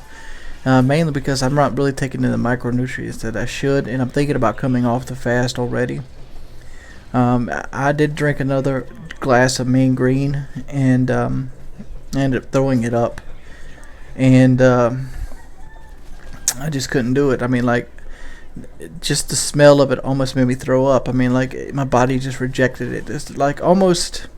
Has anybody ever had to go to the doctor to have like an X-ray done on your bowels, and they want you to like eat nothing but Jello and water the day before, and you get that liquid, that clear liquid that tastes like lemon, and it's like really, really nasty, and you gotta like drink like a whole like 8-ounce glass of it, and it gives you the poop real bad. That's kind of what it's kind of like that. It tastes like celery with a hint of lemon, and it has a huge bite to it. Like it has a huge celery bite to it, but I'm not really complaining about that. But I ended up throwing it up, and after I threw up the juice, it really hit me hard because I decided to drink the juice because of the micronutrients. So I think today I'm going to break the fast and maybe eat some grilled chicken or something. I can tell I've lost weight already though. Like that, I've went something like 78 hours without eating. And it's really starting to affect me. Like I should be getting into the stage where you get that zip of energy, but like I said, I haven't been able to drink the juice as much as I like, and I've been trying not to drink the fruit juice a lot because of all the natural sugars that are in fruit and all the extra calories, whereas like the big Mean Green shakes only got like 200 calories. But yeah, I think I'm just going to go back on the low carb diet here, because it's not like I'm giving up. It's not like I'm giving up on the diet. I mean, all I did was just took the advice of the film. If try it. If you fail, you fail. And I failed. I just can't do it. My body can't take that shake. And so I'm probably going to go back to a low carb diet, mainly, chicken and fruit and stuff like that. And go ahead with the detox period. And I have noticed a couple different things that's going on with me while doing the detox. Like this is going to be some strange stuff that I've noticed. Like for one, my poop goes from runny to like almost hard instantly. That's my stool. Another thing is I've noticed that like my body smells have gotten worse. Like for example, my underarms will stink faster, and like any place that sweat will like stink faster, and I think that has to do with like toxins leaving the skin or something. Because I feel like that's abnormal, because I'd get out the shower and like 3 hours later I could like smell my underarms with deodorant. Well, I didn't really put deodorant on, but I usually don't put deodorant on because I usually try to shower every day, and I don't feel like wasting deodorant unless I'm going somewhere, because who am putting deodorant on to sit beside the computer is not rational. But like normally it'd take me anywhere from 6 to 7 hours for me to start smelling my underarms of sweating, but like 2 or 3 hours later I can smell it, and I think that has to do with the skin detoxing. I've had an enormous amount of energy, to be surprisingly, more so when I actually drank the Mean Green juice and kept it down than today. And it was like really good, strong energy, and like it made me feel really well.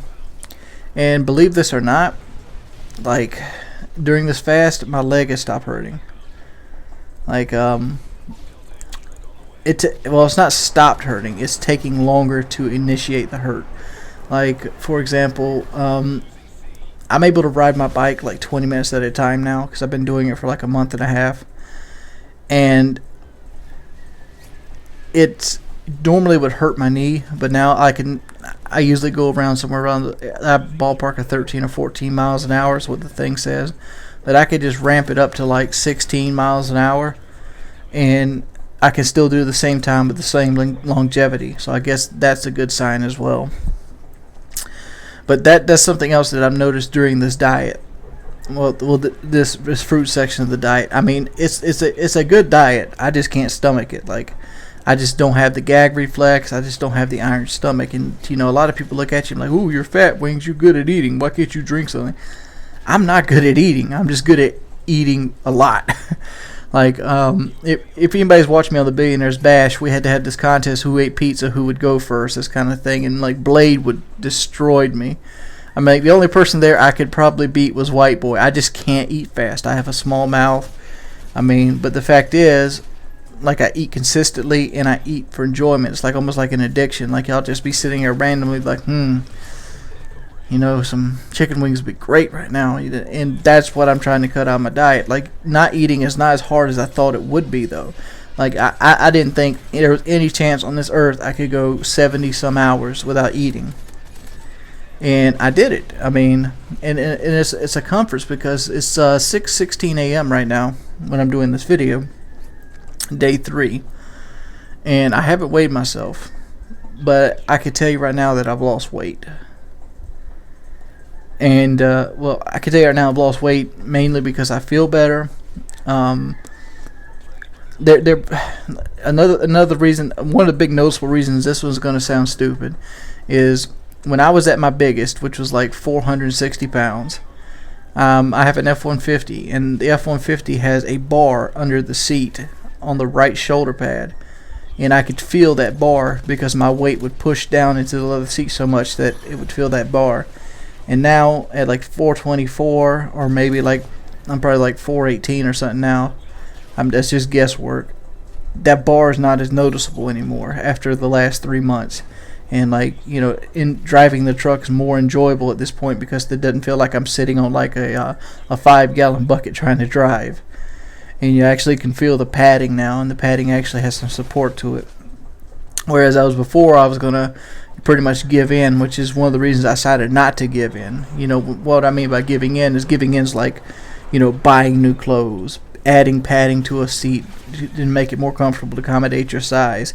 I'd see that seat, and every time I drove that, and I hated that seat as like a more of a reason to lose weight. I'm like, you can fix this seat so it's comfortable for you, and you'll gain more weight, or you can leave the seat and make it hurt every time you'd want to drive your truck, and it'll give you motivation to lose weight. And that's what I did, and hopefully I keep losing weight, and that seat feels better and better as my body shrinks, because the seats are designed to cradle you, and they can't cradle me because I'm so wide. And that's one of the goals, to be able to fit into the seat. And I can't wait till I'll be able to see like the difference in things, and like as always before, one of the other things I've always wanted to do was be able to buckle up without the seatbelt extender. I don't know, but it's been your boy Wings of Redemption. This is just a little update on my health. It's currently day 3 of the juicing. I'm probably gonna do a video log this afternoon that is going to show me, you know, breaking the fast or whatever. And hopefully you guys have a wonderful evening. And if there's anything you'd like to see, or any type of videos or questions or concerns, you can just always leave me a comment in the comment below. And if always, could you please leave the like button, a rating? It helps my channel tremendously. And it's been your boy Wings of Redemption, and I'm outie 5000. Peace, pimps. Alright guys, what's up? It's Wings of Redemption. I have my 2 babies here, and I want to show you a couple things. Let's go start out with this toolbox. Let me find the key.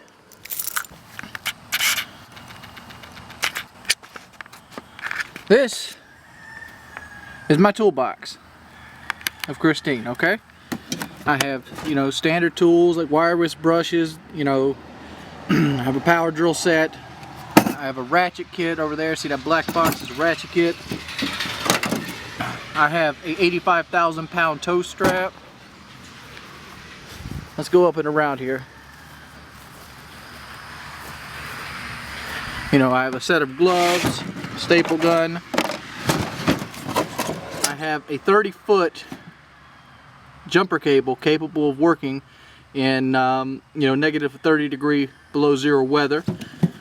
I have toe down straps. I have an extra set of brake pads. I have a serpentine belt. There's also an extra set of rotors in there.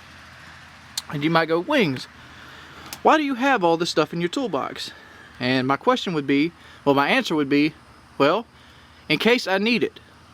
You know, you generally carry a toolbox on a truck so you can be prepared, so you have extra storage, so that the stuff that you want to keep protected is safe, and you don't have to keep it in the cab of the truck. Alright? But I think everybody would agree here that having this stuff is a good thing, right? I mean, if your battery dies or you need to jump somebody off, oh, right there's fucking jumper cables. If somebody is, you know, gets bogged down, there's a tow strap to pull them out with. If you want a place to put your hitch, it's right there. If you have your brakes go out, hell, there's a jack under the seat in the truck. I could change the brakes on the side of the road. Some other things that I like to keep in my vehicles. In the cab. Alright? Other than your standard blue iPod jack, I like to keep a flashlight. It's a Maglite 4D. I've had this thing for years. You can see it's got some wear and tear on it, but guess what? It's still as strong as the day I bought it from Tractor Supply. And here is where the video actually gets good. I also keep an extra set of 4D batteries. Here's where the video gets good. Alright? One other item I never leave home without is a 45 caliber handgun. Well, why do you need a 45 caliber handgun? You're not going to shoot anybody on your way home. You know what else I might not do? I might not pull anybody out of a ditch. My brakes might not go bad, and my battery might hold strong. But you don't keep things around because if you need them. You keep them around in case you need them. And I look at this. So right over here's the clip. See, I don't keep it together. The reason I don't keep it together is because, well, one, it's the law. You can't keep it together. And two, it gives you time to think about what you're doing. Do I really want to shoot whatever I have to shoot? Alright? So, this is a tool. That's what this is.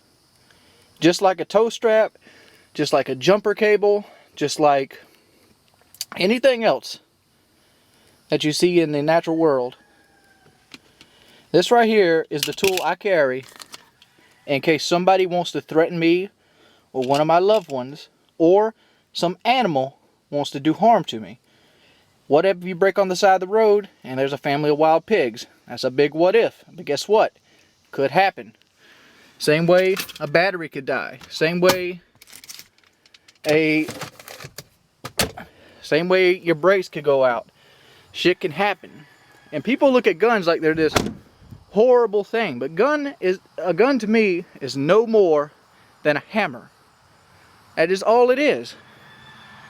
You don't need a hammer every day of your life. But when you do need a hammer, you need to own one, right? And people want to talk about gun control with the Colorado stuff and everything else. The dude's crazy. What do you expect? I own a lot of guns. I do. I love guns. I love the idea of guns. But you know what I haven't done? I've never once killed anybody. Look. There's a hammer. That's a rubber hammer. There's a hammer. I could kill somebody with that. I could jack them right there in the head. I could beat their brains in. I bet you this would suck worse than getting shot by a gun. The point is, a weapon, a rifle, or like in this case, the news are going after assault rifles. The people are all up in arms about it. And you know what? Rifles only amount for 4% of the actual homicide. This is the FBI statistic. 4%. And that's all rifles. That's hunting rifles, that's hunting accidents, that's everything. 4% of the population, or 4% of all deaths that are homicides, are rifle related. So, why are you cracking down on such a small percentage? Because a gun can kill somebody easier than a hammer? A gun can kill somebody easier than more people than one hammer? Well, that's when you step your game up.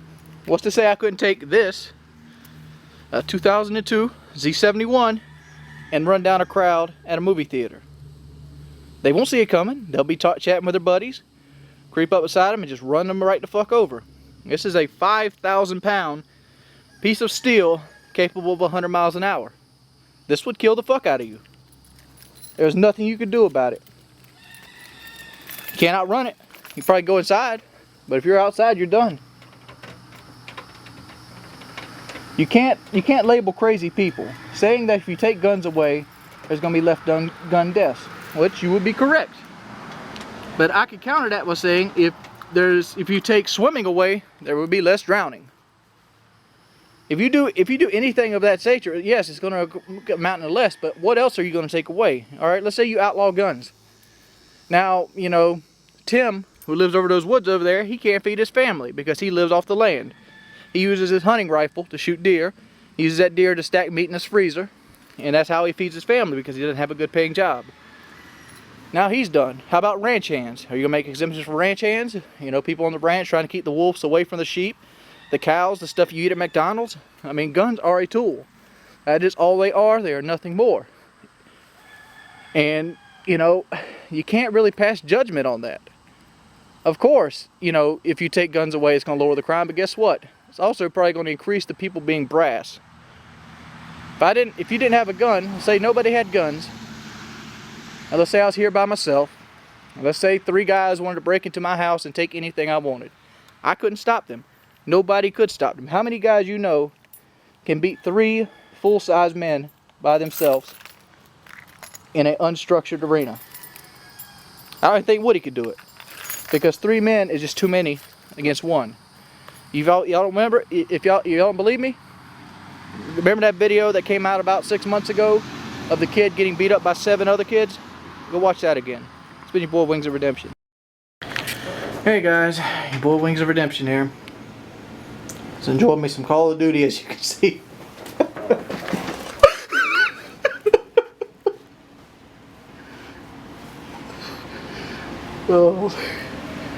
Well, I was playing some Black Ops with a couple of my boys, and we ran into a team that wanted to talk mad shit, 6 versus 3, and I got a little upset and I kicked my door inward. As you can see, you can see right there, it got the hinges bent backwards. You can see right here, I mean, that the screws are still in the fucking wall. We didn't actually take the screws out. So there's another one. Those screws in the wall too. There's a piece right there of it.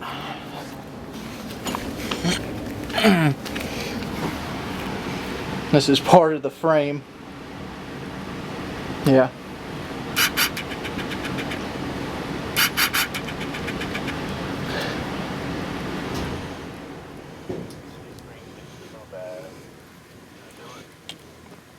I swear to God, they were sitting in the back of the map, like sending messages to their friends saying, "Oh my God, I'm playing Wings of Redemption."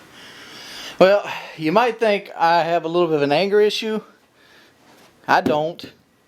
There's the frame of the door right there. Well, part of the frame. Call of Duty just turns me into an evil person. What's up, everybody? It's your boy Wings of Redemption. And people wanted me to talk about young people dating, but young people shouldn't date. You shouldn't date unless you have your own vehicle and your mother or father doesn't have to go with you. That's just my little thing there. Because what are you going to do? Take your girl to the monkey bars? Nah, pimp. I'm actually going to talk about my very first job today. Well, my very first official job. Official job means paycheck goes on, you know, tax returns and things like that. My very first job was the International Grocery Association, or most people know as the IGA. You know, you'll notice the IGA from the really shitty commercials.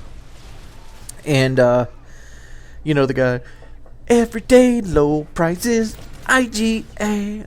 Yeah. I got an IGA job. I pretty much got it sight unseen because they needed help basically. And let me tell you, I will never work at a grocery store again. Grocery stores are generally, I think I worked 3 days at the IGA as a whole. And to this day, it's probably the only job I've ever quit. And the reason I quit was it was so mind-numbingly boring. You talk about a boring job working at a grocery store. I mean, you pretty much front shelves all day. If you don't know what fronting shelves is, it's basically people that go by, they pick up a can of like pork and beans and they knock like 3 cans over, 4 cans, or they keep picking up the cans and they take the one in the front and the ones at the back are pushed back on the shelf. What you got to do as a storefronter is you got to restock the shelf and you got to pull it forward so the labels are facing outward so everything looks neat and orderly. You also sometimes have to take everything off the shelf and wipe the shelf down to get dust off the shelf. Those 2 tasks right there are probably 75% of the job, taking shit off the shelf and putting shit back on the shelf. The other change is price changes. Instead of like, you know, just having one set price under the cans, like, you know, these cans are $1.59. IGA seems to want to put labels on every motherfucking can. So if the can gets separated, you can still know the price of the label.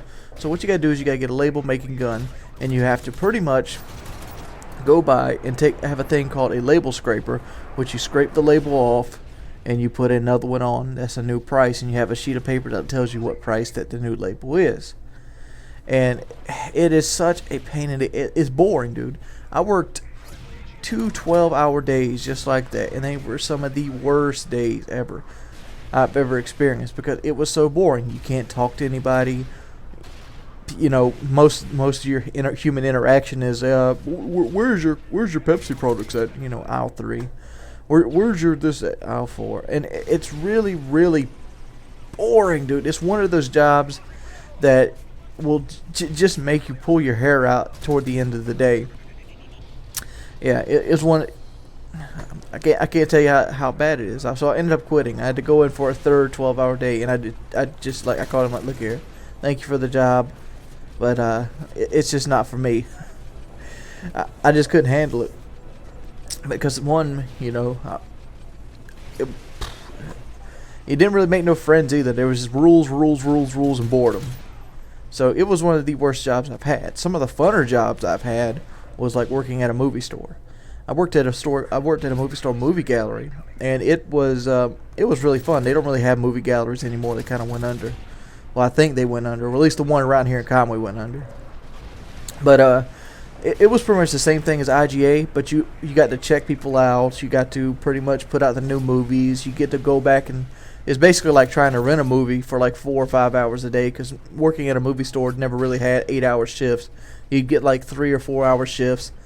You go in, you'd wipe some shelves down. You'd pretty much make sure all the movies were behind the right movie boxes, and you see if things are out of place. And every now and then you'd change the shelves over. But that job was mainly standing around and talking. So that was a fun job that paid more than IGA. So if you want a first job, don't do grocery stores. Grocery stores are some of the worst jobs. I think doing grocery stores or McDonald's are 2 of the worst jobs you can have. The funnest job I've ever had was Domino's Pizza. Being a delivery driver, all you do is drive around, listen to music, and deliver pizza. And then every now and then you got to take order or like do some pizza on the make line. But after that, you know, even like the closing time of like a pizza place is a great time because you're chilling out, hanging. Most of the time you go out, well, shit, the pizza place I worked at was right beside a bar, so half the time the bar would give us free stuff like chicken wings or iced tea or whatever, and we could just go hang out at the bar after we got off work because the bar hadn't closed yet. So yeah, pizza's fun, grocery stores suck. That's the moral. I would do it manual, but it's not. It's a boost launch.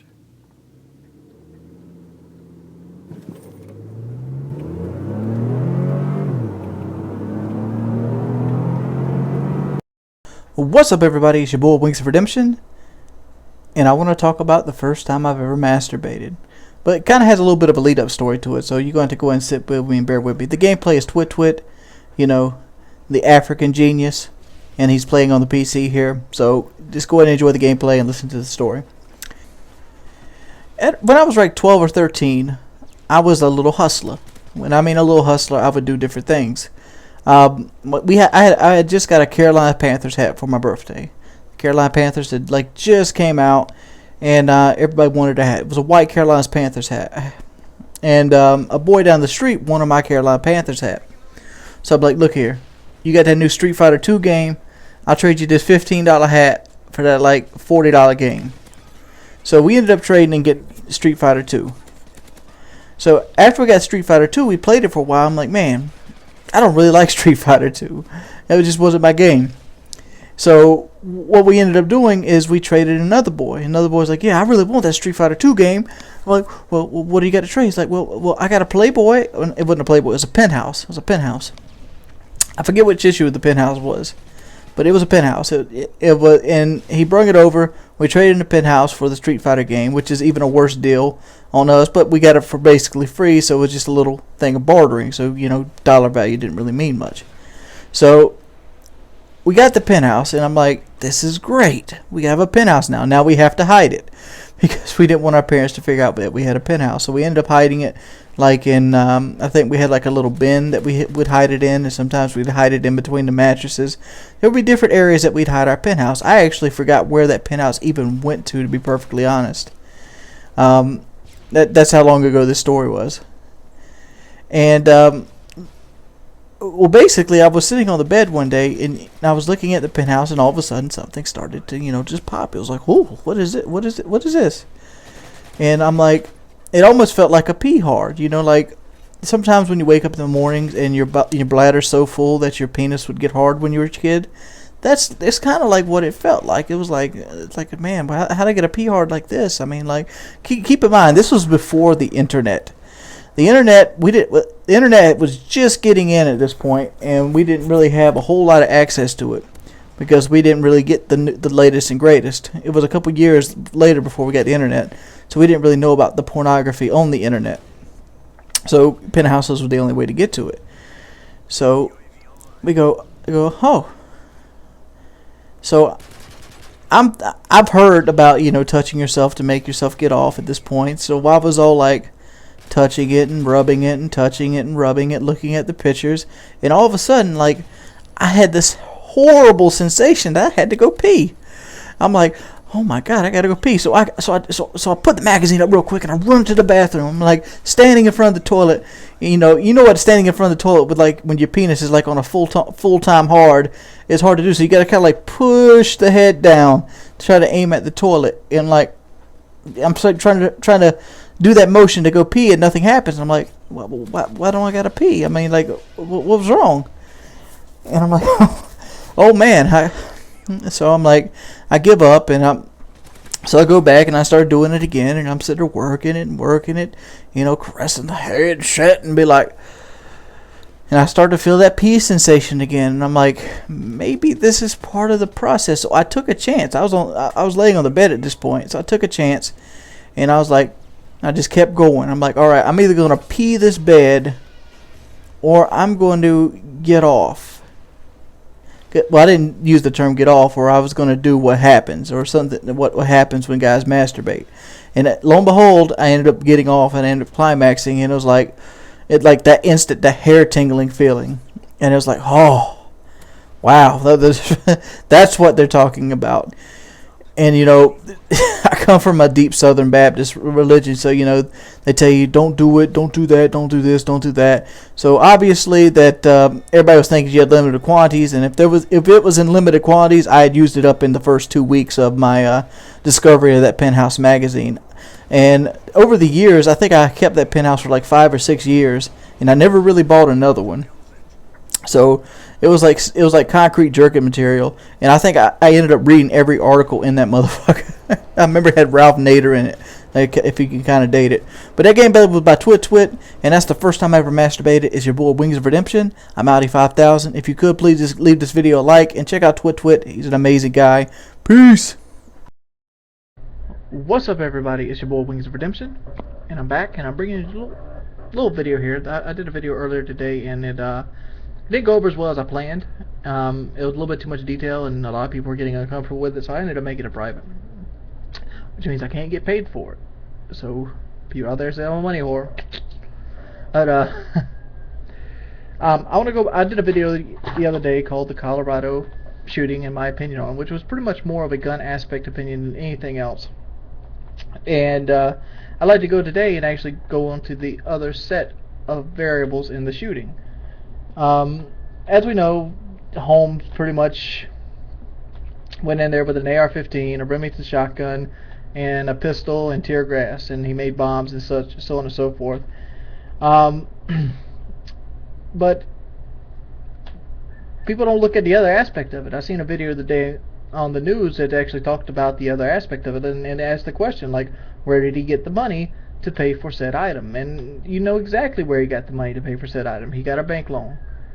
And people instantly talk about guns should be harder to get, guns should be harder to get, guns should be harder to get. But the fact is, to get a gun, you've got to actually have money to pay for it.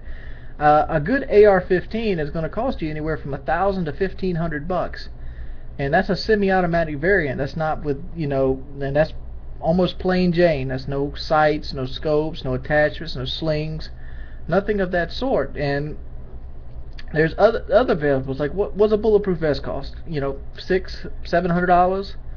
What's a Remington shotgun? You can get an 870 shotgun with 2 pistols. That you're looking at, 2 Glock 40s. You're probably looking at another $1,000 to $1,500 right there. I mean, he probably had $5,000 or $6,000 of, you know, equipment there to make it and break this tax, which he never planned on paying back. But the fact is, like, why did the banks give a medical student who didn't have a job a $6,000 loan? Why? And you don't really think about the other end of the consequences on this. I mean, what happened with the other thing? What happened? You know, a few years ago, we fell into a recession. That recession, in turn, destroyed the housing market. You know, people were losing their houses left and right, left and right, left and right. You know, and the part of that recession is what spawned the Wings of Redemption channel, because I got laid off from my job during that recession because they cut orders. And a lot of jobs did this, and a lot of people got laid off, a lot of people got put on unemployment, and, you know, a lot of people still haven't rebounded from that even to this day. And it's been, what, 3 or 4 years later? And the banks are still taking risk. And, like, how can a guy that's unemployed, has student loans, come in and basically get a $6,000 loan? What did he use for collateral? And how's the money made that easily to people? And, like, nobody thinks about that aspect of it. I mean, the fact is how easy it is to get money from the banks, or how easy it is to get money from someone else, or how willing somebody is to make a buck off of you. It can really screw you. I mean, like, hell, just look at buying a car, for example. You can go to a car lot and get screwed out the ass, and now all of a sudden you owe like $30,000 or $40,000, even though you have something to show for it. You still owe $30,000 or $40,000, and sometimes people that make these purchases aren't even sure if they can pay it back. And in the long run, that's how the bank has to add fees. They add fees to, like, the ATM machine. They add fees to, like, checking. Checking accounts no longer become free. There's maintenance fee. Fee. And nobody seems to think that if they had a higher criteria for handing out loans, that there'd be less weapons bought in the point of mass murder. Everybody seems to be harping on the fact that, you know, guns have one purpose, which is to kill, just like a hammer has one purpose, which is to drive in a nail and remove a nail. Because something has a purpose doesn't mean it has to be used for that purpose or in that demeanor. Yes, guns are made to kill people. They are. But in the same way, a gun can save a person's life. Here's a scenario. This is a military-based scenario, but it's a scenario. You have a guy. He's walking across the field. All of a sudden he gets hit in his Kevlar vest and he's down. His buddy has a squad automatic weapon. He uses that to shoot at the assailant across the way. The assailant instantly ducks because of fear of death. His buddy now can become and rescued by the medic as long as the other guy keeps supportive fire on him. This is how a gun saved a life. You could think in the same aspect that a gun almost took his life and the Kevlar vest saved his life. But the fact is, without another gun in that situation, he would have been dead 9 out of 9 times. You know, or 9 out of 10.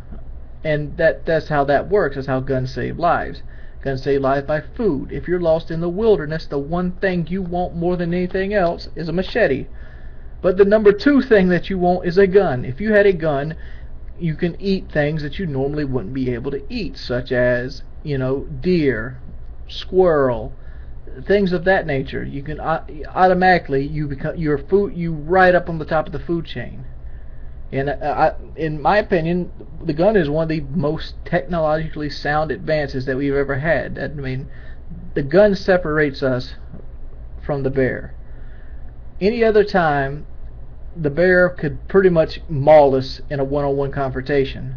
Not anymore, because we used our brain to create something capable of killing the bear. And it almost kills me every time I see a video on YouTube where somebody, you know, shoots a charging grizzly, or you know, somebody's hunting whatever, makes a good shot on a thing, and they're happy about it. The comments are just filled with people like, if you didn't have that gun, you wouldn't be. You know, if the bear didn't have that fucking 2,000 pounds worth of muscle, he wouldn't be worth a shit either. The fact is, we don't have the muscle mass of a bear. We don't have the, you know, the speed of a bear. We don't have the endurance of a bear. What we do have is a bigger brain than the bear. And that gun, and knowing to bring a gun to deal with a bear, is the advantage of having a bigger brain. But let's go back to the Colorado shooting, for example. You have a guy that spends, you know, I'm gonna say $6,000 or $7,000 on equipment to basically shoot up a place, and he does reasoning unknown. I don't think any of us are James Holmes. Any of us know what he was thinking when he decided to do this, or why he decided to do this. I have a good idea. I mean, if I was to do something like this, it'd be one reason, and one reason only: exposure. They're basically giving him everything he wants. He wants to go down in history as like a Jeffrey Dahmer. He wants to go down in history as like a John Wayne Gacy. He wants to go down in history as these kind of things, and he wants that Osama bin Laden fame. Everybody knows who Osama bin Laden is. Before September 11, 2001, nobody knew his fucking ass. When I say nobody knew him, he was not a worldwide celebrity. Now, you could say Osama bin Laden, every person in the room will know who he is. And right now, anybody, you could say James Holmes' name, or you see that orange hair with that blank look on his face, you know his name.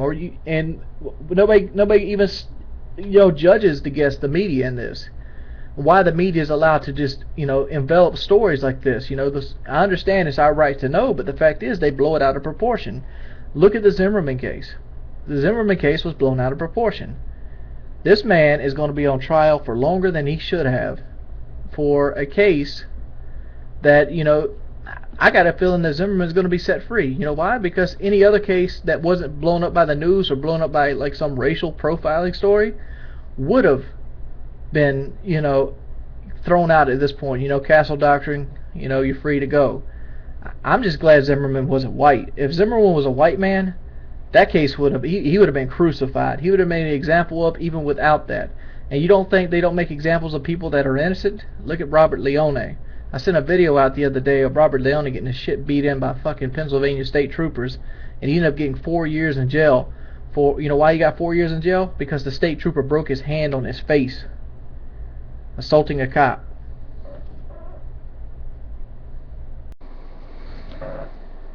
Hi.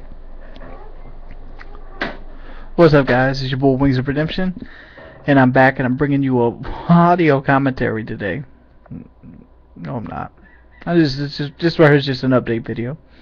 Oh, what? I've been doing this on Twitter lately with very little success. Hopefully, I got 2 people. But what I'm looking for is, let me go ahead and just show you.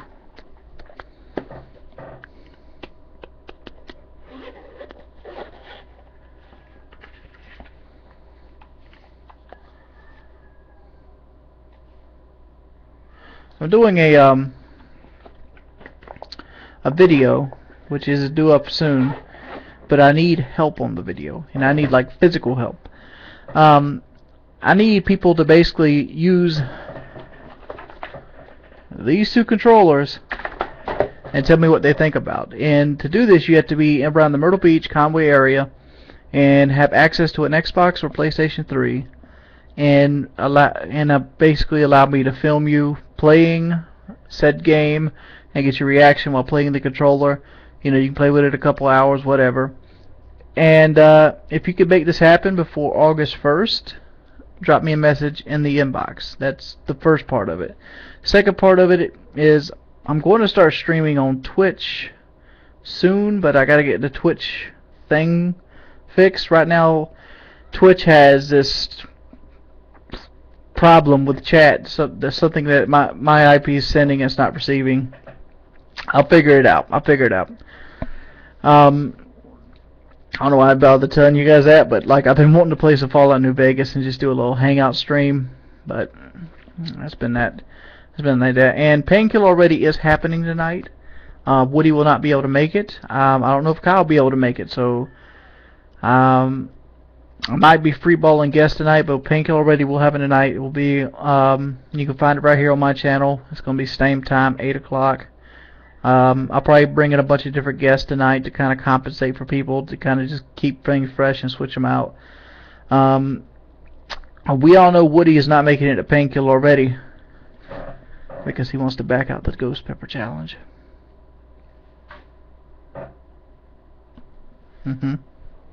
I keep looking over there because I'm looking at my second monitor. That's where the thing's recorded on. So don't bother me on that. So, and also another video I got planned for the day, hopefully coming up, is how to get sniper gear quickly in DayZ. This video is going to be a little controversial, and I would have it going up before this video, but the servers were down when I went to actually go and record it. But me and Lefty have actually devised ways to actually get sniper gear rather quickly without having to go all the way to fuck up north. And it involves killing people, but you just got to know how to hunt your prey. And like everybody talks about killing, you know, bean bandits. You know what a bean bandit is a person that would kill people with like hatchets and stuff. I mean, I've done my fair share of killing hatchet guys, but you know, nothing is as fun as big game. And big games have big sniper rifles and big, you know, M16 ACOGs, you know, FALs and shit like that. And those guys are the fun guys to hunt. And stay tuned for that. We also have a dual survival PK thing coming up at 9 o'clock tonight. For those you haven't really caught on, I upload my videos generally around 11, 5, and 9. I usually do those 3 variables. Obviously, webcam videos go up right away whenever I need to do a webcam video. And I do webcam videos when I just feel like talking. And that's pretty much it. So let's go ahead and sum all this up. If you're around the Myrtle Beach to Conway area, or you can get here within the next week or so, and you're willing to, you know, test out a Scuf controller and maybe be in a video, drop me a message on YouTube or even on my Twitter. I'll probably most likely see it quicker on my Twitter if you want to leave that message. Painkiller already is going to be happening tonight. Woody will not be here. Kyle's uncertain. So you know, guest ideas would be great as well. In that retrospect, Twitch TV's messing up on me, and I'm hoping to get Slenderman out here soon, because it's not because it's popular. I actually want to play the game. It's been a while since I played a really good horror game.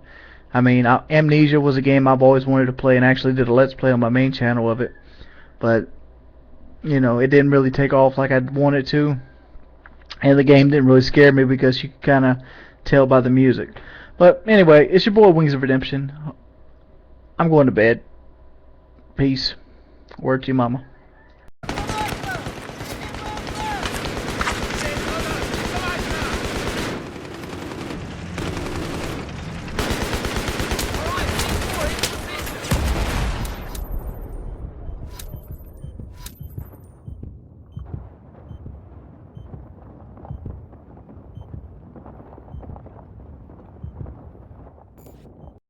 What's up, guys? It's your boy Wings of Redemption, and I'm playing a little Blacklight Retribution. Blacklight Retribution is a free-to-play game you can get on Steam for $0. That's right, you can play this game 100% for free, and it's actually a really good game for what it is. It's better than some first-person shooters that I've actually paid money for. So this is going to be my first impressions of it, because me and my buddy Lefty, we jumped on last night. We had a pretty good time. I mean, I had a better time when I was actually hunting Lefty through the actual little wall hack glasses. I don't know what they're actually called. They're called like VG Vision or something like that. But it was a fun time doing that, and I really like how their take on the domination. Whereas, you know, you can capture it by standing around it, but if you do like a little mini game, which pretty much takes your character 100% out of the game itself, you can very easily, you know, capture it within like 3 or 4 seconds, opposed to like the 60 seconds it normally would take. I really like the idea of these goggles as well. Even though you're going to constantly be switching back and forth to see where the enemies are coming from, it doesn't ever give you the idea that you felt like you were cheated in a spawn. For example, Call of Duty, you feel cheated every time somebody flips around and they have a, I don't know, like a spawn behind you. Whereas this game, you're constantly you could check and see where the spawns are at, but you can't do anything with the glasses up themselves. And that interior high is the problem. I mean, it's not the problem, but that's how the balance works in the game. I mean, there's many times I've been caught with my glasses up and I'm just 100% dead. And how fast paced the game is and how fast people move, is very easy to get caught with your glasses up. So it's pretty balanced. It never feels like you're 100% trapped. I did play the first Blacklight, Tango Down, and I say this one's a vast improvement over that one. Blacklight Tango Down had like these infinite health stations that you pretty much could camp, and there was like these sentry guns in the spawn to protect from spawn trapping. But the fact is, what most people ended up doing was sniping from their spawn, and you could never get to them, and it became a slow game that naturally ended with time. Whereas this one, they have a really good and well out spawn system. I think this is one of the best spawn systems I've ever played with on a first person shooter. Never is there a time where I feel like somebody has spawned right behind me and, you know, instantly, you know, drubbed me in the back of the head with a thing right here. Oh, look at me fuck up with that's just me right there playing with the PC controls. You know, sometimes you just lose track of it.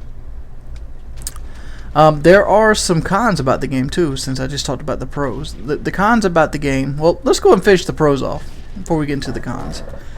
One of the pros I have with the game is, another one of the pros is I love the customization. You pretty much have one weapon. It's basically your standard, you know, night rifle. That's what I think that's what it's called. It's called a night, you know, assault rifle. Kind of looks like a Scariest, but you can change like the receiver, the barrel, the gun, the magazine. You can change your equipment, the boots, the helmet, and they all have pros and cons. And I really like the fact that there is pros and cons. So many times a game will give you nothing but pros and become like this, you know, uber all, you know, one-shot kill game. Whereas this one takes some, you know, 3 or 4 bursts. You can possibly kill with one shot. Pretty much every headshot is a kill. But you can go for that route where you put like a scope on it and put a lot of like recoil reducing stuff and just plaster a guy toward the head and get quick kills that way. Or you can go like, you know, straight up body shots. Like this is a body shot build I have with a burst rifle with an ACOG scope on it. That's what the ACOG scope looks like.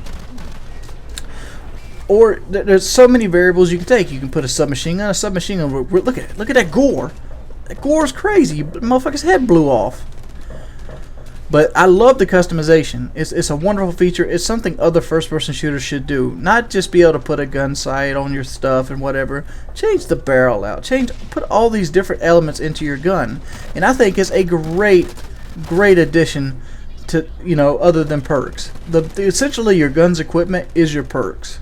But they're not red, so they're not really like black and white, plain and simple that you can easily, you know, pick out, oh, well, Ninja Pro gives me dead silence. No, it kind of like, you know, you run a little bit faster, but your recoil's down this way. And it doesn't really give you values, which makes it seem to make you want to play around with it more. But there is a con to this game. And, you know, not everybody will agree to this con, but it's one for me. And that's the mech suits. I don't think I've seen a mech suit yet in this video, but I'm pretty sure there's somebody with one. Mech suits are like these giant walking, I'd like to refer to them like as Big Daddy suits. And you know what I mean, Big Daddy suits like in Bioshock, where they're just impervious to bullets. They have 15,000 health. They're basically kill streaks is what they are. And you pretty much have to go get your kill streak, you know, stinger launcher at the shop. There's 2 shops in both sides of the map that you can buy like extra health or re-ammo up or thing like that, and you get points to buy in these shops by actually killing people. And if you get I think it's 800 points, you can actually buy a suit, which you'll see people win. And the suit has like a missile launcher and has like a minigun. And people like to get in this suit and like sit on objectives, or like to get in this suit and just like camp on one side of the map and wait for people to spawn somewhere relatively close to them and just gun them down. The suit doesn't have access to the wall hack goggles, but it is strong. It's super strong. And when you're playing like the game of domination and you got like 3 or 4 guys that's running this suit, it's really, really noticeable, and it makes it really unfun, at least for me. Obviously there's ways to take them out. I've heard the flamethrower does a really good job. The Stinger armor rocket does a really good job. But the fact is, if enough people continually run it, it's going to ruin a good game just trying to get these suits out of the way. But that's my first impression of the game. It's worth picking up because it's fucking free, and it's really fun to play. It's your boy Wings of Redemption. I'm 95,000. Why, hello! It's me! It's me. It's that W-I-N-G. I don't know. Oh, I figured I'd be doing a little weight loss update, and I figured I'd do a little weight loss update on maybe some Call of Duty. One of the things I've really recognized lately is that my voice kind of seems to be really bland in some commentaries. And I know why it is. It's mainly because I do some of them at night. And it's like I'm fighting to put a video out before I go to bed. And it's like, oh, you know, just the whole broke down robot crap.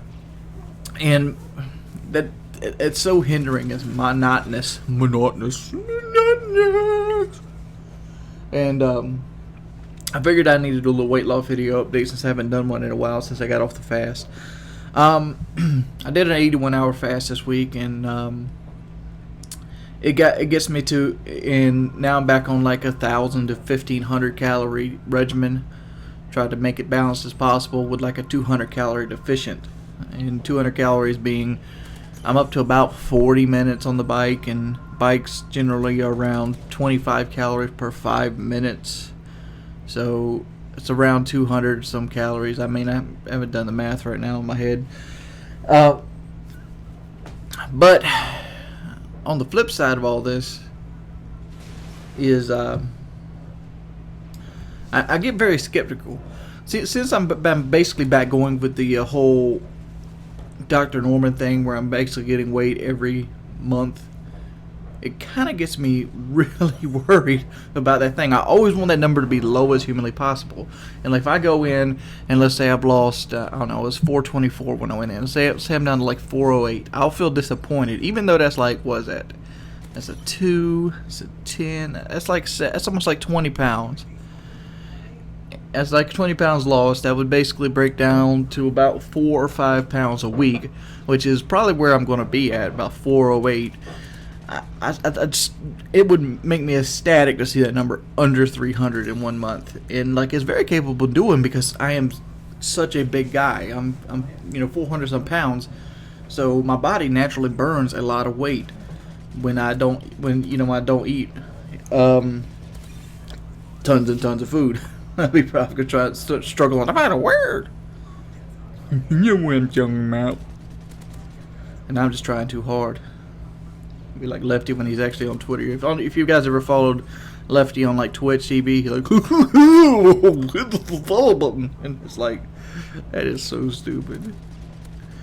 Oh man, and I'm still on the diet. I'm actually waiting on my brother. My brother is supposed to be getting a gym membership.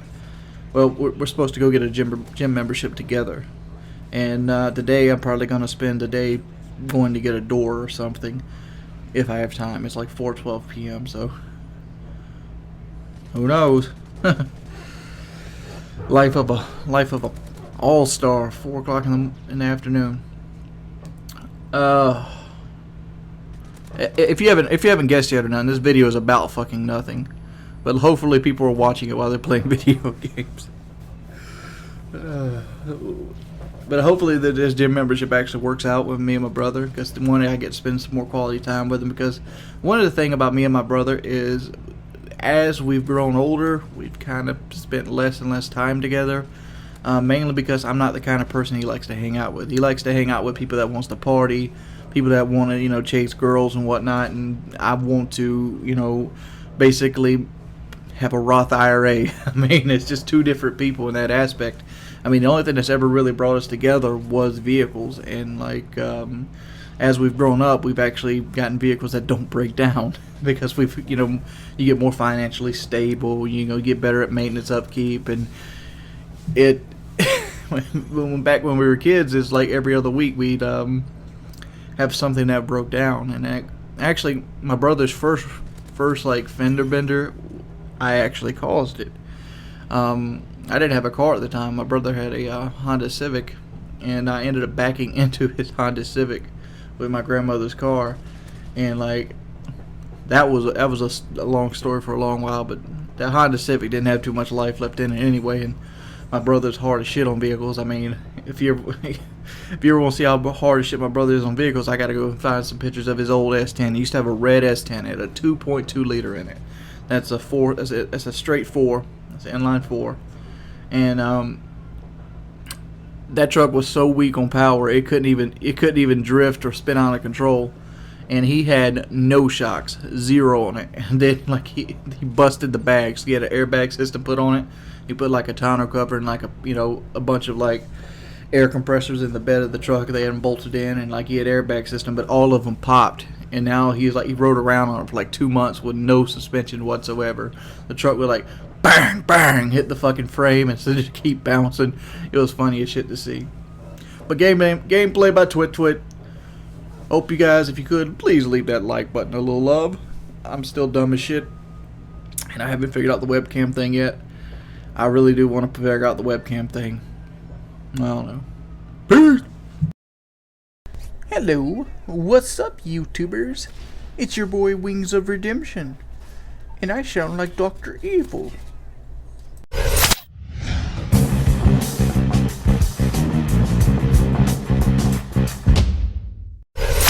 Okay, we're back, and I'm not going to be doing that voice the entire time. Oh, a lot of people want me to talk about where YouTube is heading and where do I think it's going to head in what direction, and what do I have planned with YouTube. Okay, where is YouTube heading? As we can see, more and more people are going to basically be moving away from television. There was a survey on ABC News yesterday that said 63% of people actually get or watch their movies via Netflix streaming or some other site such as Zune, Amazon, or pretty much a streaming site versus going to the movie theater. That means less than half of the people that go to that means movie theater viewership is down by more than half. And that, on top of things that happen like such as the killing in Colorado, it's going to put even more of a damper on the movie theater as a whole, if that makes sense. Well, what is going to happen? Well, eventually the movie theater is going to go away. It's not going to happen overnight. It's not going to be like this. It's not going to go away as fast as the video store. Why? Mainly because the movie theater has more profit and it's a much more enjoyable experience, whereas the movie store pretty much had to buy the movie and had to rent it out 20 times to even make profit on it, and you know the deal. And eventually everything's going to go to the internet. And the reason that is because television has kind of run its course, and television is trying to stay relevant as much as it can, basically by having smart TVs that can connect to the internet and things like that. And eventually what's going to happen is the older generation is eventually either going to start dying off, or they're going to adapt themselves, and TV is no longer going to be as pertinent as it used to be. Or it's not even that, it's already past that point now. TV isn't as pertinent as it used to be. If you would have went back to the early 1990s, TV was everything. A big TV ad was, multi-millions of dollars. Well, obviously, the big money right now is still in movies and television because people are paying the big bucks for the ads, the advertisements. But as you notice, and a lot of you have noticed, that YouTube has started putting ads on these things, and premium ads, not just shitty AC/DC warehouse shipping companies like when I first started out, but like Budweiser, automotive places, Lucas Oil. I mean, big names are getting into the advertisement game now, and they want to get the most bang for their buck. And what's going to eventually end up happening is Hollywood is going to start cutting back salaries in the entertainment industry. And what that's going to do is that's going to lead them to the other industry, which is the internet. The internet is pretty much going to replace television. Back when let me go ahead and tell you a story based off that. Stay with me here. This is gonna sound really stupid, but remember, I was like 13 here. When I was 13, I used to be a huge Limp Bizkit fan. Loved me some Limp Bizkit. I know somebody's gonna be losing respect for me. I don't even like Limp Bizkit anymore now either. I mean, but the fact is, when I was a kid, I enjoyed them immensely. And their new album came out, which was Significant Other, and the hit song of Significant Other was Nookie. I heard Nookie on, I think it was an MTV thing, and this kind of shows how relevant it is because I've seen it on MTV. I didn't hear it on the radio or whatever. And I've seen the video, and I liked the song so much. So every time I got home from school, I would watch MTV in hopes that they would play that music video again. This is back when MTV actually played music videos, and Total Request Live soon came along, and so on and so forth. And I started watching Total Request Live to see how far Nookie would go up the charts. It's almost like rooting for my favorite home team. And nowadays, if I wanted to listen to Nookie and it came out yesterday, I could have it on iTunes the day before and not have to buy the album at all. Albums are pretty much a collector's item now, and a part-time frisbee. As much as before, you'd have to buy it even more. See, people have progressed. Technology has progressed. You know, album sales are down, but, you know, single song hits are up, which basically means that, you know, putting all your effort in one or two songs on an album is up compared to beforehand, where you had to make a good album to actually make a completely good album to have a good album. You know what I'm saying? But the fact is, if I wanted Nookie now, I could download it on iTunes. It'd be instant gratification, and instant gratification is what YouTube offers you. If you want to see a show about a car, you punch in car shows on YouTube. There it is. And what I'm afraid of as a whole is what's going to happen in that point when the Hollywood money actually gets to YouTube. People think YouTube is ruined right now. YouTube is just added advertisement and advertisement dollars to it. You haven't seen what's basically going to happen once Hollywood gets into it and they start over advertising it. You're even starting to see it now slip in with these short films. You see these short films that come up in parts, and you see people, you know, pimp them out and things like that. And as soon as one of these short films takes off and gets a hit, another one's going to happen. Another one's going to happen. It's going to continually clone itself over and over and over again. Just like some people made some of these remakes, then the remakes made some real money. All of a sudden, almost every film you see comes out is a remake or a rehash of something else. Mainly because Hollywood's out of ideas. They're trying to find new ways to spin off the same content. And it's kind of like the Call of Duty scene in a way when you go to watch a Hollywood movie, because it's generally the same shit you've seen before, but in a different package, if that makes sense. But that's where I think YouTube's going to go, and that's why I'm not worried about YouTube dying off anytime soon, because in my book, YouTube is the future of television. Mainly because it can be anywhere. Everybody has a laptop now. Everybody has some sort of handheld device that can get on the internet.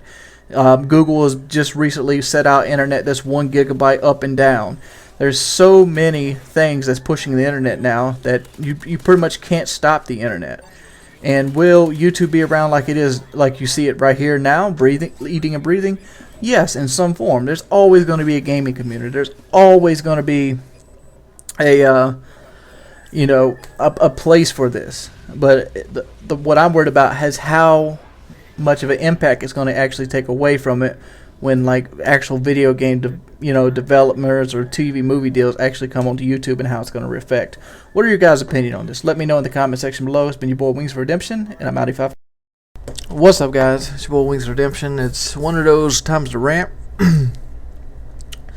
Oh man, I just got done watching the Xjaws video. And we all know what the Xjaws video was, because he puts out like one video a month. So, and this isn't about Xjaws. It's more about, people as a whole. One of the comments on the Xjaws video was that people with 1,000 subscribers make the best videos. And I'm not saying that people with 1,000 subscribers don't make good videos. I'm not saying people that with 1 million subscribers make good videos either. All I'm saying is people are so hard up with this notion, this nostalgia that, being the underdog, being trendy, being the hipster is the way to be, and that's what you are. You're being a hipster. Let's go ahead and look at this. This is what I was talking about right here. It says, "Fuck you, Xjaws, sincerely, Troll Arc staff." Or as you can read, I've responded to him, seriously dude, you're that much of a troll follower that you consider yourself a part of some elite group. There's nothing wrong with this commentary and it has nothing to do with what other grudge you hold against XJaws. And more of this happens. This isn't just this conflict. I mean, I don't give a shit about this conflict. It's whatever. It's childish. But it happens over and over and over again. It's like people going saying the Browns are my team or this team, my team. You know, you live in South Carolina. The Pittsburgh Steelers, you have no stock or anything in them. Quit saying that they're your team. They're your favorite team. You enjoy the Steelers.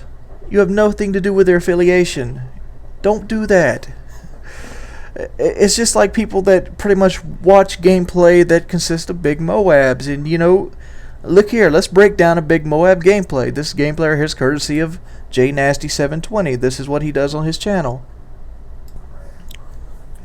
As you can see, this is right here is what I get thrown in my face a lot, that, you know, you're not a good COD player. Well, I don't really like Call of Duty, to be perfectly honest, but even then I can see what this is. Like, if you look, one thing about Modern Warfare 3 is when one person's in the spawn will not flip. But the fact is, only one person can be in the spawn. This is new to Modern Warfare 3. You originally couldn't do this in other games. Alright? So we have a guy that's obviously got really good talent. He has a lot of hand-eye coordination. And he's pretty much shooting people as soon as they spawn. This is essentially the same thing as we used to see in a Black Ops, you know, demolition room. Let's look at Black Ops demolition right now. As you can see, he pretty much just takes out the whole hidden element of, you know, surprise and just straight up kills them as soon as they spawn. If you go back and look at the JNasty video, matter of fact, let's go ahead and go back and look at the JNasty video. You'll notice that every time he catches somebody, they've already started their sprint to come out of their spawn. Just keep up a look. I think I showed this a little bit more, but I just randomly selected in the video. Is you'll see the first instinct for anybody to do is to sprint as soon as they spawn. It's something that just built into us when we're playing Call of Duty. And there's the first person that shot at him the entire video. Obviously he's good. He has the route planned out, but most of the videos consist of him running the same route over and over and over again. This does not make him a bad player. Don't make me sit now making him a bad player. He has figured the game out and he knows exactly what he's doing. And I bet you money, every time he sets on and he tries to get one of these game plans, he has a route that's predetermined, and that route's predetermined based on experience of spawns, experience on how people react to their spawns, and things like that. This is essentially the same thing as demolition spawn trapping. It's almost the same thing as like the Birdman spawn trap. Look at this one. I mean, this one basically takes it down to its root, but it's still the difference. Just a little bit of variation in between. You have... And then there's like 4 levels of the spawn trap. There's what I normally do on mission, and then there's what JNasty does, then there's just what Birdman does, and then there's what that Black Ops video is. I mean, it's all essentially the same thing. It's basically learning and controlling the game and taking advantage of what the game's mishaps actually is. Developers are actually the one that's letting us down, not the actual players. But all this video was actually to determine is that, you know, I see it day in and day out, people sending me Moabs, people sending me, you know, Moabs based off how many seconds in the gameplay. Like for somebody the other day sent me a Moab that was, it's like 171 second Moab, and I'm like, why not just call it what it is, dude? Like a 3.5 minute Moab.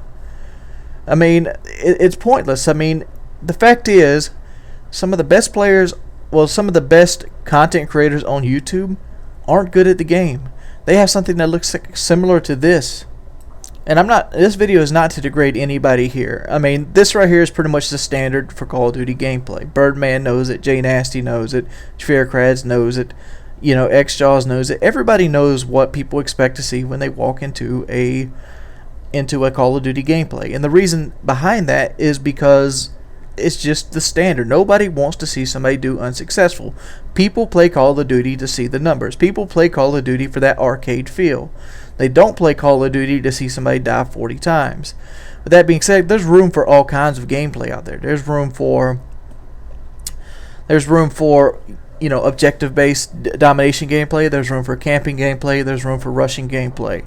And you know, it bothers me that so many people are so hung up on a certain style or a certain way or a certain group or a certain thing that people can't look past and actually see what the person is behind you. This is just pretty much a message to all the commentators out there that pretty much are building their stuff around centering gameplay.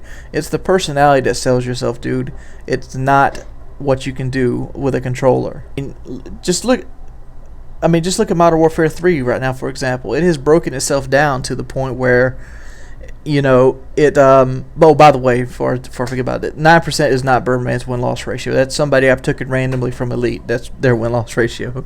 But if you look at it again, people are so want to affiliate themselves with something and back people like they're troopers or they're stormtroopers more likely they're the Wehrmacht. You know, the Wehrmacht pretty much walked to their death and had their country overtaken because they blindly followed orders.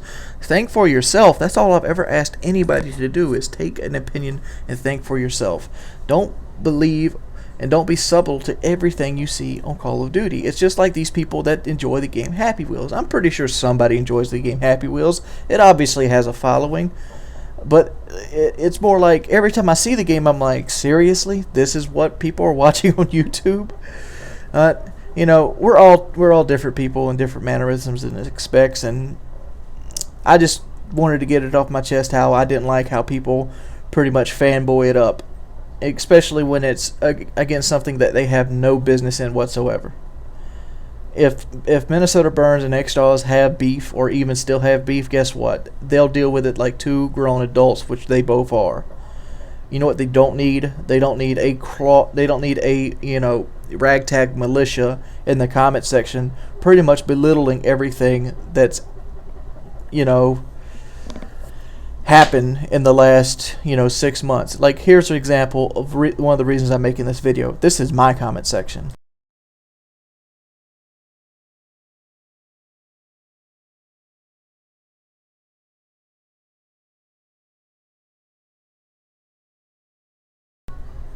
By the way, follow me on Twitter.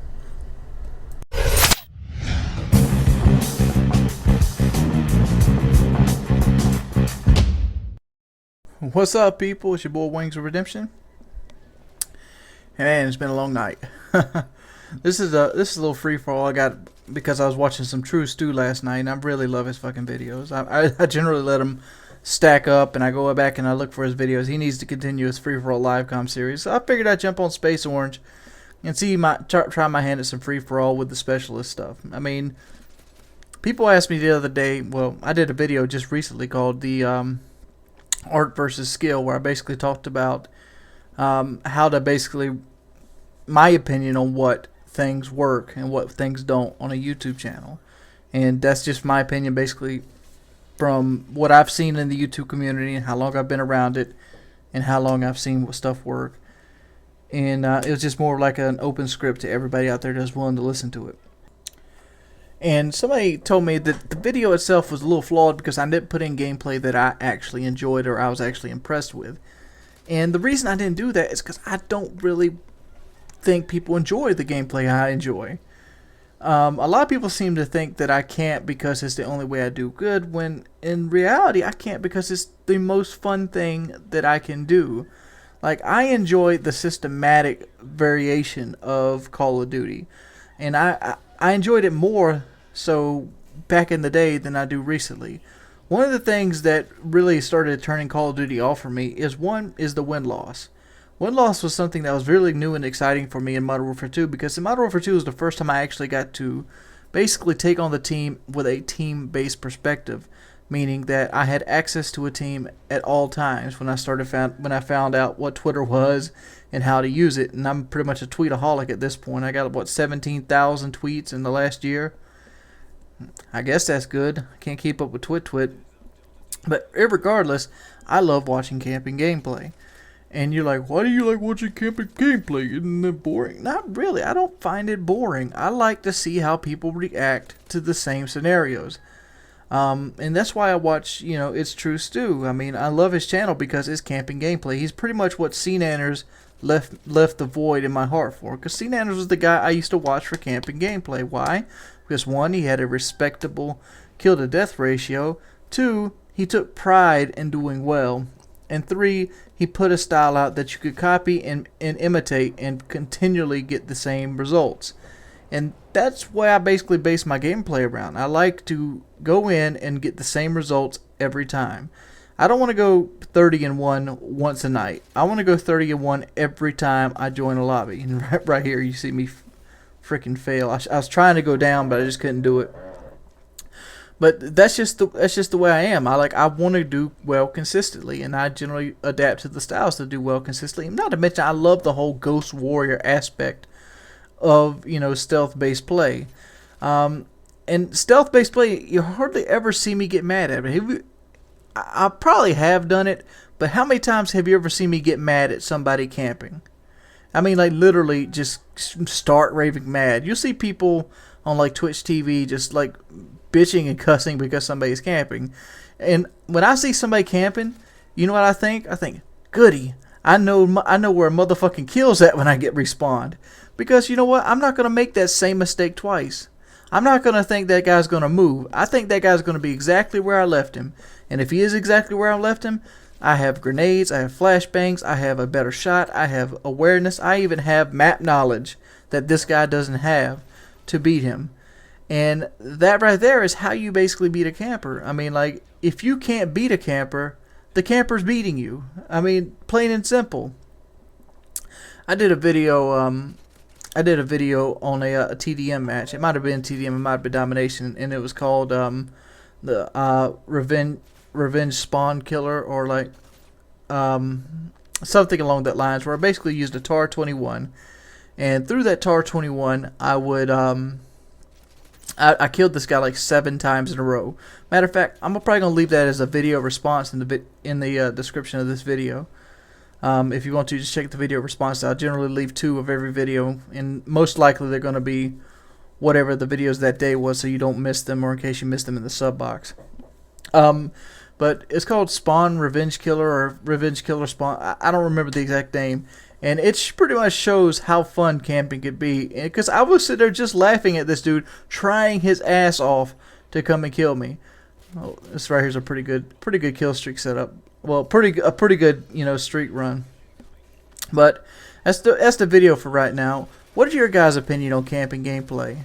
Do you think I should basically go back to what my channel used to be and not really care about how much I move or how much, you know, or what it is? I mean, obviously you don't want to see me head glitch in Domination, because Modern Warfare 3 maps are linear as fuck.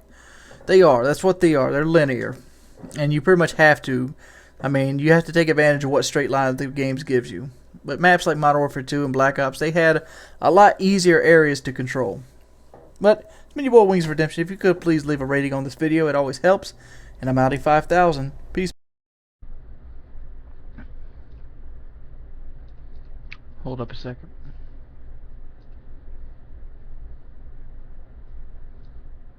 Here we go. I just don't want my mic to sound blown out. Looking smooth. Smooth. What is that? What's up, guys? I got my shirt unbuttoned, so this right here doesn't kind of look funky when I actually go ahead and do this. Camera behind me. Inception. Videotaping myself while I'm videotaping myself for you.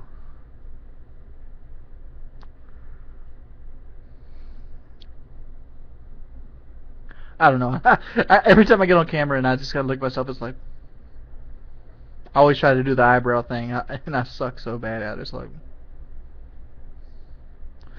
I just can't do it. They both got to go up, or they both got to go down.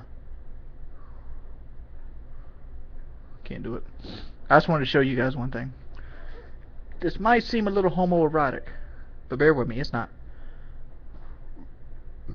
But you might see me with my pants down. People always ask me, what is it like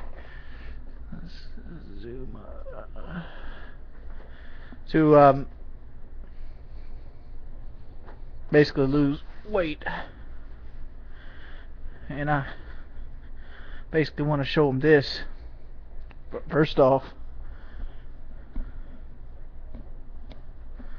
I've lost that much weight. Oh, and they come right off. Oh man, I was so impressed with that. I've been on a diet 3 months now, and I started at I don't know where I started at. My first weigh-in was 424 pounds, and I only get to weigh in once a month, so I only go to the doctor once a month. I'm taking Phetramine, and they just FDA approved that as a serious weight loss drug. So I only can give you the weight loss once a month, but like I said, I've made huge strides in the weight loss section. A couple things I've noticed since losing weight. One, my truck no longer hurts me. I've said that before. Used to my weight I'd push down into the frame of the seat of the truck, and it would like hurt. It was like sitting on a 5-gallon bucket. Two, I've noticed that overall my leg is no longer going numb. Used to, when I stand around for long periods of time, my leg would go numb and come out from under me. So far, I haven't had that happen in a while. Let me pull this away from my mouth a little bit more. I'm gonna talk a little quieter because the mic keeps arcing out. I still haven't been able to get into all my clothes. That's why you see this shirt all the time. Peekaboo. Because one, it's the biggest shirt I own. That's the biggest shirt I own, which is, let's see what size it is. It is a 4XLT, made in Bangladesh. Let's see if you can see that. And most of the clothes I bought, I bought when I was a lot smaller. I bought at 360 pounds. This was the last time I actually purchased clothes for myself. My pants are 58-30. That's what these are, 58-30. And they get a little tight when I'm sitting down, but when I stand up, they're really loose. And that's why I'm basically back into suspenders. Let me get them back up here.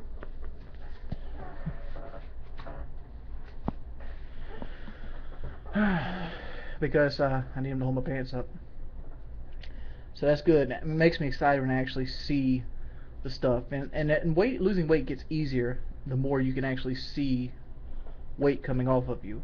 Like, you can actually feel my stomach. You can feel how soft it is now compared to how hard it was before, because all the fat's getting broke down and used up, and my body's oxidizing the fat cells.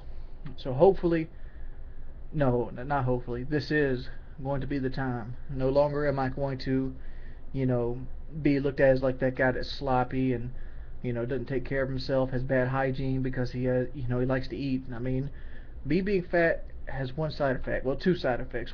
One, I wear out really quickly, and two, I eat a lot. That's the two side effects of being fat for me. I mean, other than that, my blood pressure's good, my sugar's good. I'm 100% perfect health. I'm just really fucking fat, and I want to stay that way, and I want to lose it.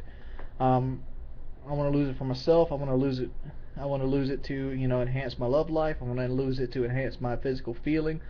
And one of the things I've learned lately is, well, one of the things I've noticed lately is I'm starting to think about how food affects my body.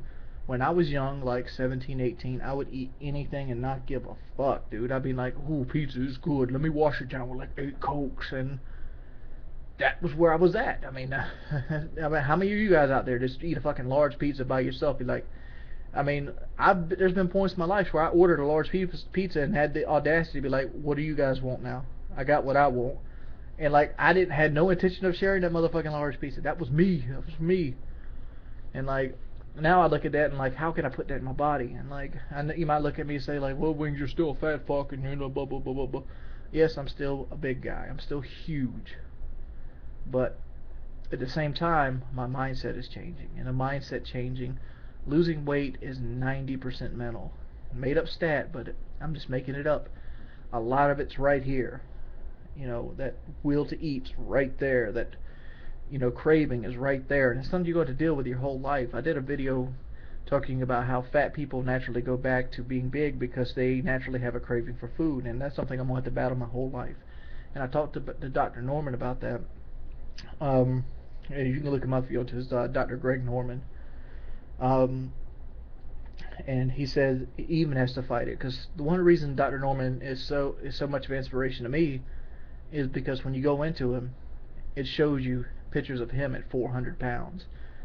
And you look at him now, he's one of the most in shape, fit guys you can see. Almost like he's almost like Jack LaLanne. I don't know if you remember who Jack LaLanne is.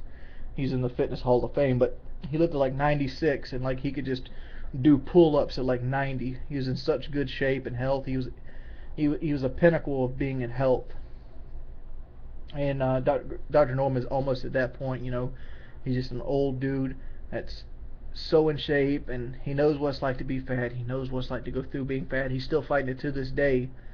Hunger cravings, pizza cravings, and things like that. And you know, he's a good support pattern for me. And you know, finding good support is more important in a diet than the diet itself. I mean, obviously your diet, the diet yourself, or the mindset that you're in a diet is very important. But having somebody there to be able to catch you, or you can call every time you feel like you're about to go over the deep end, because you'll do it a lot, you're going to do it often, you're going to cheat, it's going to happen, and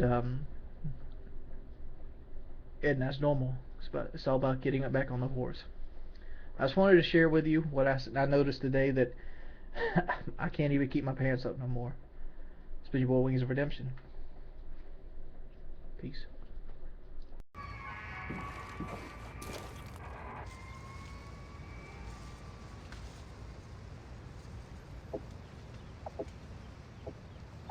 Free for all.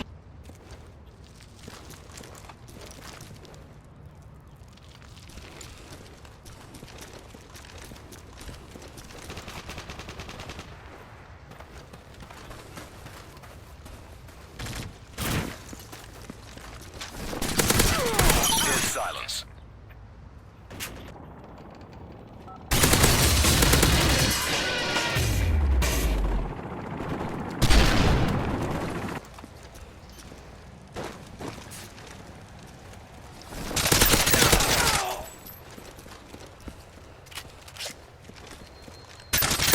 UAV recon standing by.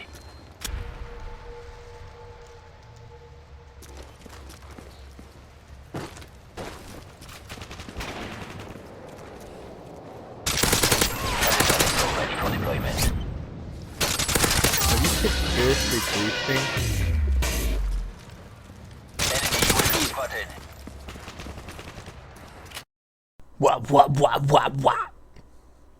What's up, guys? It's your boy Wings of Redemption, and I had a pretty good successful night tonight on TDM, and this is one of the closer games that I had to play. I ended up playing around 15 TDM games, winning all 15, and there was a couple that were really close, and I didn't really pay attention to how the teams bounced out, but I ended up pulling 4 flawlesses out of the 15, and I got into a groove there for a while, because 4 out of 5 games I got were flawless, and I just can't. I went on a proverbial dry spell, but I think the worst KD I pulled out of all the games was a 2-1, and you know why I mentioned KD here. The KD basically because TDM's main attribute is to have the highest KD spread, and this is what I basically did. As you can see right there, there's that woody spot, which people keep trying to get me from. Here's a pro tip: if you're actually going to shoot somebody from that couch spot, please try to kill them on the first try. You can see right here, 2 guys attempt to get me on that spot, and neither one of them succeed. All right, my goal on resistance is generally to watch what my other team is doing. You see right here, I go up into there because I think the Predator missile's coming for me like it usually does. But the key is to watch what your other team's doing. There's pretty much only 3 main spawn points on the map. There is what I like to call upper train station, which is generally where the A flag is on domination. There's the market, which is right here, and the market has a bunch of spawns in it. So I generally try to stay inside of market. The reason that is because if you control market in that little sniper post to the right behind me here, you pretty much control probably 50% of the map spawns. Remember, resistance is a circular map, and all the spawns are on the outside ring. But the fact is, the way that the north side of the map looks like is, it's just, there's no really good line of sight, nothing there. Most of the fighting happens in the market and in the actual center apartment building. And I don't know about you guys, but I thought this map would probably play a little better if they actually added another entrance to the apartment building. Like, say, you know where the open gate is?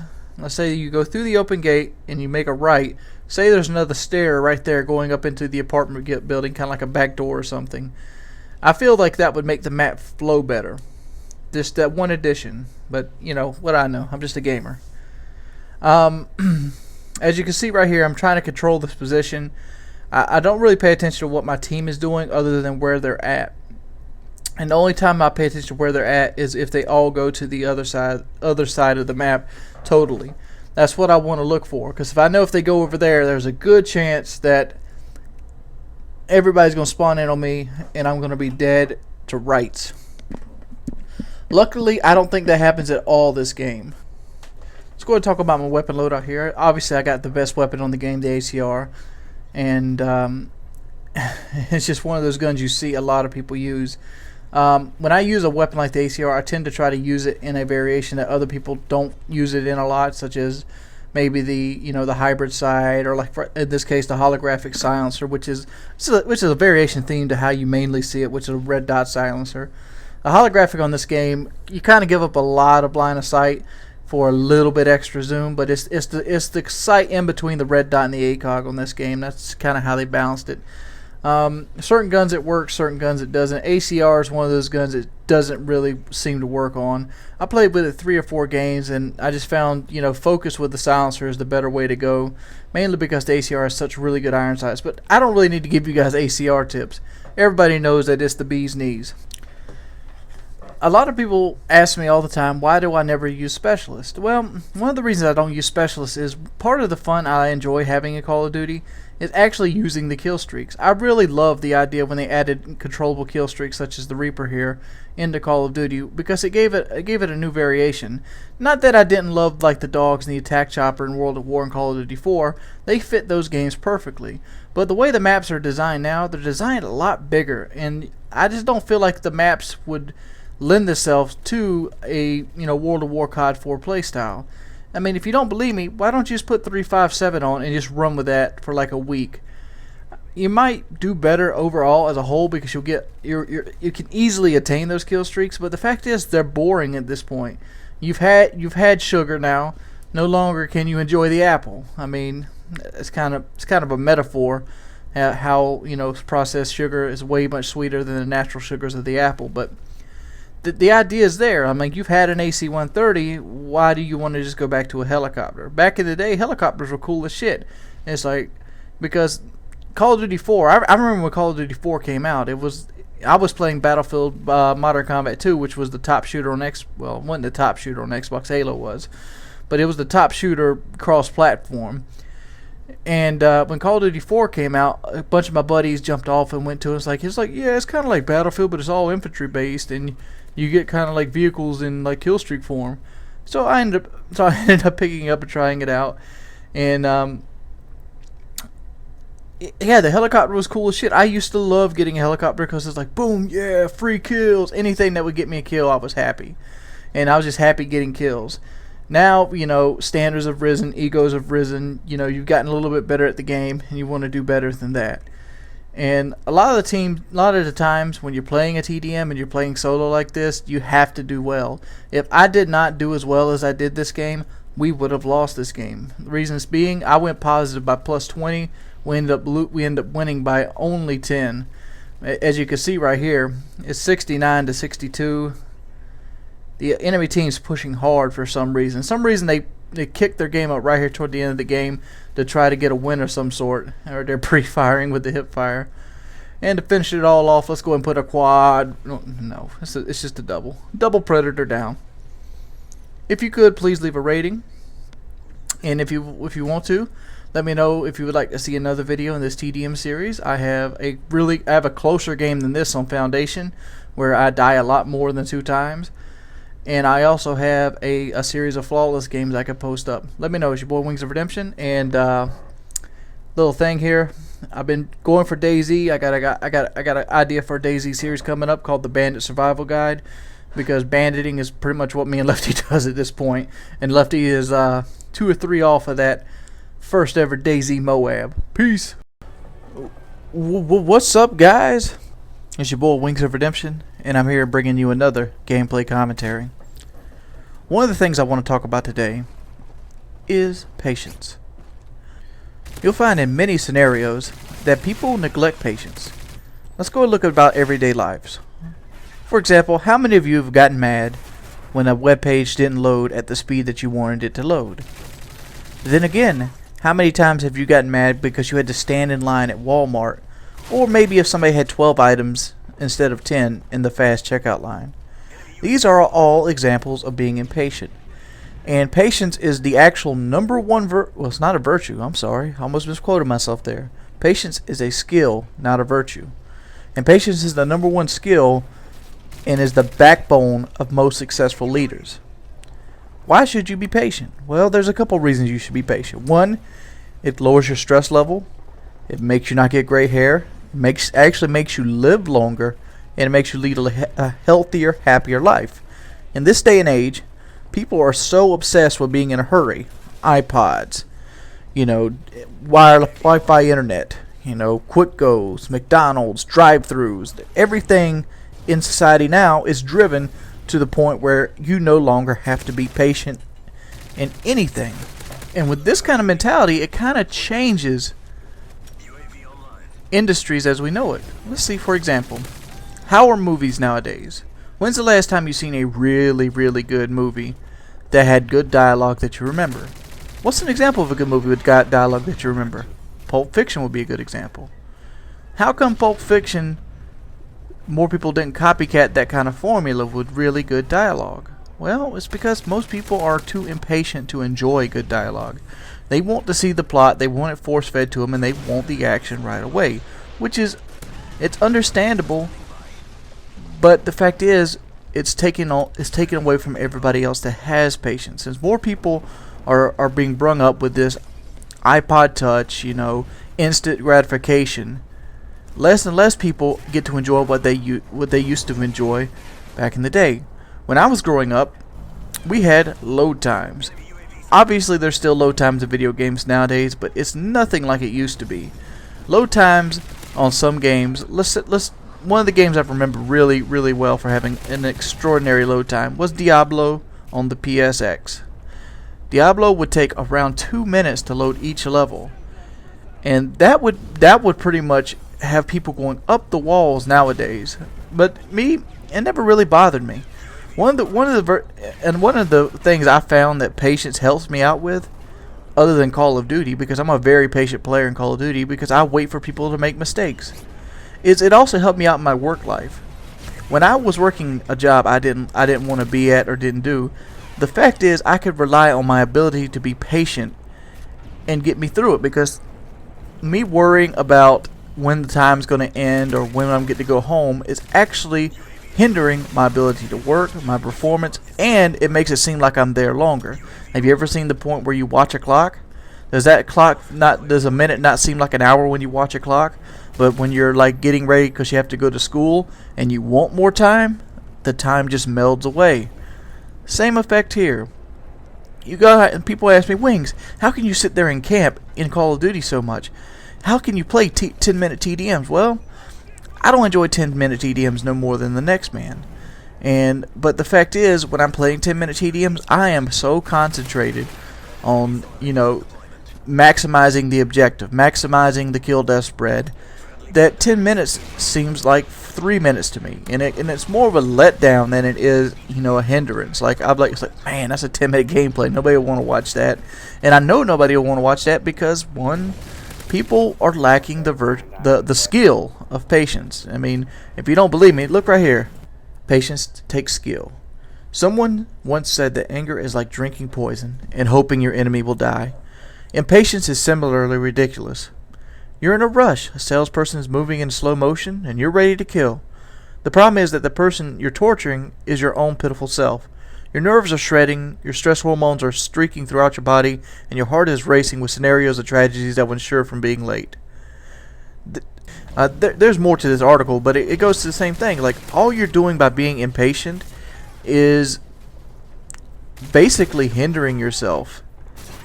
That article's by CNN, by the way, so I figured I'd put that up there because it's a more credible source of information than me. But but it's right. I mean, patience is self-destructive. I mean, not. I'm sorry. Being impatient is self-destructive, and I think it's a skill that a lot of people need to learn. And the main reason I'm saying this is because people complain about me all the time. They use the term camping when I don't really camp. I mean, like, camping would be sitting in a corner aiming down sight. And there was a time in this gameplay where I sat in an area for a while, but that was because everybody was up on top of me in the mall, and I was sitting there waiting for them to present themselves or waiting for a route to open so I could kill them effectively without getting gunned down. And in the long run, guess what? Close game. I actually helped my team win this game. Look at the score now. We're up by 8 kills. If I'd have got gunned down in that mall instead of waited there under in that cafeteria area and got those kills I got, would we have won? Maybe, maybe not. But it's been your boy Wings of Redemption. As always, if you could, please leave a rating. It helps me tremendously. And I hope you guys have a wonderful evening. Peace.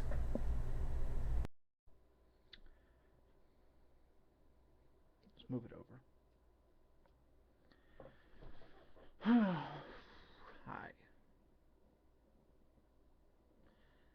Well, everybody pretty much knows what they want to talk about right here, and everybody knows what this video is going to be talking about. It's going to be talking about the trend that's going on right now with the Raw Instinct. In my opinions on it, in my opinions on him. One of the things is this video needed to have been done last year.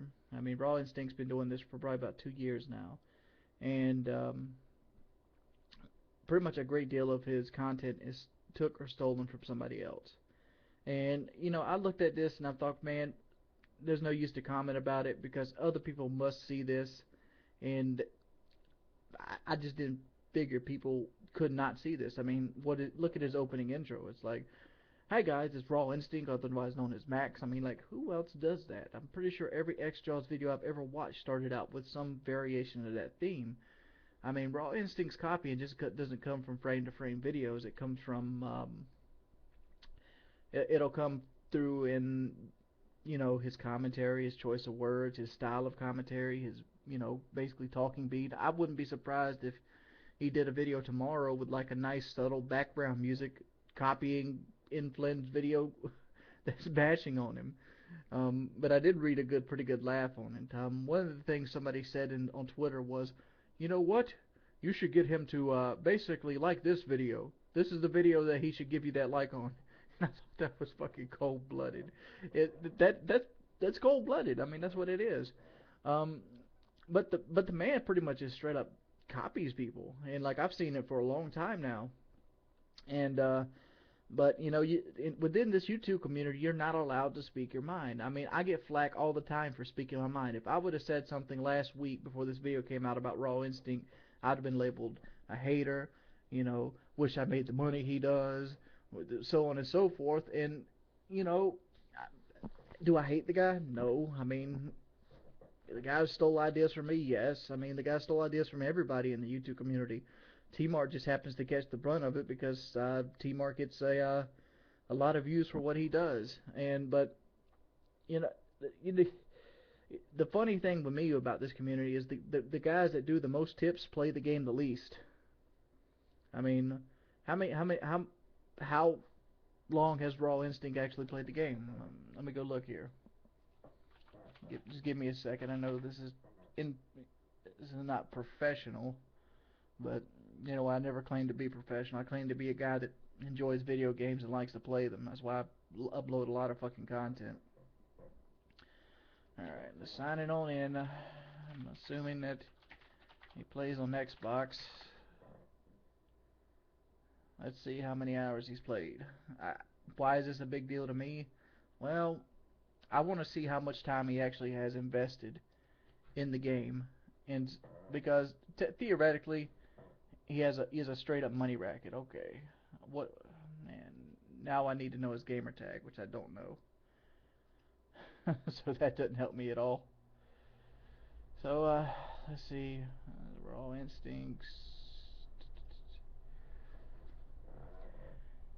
Damn, he lost 1,500 subscribers. Oh man, I'm sorry to laugh at that. I mean, I've been where the guy's been at. I mean, I know exactly what he's going through right now, and like, it has to suck. It has to suck bad. I went through the same thing with the Syndicate thing. I ended up losing 21,000 subscribers because I lost the Syndicate, and my views got cut in half, and I've never recovered from it. And like, just like this, like, even if he turns out to be this fantastic commentator when he starts putting out his own legitimate ideas, when he starts putting out his own legitimate ideas and concepts, he's never going to be able to live it down. And the reason he's never going to be able to live it down is because you've tainted yourself at this point. This is the reason you don't steal. This is the reason why they tell you not to be a snitch, a thief, or a liar. You remember these three things? These are taught to you in kindergarten. The reason they're taught to you in kindergarten is because snitches are not trusted in society. Being a snitch in society is a bad thing. So, let's see here. See if I can find his gamer tag. I'm not really good at finding gamer tags. Click toward the end of his video and he has all that, you know, self-promotion crap. Oh, okay, right there went his gamer tag. Hold up. So it's like an I or an L instinct. Okay, let's go back here. I'm sorry. I know this is very unprofessional. I will get to this point in a minute.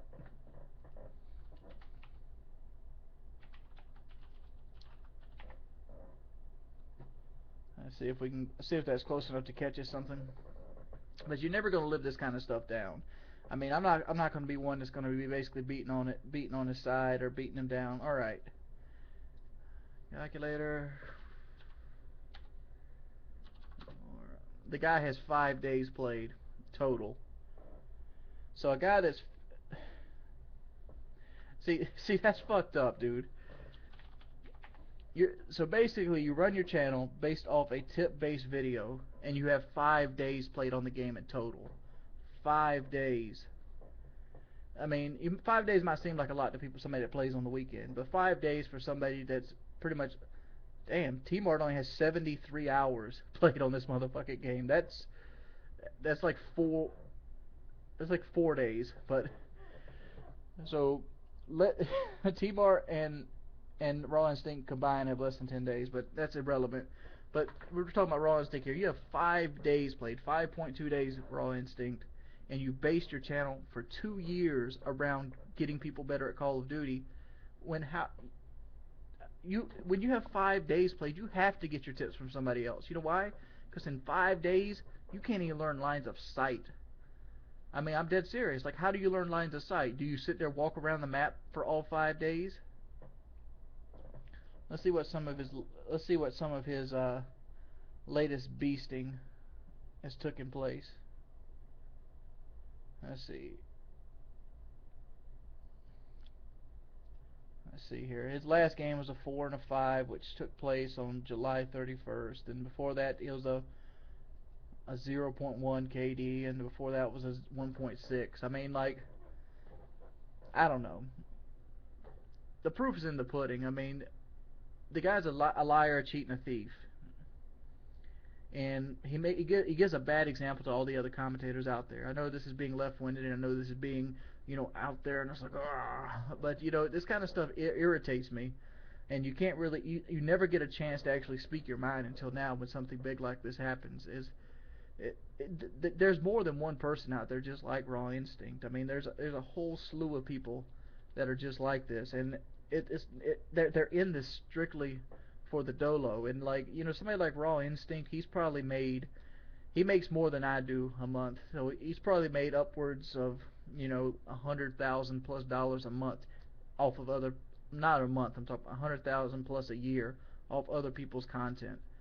and that bothers me, especially since I put in all this effort. And like this right here bothers me more because I put out 100 and some videos a month.